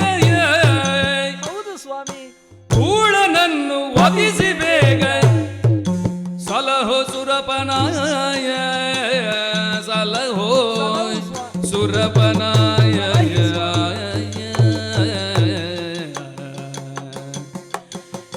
ಏಳು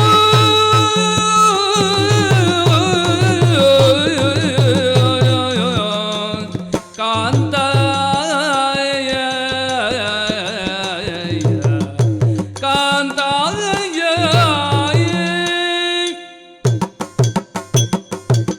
ಈ ನರಮಾನವ ಬಿಟ್ಟಂತ ಬಾಣಕ್ಕೆ ಪ್ರತಿಸ್ಪರ್ಧಿಯಾಗಿ ಗದೆಯಿಂದ ಬಡಿದದ್ದೇ ತರ ದರಾಶಾಹಿಯಾಗಿ ನೆಲದಲ್ಲಿ ಉರುಳಿದ್ದಾನೆ. ನೋಡು ಮುಂದೇನಾಗುತ್ತದೆ ಇವರ ಕಥೆ ಅನ್ನೋದಾಗಿ. ಸ್ವಾಮಿ, ಯುದ್ಧ ರಂಗದಲ್ಲಿ ದರಾಶಾಹಿಯಾಗಿ ಬಿದ್ದಿದ್ದೀರಾ. ದೇವಲೋಕದಿಂದ ಬಂದಂತ ಇಂದ್ರನಿಗೆ ನೀವು ಮಾತನ್ನು ಕೊಟ್ಟವರು, ನರಕಾಸುರನ ವಧೆಯನ್ನು ಮಾಡ್ತೇನೆ ಅಂತ ಹೇಳಿ ಅಷ್ಟು ಉತ್ಸಾಹದಿಂದ ಬಂದಂತಹ ನಿಮಗೆ ಸೋಲಾಯ್ತೆ ಸ್ವಾಮಿ, ಸೋಲಾಯ್ತೆ. ಇನ್ನೇನು ಮಾಡಲಿ? ನಾನೂ ಸುಮ್ಮನಿರುವುದು ಸರಿಯಲ್ಲ. ಸತ್ರಾಜಿತನ ಮಗಳು, ನಾನು ಕೂಡ ಕ್ಷತ್ರಿಯಾಣಿ, ಸತ್ಯಭಾಮೆ ನಾನು. ಆದ್ದರಿಂದ ನನಗೂ ಯುದ್ಧವನ್ನು ಮಾಡುವುದಕ್ಕೆ ಗೊತ್ತಿದೆ. ನನ್ನ ಕೈಯಲ್ಲಿರುವ, ನನ್ನ ಪ್ರಾಣಕಾಂತನ ಕೈಯಲ್ಲಿರುವಂತಹ ಧನಸ್ಸನ್ನು ಕೈಯಲ್ಲಿ ಹಿಡಿದು ಆ ದುರುಳನಲ್ಲಿ ಹೋರಾಟಕ್ಕೆ ನಾನೇ ತೊಡಗುತ್ತೇನೆ. ಎಲ ಎಲ ದುರುಳ ಕುನ್ನಿ ಕೇಳಲ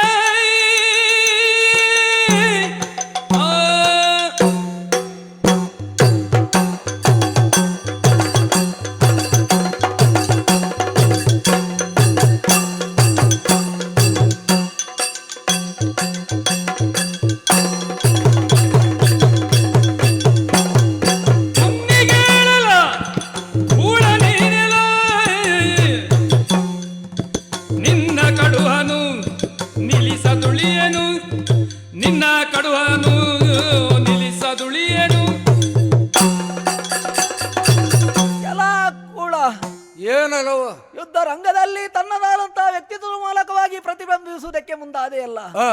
ನನ್ನವರು ಒಂದು ಕ್ಷಣ ಧರೆಗೆ ಉರುಳಿದರೆ ಏನಂತೆ, ಏನು ಅದೇ ಸೋಲು ಅಂತ ತಿಳಿದುಕೊಳ್ಳಬೇಕಾಗಿಲ್ಲ. ಕೈಯಲ್ಲಿ ಧನುರ್ಬಾಣಗಳನ್ನು ಹಿಡಿದು ನಿನ್ನ ಮುಂದೆ ಬಂದಿದ್ದೇನೆ. ಯಾರು? ಆದ್ದರಿಂದ ನಿನಗೆ ನೀನು ಹೋರಾಟ ಮಾಡಲಿಕ್ಕೆ ನನ್ನವರನ್ನು ಗೆಲ್ದೇನೆಂಬ ಅಹಂಕಾರ ಬಿಡು. ಆ ಛಲ ನಿನಗೆ ಉಂಟು ಅಂತಾದ್ರೆ ನನ್ನಲ್ಲಿ ಹೋರಾಟವನ್ನು ಮಾಡು. ನಿನ್ನನ್ನು ಇಲ್ಲವಾಗಿ ನಿನ್ನಲ್ಲಿ ಹೋರಾಟವ? ಹೌದು. ಏ ಹೆಣ್ಣೆ ತಿರುರೇ ಶವಾಸು ಮೆಚ್ಚಿದೆನು.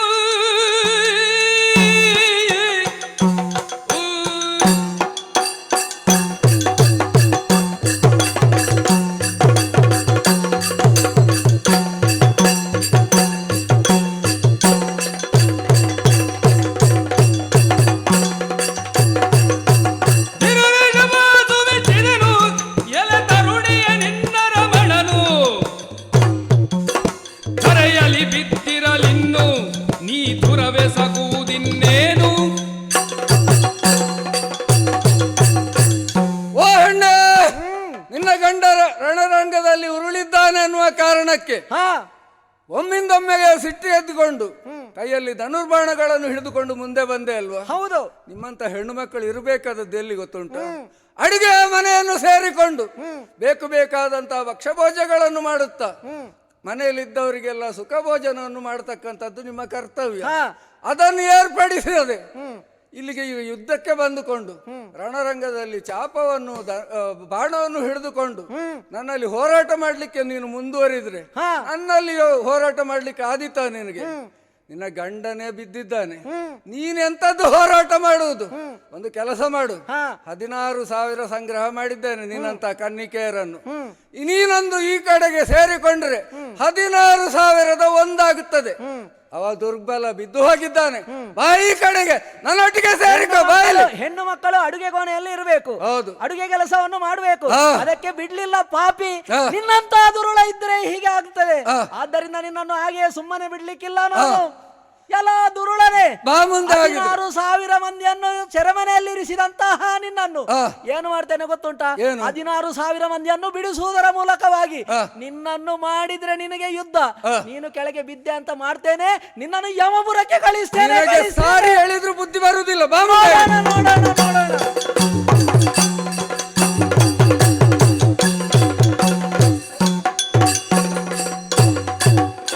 ಅಮಾಮಣಿ.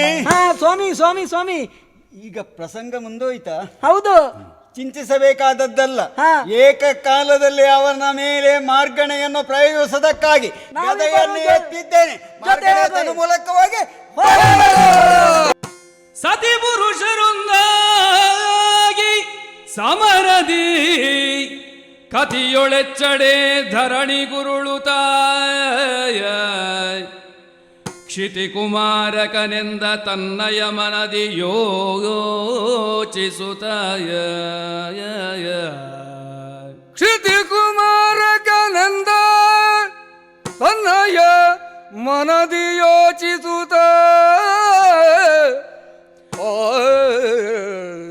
ಶತದಳಾತ್ಮಜ ನಿತ್ತವರದಲ್ಲಿ ಆ ಶತದಳಾತ್ಮಜ ಇತ್ತವರದಲ್ಲಿ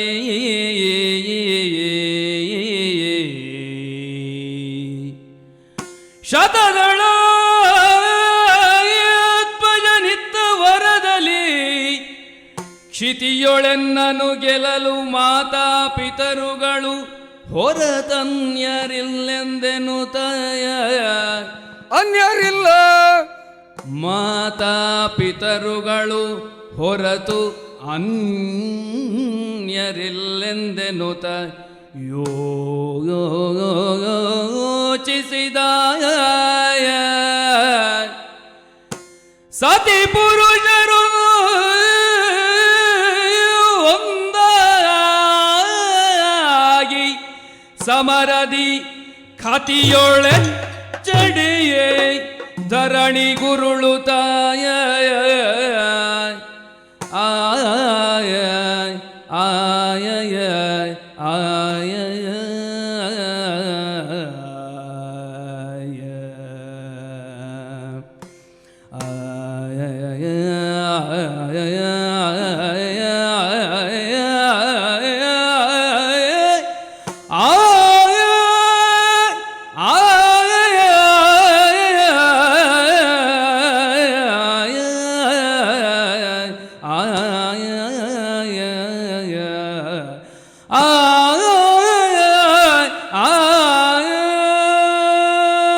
ಏನಿದೆ ಆಶ್ಚರ್ಯ!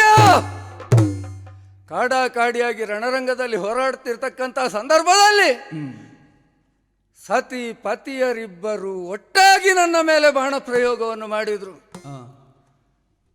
ಪರಿಣಾಮವಾಗಿ ರಣ ಕಣದಲ್ಲಿ ಉರುಳಿದೆ.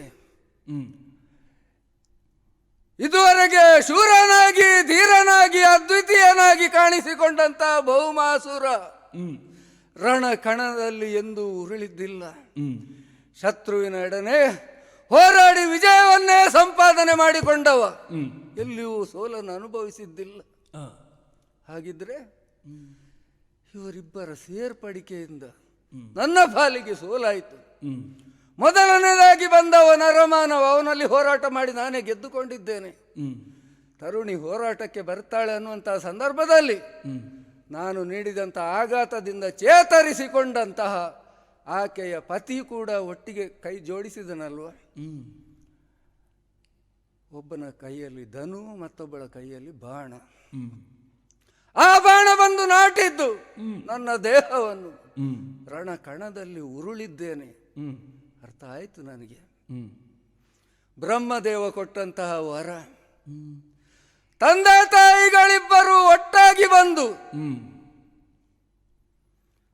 ನಿನ್ನೊಡನೆ ಹೋರಾಟ ಮಾಡ್ತಾರಂತಾದ್ರೆ ನಿನ್ನ ಪಾಲಿಗೆ ಮರಣ ಬರುತ್ತದೆ, ಅದಲ್ಲದೆ ಹೊರತು ನಿನಗೆ ಮರಣ ಇಲ್ಲ ಅನ್ನೋದಾಗಿ ಹೇಳಿದ್ದು. ಹಾಗಿದ್ರೆ ಬಂದವರಿಬ್ಬರು ಸಾಮಾನ್ಯರಲ್ಲ, ಈ ಭೂಲೋಕದಲ್ಲಿ ಹುಟ್ಟಿದಂಥ ನರಮಾನವರಲ್ಲ. ಖಂಡಿತಕ್ಕೂ ಇವರು ನನ್ನ ತಂದೆ ತಾಯಿಗಳೇ. ಯಾಕೆ ಹೀಗಾಯಿತು ಅನ್ನೋದನ್ನು ಅವರನ್ನೇ ಕೇಳಬೇಕು. ಬಂದಿರೇ ನನ್ನ ತಂದೆ ತಾಯಿಗಳೇ, ನೀವಿಬ್ಬರು ಒಟ್ಟಾಗಿ ಇಲ್ಲಿಗೆ ಬಂದಿರಲ್ಲ ರಣರಂಗಕ್ಕೆ.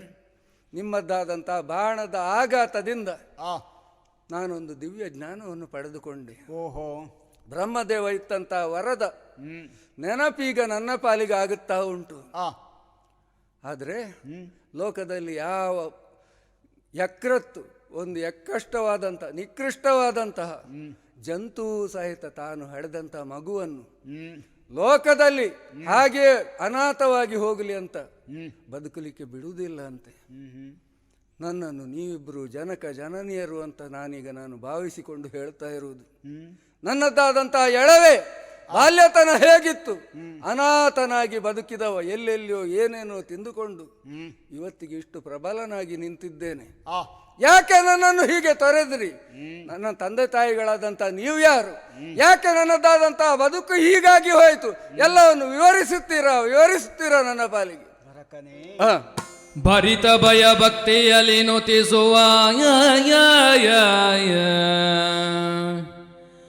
ಭರಿತ ಭಯ ಭಕ್ತಿಯಲ್ಲಿ ನುತಿಸುವ ನರಕನನು ಕಾಡುತ್ತ ಶ್ರೀವರ ತರುಣಿ ಭಾಮಾದೇವಿ ಸಹಿತ ಹತ್ತಿರಕ್ಕೆ ಕರುಣದಿಂದ ತನ ತನುವ ತಡವರಿಸುತ್ತೆಂದನು. ತರುಣಿ ಭಾಮಾದೇವಿ ಸಹಿತೈತು ಹತ್ತಿರಕ್ಕೆ ಕರುಣದಿಂದ ತನ ತನುವ ತಡವರಿಸುತ್ತೆಂದನು.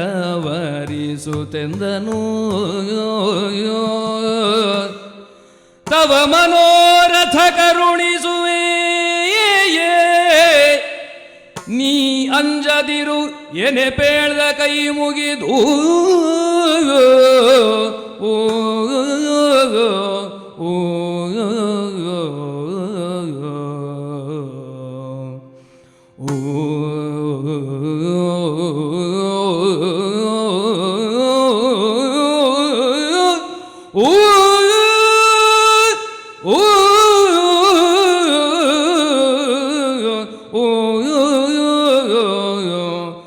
ಭರಿತ ಭಯ ಭಕ್ತಿಯಲ್ಲಿ ನುತಿಸುವ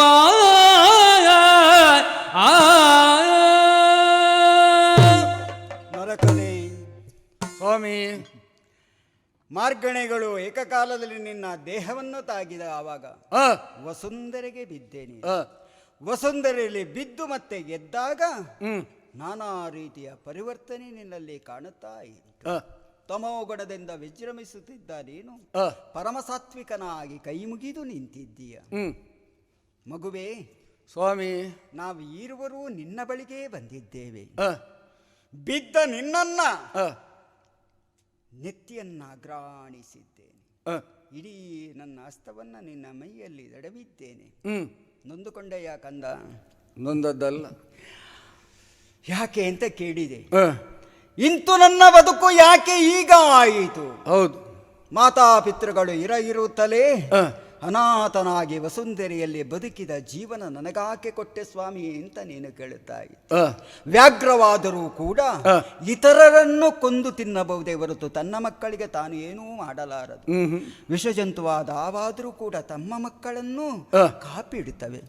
ಜಗತದಿ ದೇವತೆಗಳಾದ ನೀವು ನನ್ನನ್ನು ತೊರೆದ ಕಾರಣವೇನು ಅಂತ ಕೇಳುತ್ತಾ ಇದ್ದೆ ಮಗನೇ. ಪಶ್ಚಾತ್ತಾಪದ ಕಣ್ಣೀರಿನಿಂದ ನೀ ಮಾಡಿದೆಲ್ಲವೂ ಅಪರಾಧಗಳು ಕ್ಷಮೆಯೇ ಒಡ್ಡಲ್ಪಡುತ್ತದೆ. ಅದಕ್ಕಾಗಿ ನೀನು ಚಿಂತಿಸಬೇಕಾದದ್ದು ಅಗತ್ಯವಿಲ್ಲ. ಆದ್ರೆ ಈಗ ಯಾಕೆ ಆಯಿತು? ಹಿರಣ್ಯಾಕ್ಷನೆಂಬ ಕಳನು ಧರಣಿ ದೇವಿಯನ್ನು ಪೀಡಿಸಿದ ಕಾಲಕ್ಕೆ ತನ್ನನ್ನು ತಾನು ರಕ್ಷಿಸಿಕೊಳ್ಳುವುದಕ್ಕಾಗಿ ಹಿಡಿದಳು ಕೆಳಗೆ ಪಾತಾಳಕ್ಕೆ. ಆಕೆಯನ್ನು ರಕ್ಷಿಸುವುದಕ್ಕಾಗಿ ನಾನು ಶ್ವೇತವರನಾಗಿ ಕಾಣಿಸಿಕೊಂಡೆ. ಅವನನ್ನು ಕೊಂದುಗೆಡುವುದರ ಮೂಲಕವಾಗಿ ನನ್ನ ಮನದನ್ನೇ ನನ್ನನ್ನು ಬಂದು ಸೇರಿದಳು. ಕೊನೆಗೊಂದು ಅಪೇಕ್ಷಿಸಿದಳು. ನಿನ್ನನ್ನು ಈ ರೂಪದಿಂದ ನಿನ್ನನ್ನು ಕೂಡಬೇಕೆಂಬ ಹಂಬಲವುಳ್ಳವನಾಗಿದ್ದೇನೆ. ಆದುದರಿಂದ ನನಗೆ ದಯಪಾಲಿಸಬೇಕು ಅಂತ ಕೇಳಿದ ಕಾಲಕ್ಕೆ ಅಸ್ತು ಅಂತ ಹೇಳಿದೆ. ಆಗ ನಾನಿದ್ದುದು ತಮಾಗುಣಭರಿತನಾಗಿ ಪರಮಸಾತ್ವಿಕನಾಗಿ ಅಲ್ಲ, ಕಳನನ್ನು ವಧಿಸಿ ಬಂದಂತ ಹೊತ್ತು. ಅದರಿಂದ ಜನಿಸಿದವ ನೀನು ಮಗನೇ. ತಮೋಗುಣವೇ ನಿನ್ನಲ್ಲಿ ವಿಜೃಂಭಿಸಿತು. ಆದರೆ ಒಂದು ಮಾತಂತೂ ನೀನಾದರೂ ಯೋಚಿಸಬೇಡವೆ. ಏನು ಸ್ವಾಮಿ? ವಶಿಷ್ಠರಂಥ ಗುರುಗಳನ್ನು ನೀನು ಪಡೆದೆ. ಆದರೆ ಅಲ್ಲಿ ಅವರ ಪರಮಾನುಗ್ರಹದಿಂದ ಬದುಕಬೇಕಾದಂತ ನೀನು ಅವರಿಂದಲೇ ಕ್ರೋಧಕ್ಕೆ ಒಳಗಾಗಿ ಅವರಿಂದಲೇ ದೂರಿಸಲ್ಪಟ್ಟೆ ನೀನು. ಸಾಧನಾ ಸಂಪತ್ತು ಎಷ್ಟು ಉಂಟು ಎನ್ನುವುದು ಮುಖ್ಯವಲ್ಲವಲ್ಲ ಮಗುವೆ. ಸಾಧನಾ ಸಂಪತ್ತನ್ನು ನಾವು ಎಂತೂ ಬಳಸಿಕೊಳ್ಳುತ್ತಿದ್ದೇವೆ ಎನ್ನುವುದರಿಂದಲೇ ಅದರ ವೃದ್ಧಿಯಾಗುವುದು. ಸಮರ್ಥವಾದ ಗುರುಗಳು ನಿನಗೆ ಲಭ್ಯವಾದರೂ ಕೂಡ ಸರಿತಪ್ಪುಗಳ ವಿಮರ್ಶೆ ನಿನ್ನಲ್ಲಿ ಇದ್ರೂ ಕೂಡ ಕೇವಲ ದುಷ್ಟರ ಕೂಟದಿಂದಲೇ ಅವರಿಗೆ ಎಲ್ಲರಿಗೂ ನಾಯಕನಾಗಿ ಅಧರ್ಮದ ಪಥದತ್ತ ನೀನು ಸಾಗಿದೆ. ದೇವಲೋಕಕ್ಕೆ ದಾಳಿಯನ್ನು ಮಾಡಿದೆ. ಆಗ ಒಂದು ಮಾತು ಹೇಳಿದೆ ನೀನು, ವೈರ ಏನು ನಿನಗೆ ನನ್ನಲ್ಲಿ ಅಂತ. ನನಗೆ ನಿನ್ನಲ್ಲಿ ವೈರವಿಲ್ಲವಪ್ಪ. ಯಾರು ನನ್ನನ್ನು ಅನನ್ಯವಾಗಿ ಪ್ರಾರ್ಥಿಸಿದರು, ಯಾರು ಶರಣರು, ಅವರಿಗೆ ನೀನು ಹೋಗುವ ಕೊಟ್ಟ ದಿಸೆಯಿಂದಲಾಗಿ ನೀ ನನಗೆ ವೈರಿಯಾದೆ ಹೊರತು ನೇರವಾಗಿ ನೀ ನನಗೇನೂ ಮಾಡಿಲ್ಲ. ಆದುದರಿಂದ ನಿನ್ನನ್ನು ನಡೆಸುವರೆ ನಿನ್ನನ್ನು ಎಲ್ಲಿಯೂ ಕೂಡ ಅನಾಥತನದ ಭಾವನೆಯಿಂದ ನಡೆಸಿದ್ದಲ್ಲವಲ್ಲ. ಪ್ರಪಂಚದಲ್ಲಿ 3 ಲೋಕದಲ್ಲಿ ಸಮರ್ಥನಾಗಿ ಇದ್ದದ್ದು ಹೌದಷ್ಟೇ ನೀನು. ಅಲ್ಲಿ ಎಲ್ಲೂ ನಿನಗೆ ಕುಂದುಕೊರತೆ ನಾವು ಮಾಡಿದ್ದು ಉಂಟ ಹೇಳು? ಇಲ್ಲವಲ್ಲ. ನಿನ್ನ ಬೆಂಗಡಿಗೆಯಲ್ಲಿ ಬೆಳಕಾಗಿ ನಿಂತು ನಿನ್ನನ್ನು ಮುನ್ನಡೆಸಿದ್ದೇವೆ. ಏನು ಮಾಡೋಣ? ಕೆಲವೊಂದು ಬಾರಿ ಯೋಗ ಇದ್ರೆ ಭಾಗ್ಯ ಇಲ್ಲ, ಭಾಗ್ಯ ಇದ್ರೆ ಯೋಗಗಳಿಲ್ಲ ಎನ್ನುವುದಷ್ಟೇ ಪ್ರಶ್ನೆ. ಮತ್ತೆ ಉತ್ತರವನ್ನು ಕೊಡಬಹುದಾದ್ರೆ ಪ್ರತಿಯೊಂದಕ್ಕೂ ಕಾಲ ಕಾರಣವಾಗಿರ್ತದೆ ಮಗುವೆ.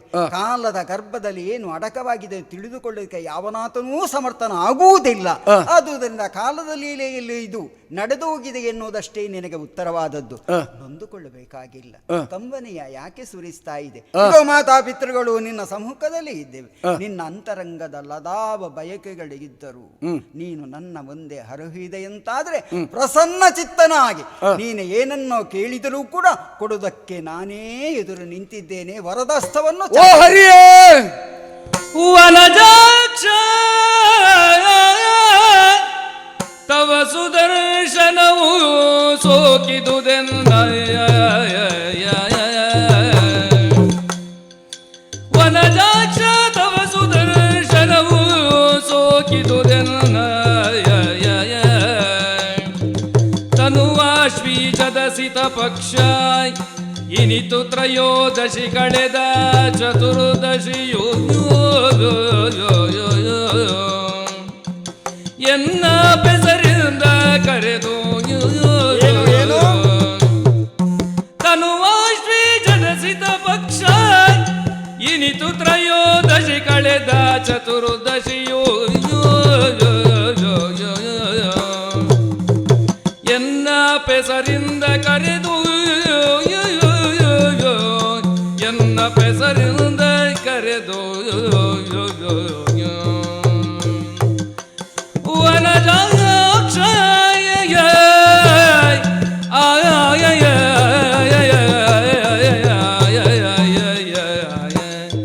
ಕೇಳು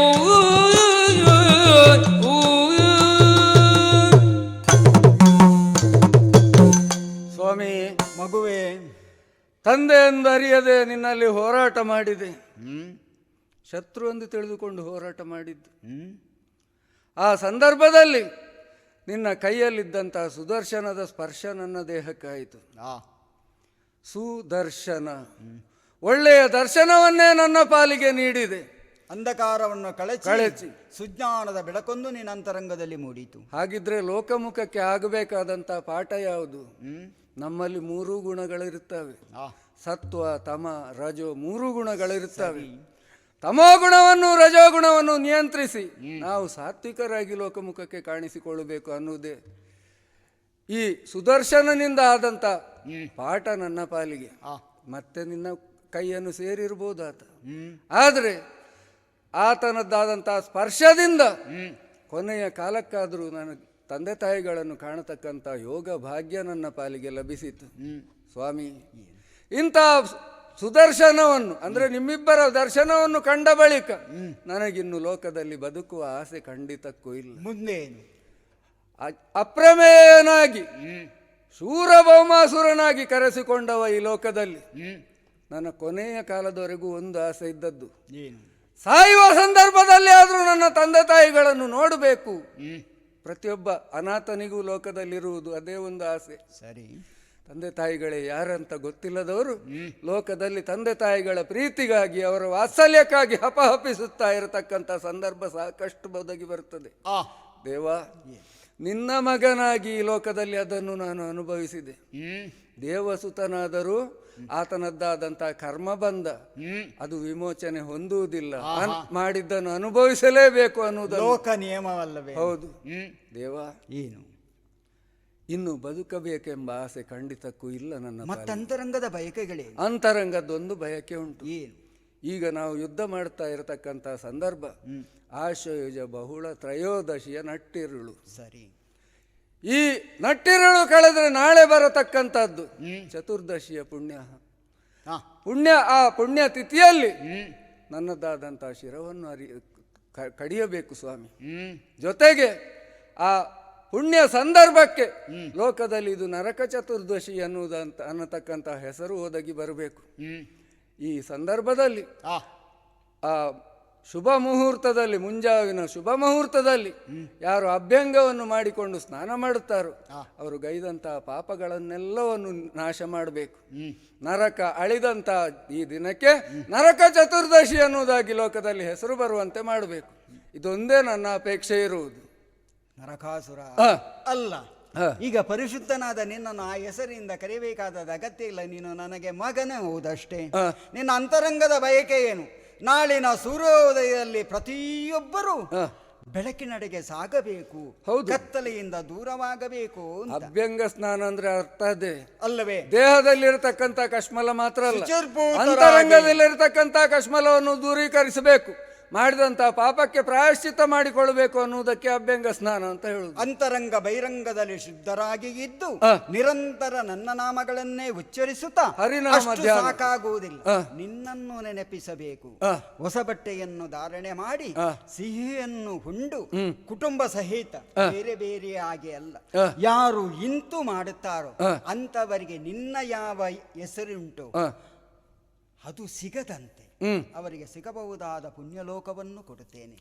ಅದಲ್ಲ ದಾಷ್ಟದೌಷಾದಿಗಳಿಂದ ಇದನ್ನು ನಾವು ಮಾಡುವುದೇ ಇಲ್ಲ ಎನ್ನುವುದೇ ಧೋರಣೆ ತೋರಿದರು ಅಂತಾದ್ರೆ ಅಂತವರಿಗೆ ನಿನ್ನ ಹೆಸರಿನ ಲೋಕ ಏನು ಉಂಟು ಅದನ್ನೂ ತೋರಿಸುವುದಕ್ಕೆ ನಾನು ಮುಂದಾಗುತ್ತೇನೆ. ಮಗುವೆ, ಬದುಕಬೇಕೆಂಬ ಆಸೆ ನನ್ನದಲ್ಲ, ನಿಮ್ಮ ಕಂಡ ಬಳಿಕ ಅಂತ ಹೇಳುತ್ತಾ ಇದ್ದೆ.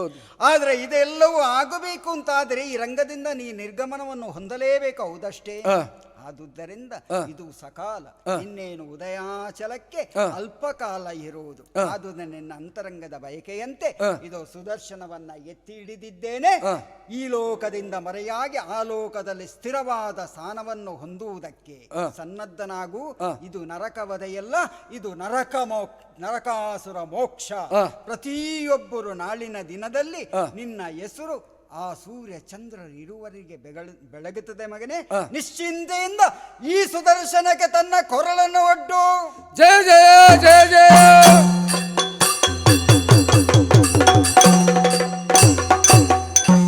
ಮನೋವಲ್ಲವೇ ಗಣಕಾಂತ, ಮಗನ ವಧೆ ಆಯಿತು. ಅಂತರಂಗದಲ್ಲಿ ನಾನಾ ರೀತಿಯಲ್ಲಿ ತಾ ಮಾಡಿದ ಅಪರಾಧಕ ಕಂಬನಿಯನ್ನೇ ಸುರಿಸಿದ. ಹೌದು, ಪ್ರಾಯಶಃ ಅಂತರಂಗದಲ್ಲಿ ಮೂಡಿದ ಅವನ ಒಳ್ಳೆಯ ಮನೋಭಾವನೆ ಏನುಂಟು, ಮಾಡಿದ ಪಾಪಗಳೆಲ್ಲವೂ ಪರಿಹಾರವಾಗಿ ಎಲ್ಲಿ ಮುಟ್ಟಬೇಕೋ ಅಲ್ಲಿ ಹೋಗಿ ಸೇರಿದ್ದಾನೆ. ಅವನನ್ನಂತೆ ನಾನು ಅನುಗ್ರಹಿಸಿದ್ದೇನೆ. ಮುಂದೆ ಏನು ಅಂತ ನೋಡಿದಾಗ ಮಿಕ್ಕುಳಿದರೆಲ್ಲ ಭಯಭೀತರಾಗುತ್ತಾ ಇದ್ದಾರೆ ಪ್ರಜೆಗಳು. ಹೌದು, ಅರಾಜಕತೆ ಆಗಬಾರದಷ್ಟೇ ಇದು. ಆದುದರಿಂದ ಅವನ ಮಗನಾದ ಭಗದತ್ತನಿಗೆ ಪಟ್ಟಾಭಿಷೇಕವನ್ನು ಮಾಡಿದ್ದೇನೆ. ಅವನ ತನು ಮೂಲಕವಾಗಿ ನರಕನು ಇರಿಸಿದ 16,000 ನಾರಿಯರ ಸೆರೆಯನ್ನು ಬಿಡಿಸಿ ನಿಮ್ಮ ಊರನ್ನು ಸೇರಿಕೊಳ್ಳಿ ಅಂತ ಅವರಿಗೆ ಅಂದ ಕಾಲಕ್ಕೆ ಮೊನಕಾಲ ಊರಿ ಸೆರೆಗಣ್ಣೊಡ್ಡಿ, ನಾವು ಅನಾಥರು ಕೃಷ್ಣ, ನಮಗೆ ಯಾವುದೂ ಇಲ್ಲ ಈ ಪ್ರಪಂಚದಲ್ಲಿ ದಿಕ್ಕು, ಅನಾಥ ಬಂಧುವಾದ ನಿನ್ನ ಹೊರತು ನಾವು ಬೇರೆ ಏನನ್ನು ಕಾಣುವುದಕ್ಕೆ ಸಾಧ್ಯ ಇಲ್ಲ ಅಂತ ಕಂಬನಿಯನ್ನು ಸುರಿಸ್ತಾ ಇದ್ದಾರೆ. ಹೃದಯೇಶ್ವರಿ, ಇವರನ್ನು ಇಂತೆ ಬಿಡಲಾದೀತೇನೆ? ಆಗುವುದಿಲ್ಲ. ಇಲ್ಲವಲ್ಲ. ಒಂದು ವೇಳೆ ಇಂತೆ ನಾನು ಬಿಟ್ಟೆ ಅಂತಾದ್ರೆ ಮುಂದೆ ವರ್ಣಸಂಕರಗಳು ಉಂಟಾಗುವುದಕ್ಕೆ ಸಾಧ್ಯತೆ ಉಂಟು. ಹೌದು, ಅನಾಥ ಬಂಧು ಅಂತ ನನ್ನನ್ನು ಕರೆದ ಬಳಿಕ ಯಾರು ಅನಾಥರಿದ್ದರು ಅವರನ್ನು ರಕ್ಷಿಸ್ತೇನೆ ಅಂತ ಕಟಿಬದ್ಧನಾದ ನಾನು. ಆದ ನೆಲೆಯಲ್ಲಿ 16,000 ನನ್ನ ಮನದನ್ನೇ ರಾಗಿಸಿಕೊಂಡಿದ್ದೇನೆ. ಇಲ್ಲಿಗೆ ಮುಗಿಲಿಲ್ಲ. ವಸ್ತುಗಳೆಲ್ಲವನ್ನು ನರಕ ನನ್ನ ಪದ ಮೂಲಕ ಇಟ್ಟಿದ್ದಾನೆ. ಎಲ್ಲಿಂದ ಏನನ್ನು ಅಪಹರಿಸಿದ್ದಾನು. ದೇವಮಾತೆಯ ಕರ್ಣಕುಂಡಲ, ಅಂದ್ರೆ ನನ್ನ ತಾಯಿಯ ಕರ್ಣಕುಂಡಲವನ್ನು ಪದ ಮೂಲಕ ಇರಿಸಿದ ಕಾಲಕ್ಕಂದೆ ಸಲ್ಲದು, ಅಲ್ಲಿ ಕರದಲ್ಲಿ ಕೊಡು ಅಂತ ಹೇಳಿದೆ. ಯಾಕೆ? ನನ್ನ ಎತ್ತ ತಾಯಿಯ ಕರ್ಣಕುಂಡಲ, ಅದು ನನ್ನ ಪದಮೂಲದಲ್ಲಿ ಇರುವಂತದ್ದಲ್ಲ. ಆದುದರಿಂದ ವಿಳಂಬ ಸಲ್ಲದು. ದೇವಲೋಕದತ್ತ ಪ್ರಯಾಣ, ಅಲ್ಲಿ ಕೊಡಬೇಕಾದದ್ದು ಸಲ್ಲಬೇಕಾದದ್ದು ಅಲ್ಲಿಗೆ ಸಲ್ಲಬೇಕು. ಇಲ್ಲಿಗೆ ಸಮಸ್ತವು ಸನ್ಮಂಗಳವು ಉಂಟು ಮಾಡಲಿ, ಎಲ್ಲರಿಗೂ ಹೊಳಿತಾಗಲಿ ಅಂತ ಅರಸೋಣ. ಆದೀತು ಸ್ವಾಮಿ. ಶ್ರೀ ಶಂಕರ ಯಕ್ಷಕಲಾ ಬಳಗ ಮಂಗಳೂರು ಇವರ ಸದಸ್ಯರಿಂದ ನರಕಾಸುರ ಮೋಕ್ಷ ಎಂಬ ಯಕ್ಷಗಾನ ತಾಳಮದ್ದಲೆ ಕಾರ್ಯಕ್ರಮ ನಡೆಯಿತು. ಇದನ್ನು ನೋಡಿದಂಥ ಎಲ್ಲ ಶ್ರೋತೃವರ್ಗಕ್ಕೂ ಶ್ರೀ ಶಂಕರ ಯಕ್ಷಕಲಾ ಬಳಗ ಮಂಗಳೂರು ಇವರ ಸರ್ವ ಸದಸ್ಯರ ಪರವಾಗಿ ಅನಂತಾನಂತ ಧನ್ಯವಾದಗಳು. ಜಲದೊಳು ಮತ್ಸ್ಯವತಾರನಿಗೆ ಗೋದಿಂದತ್ತೈ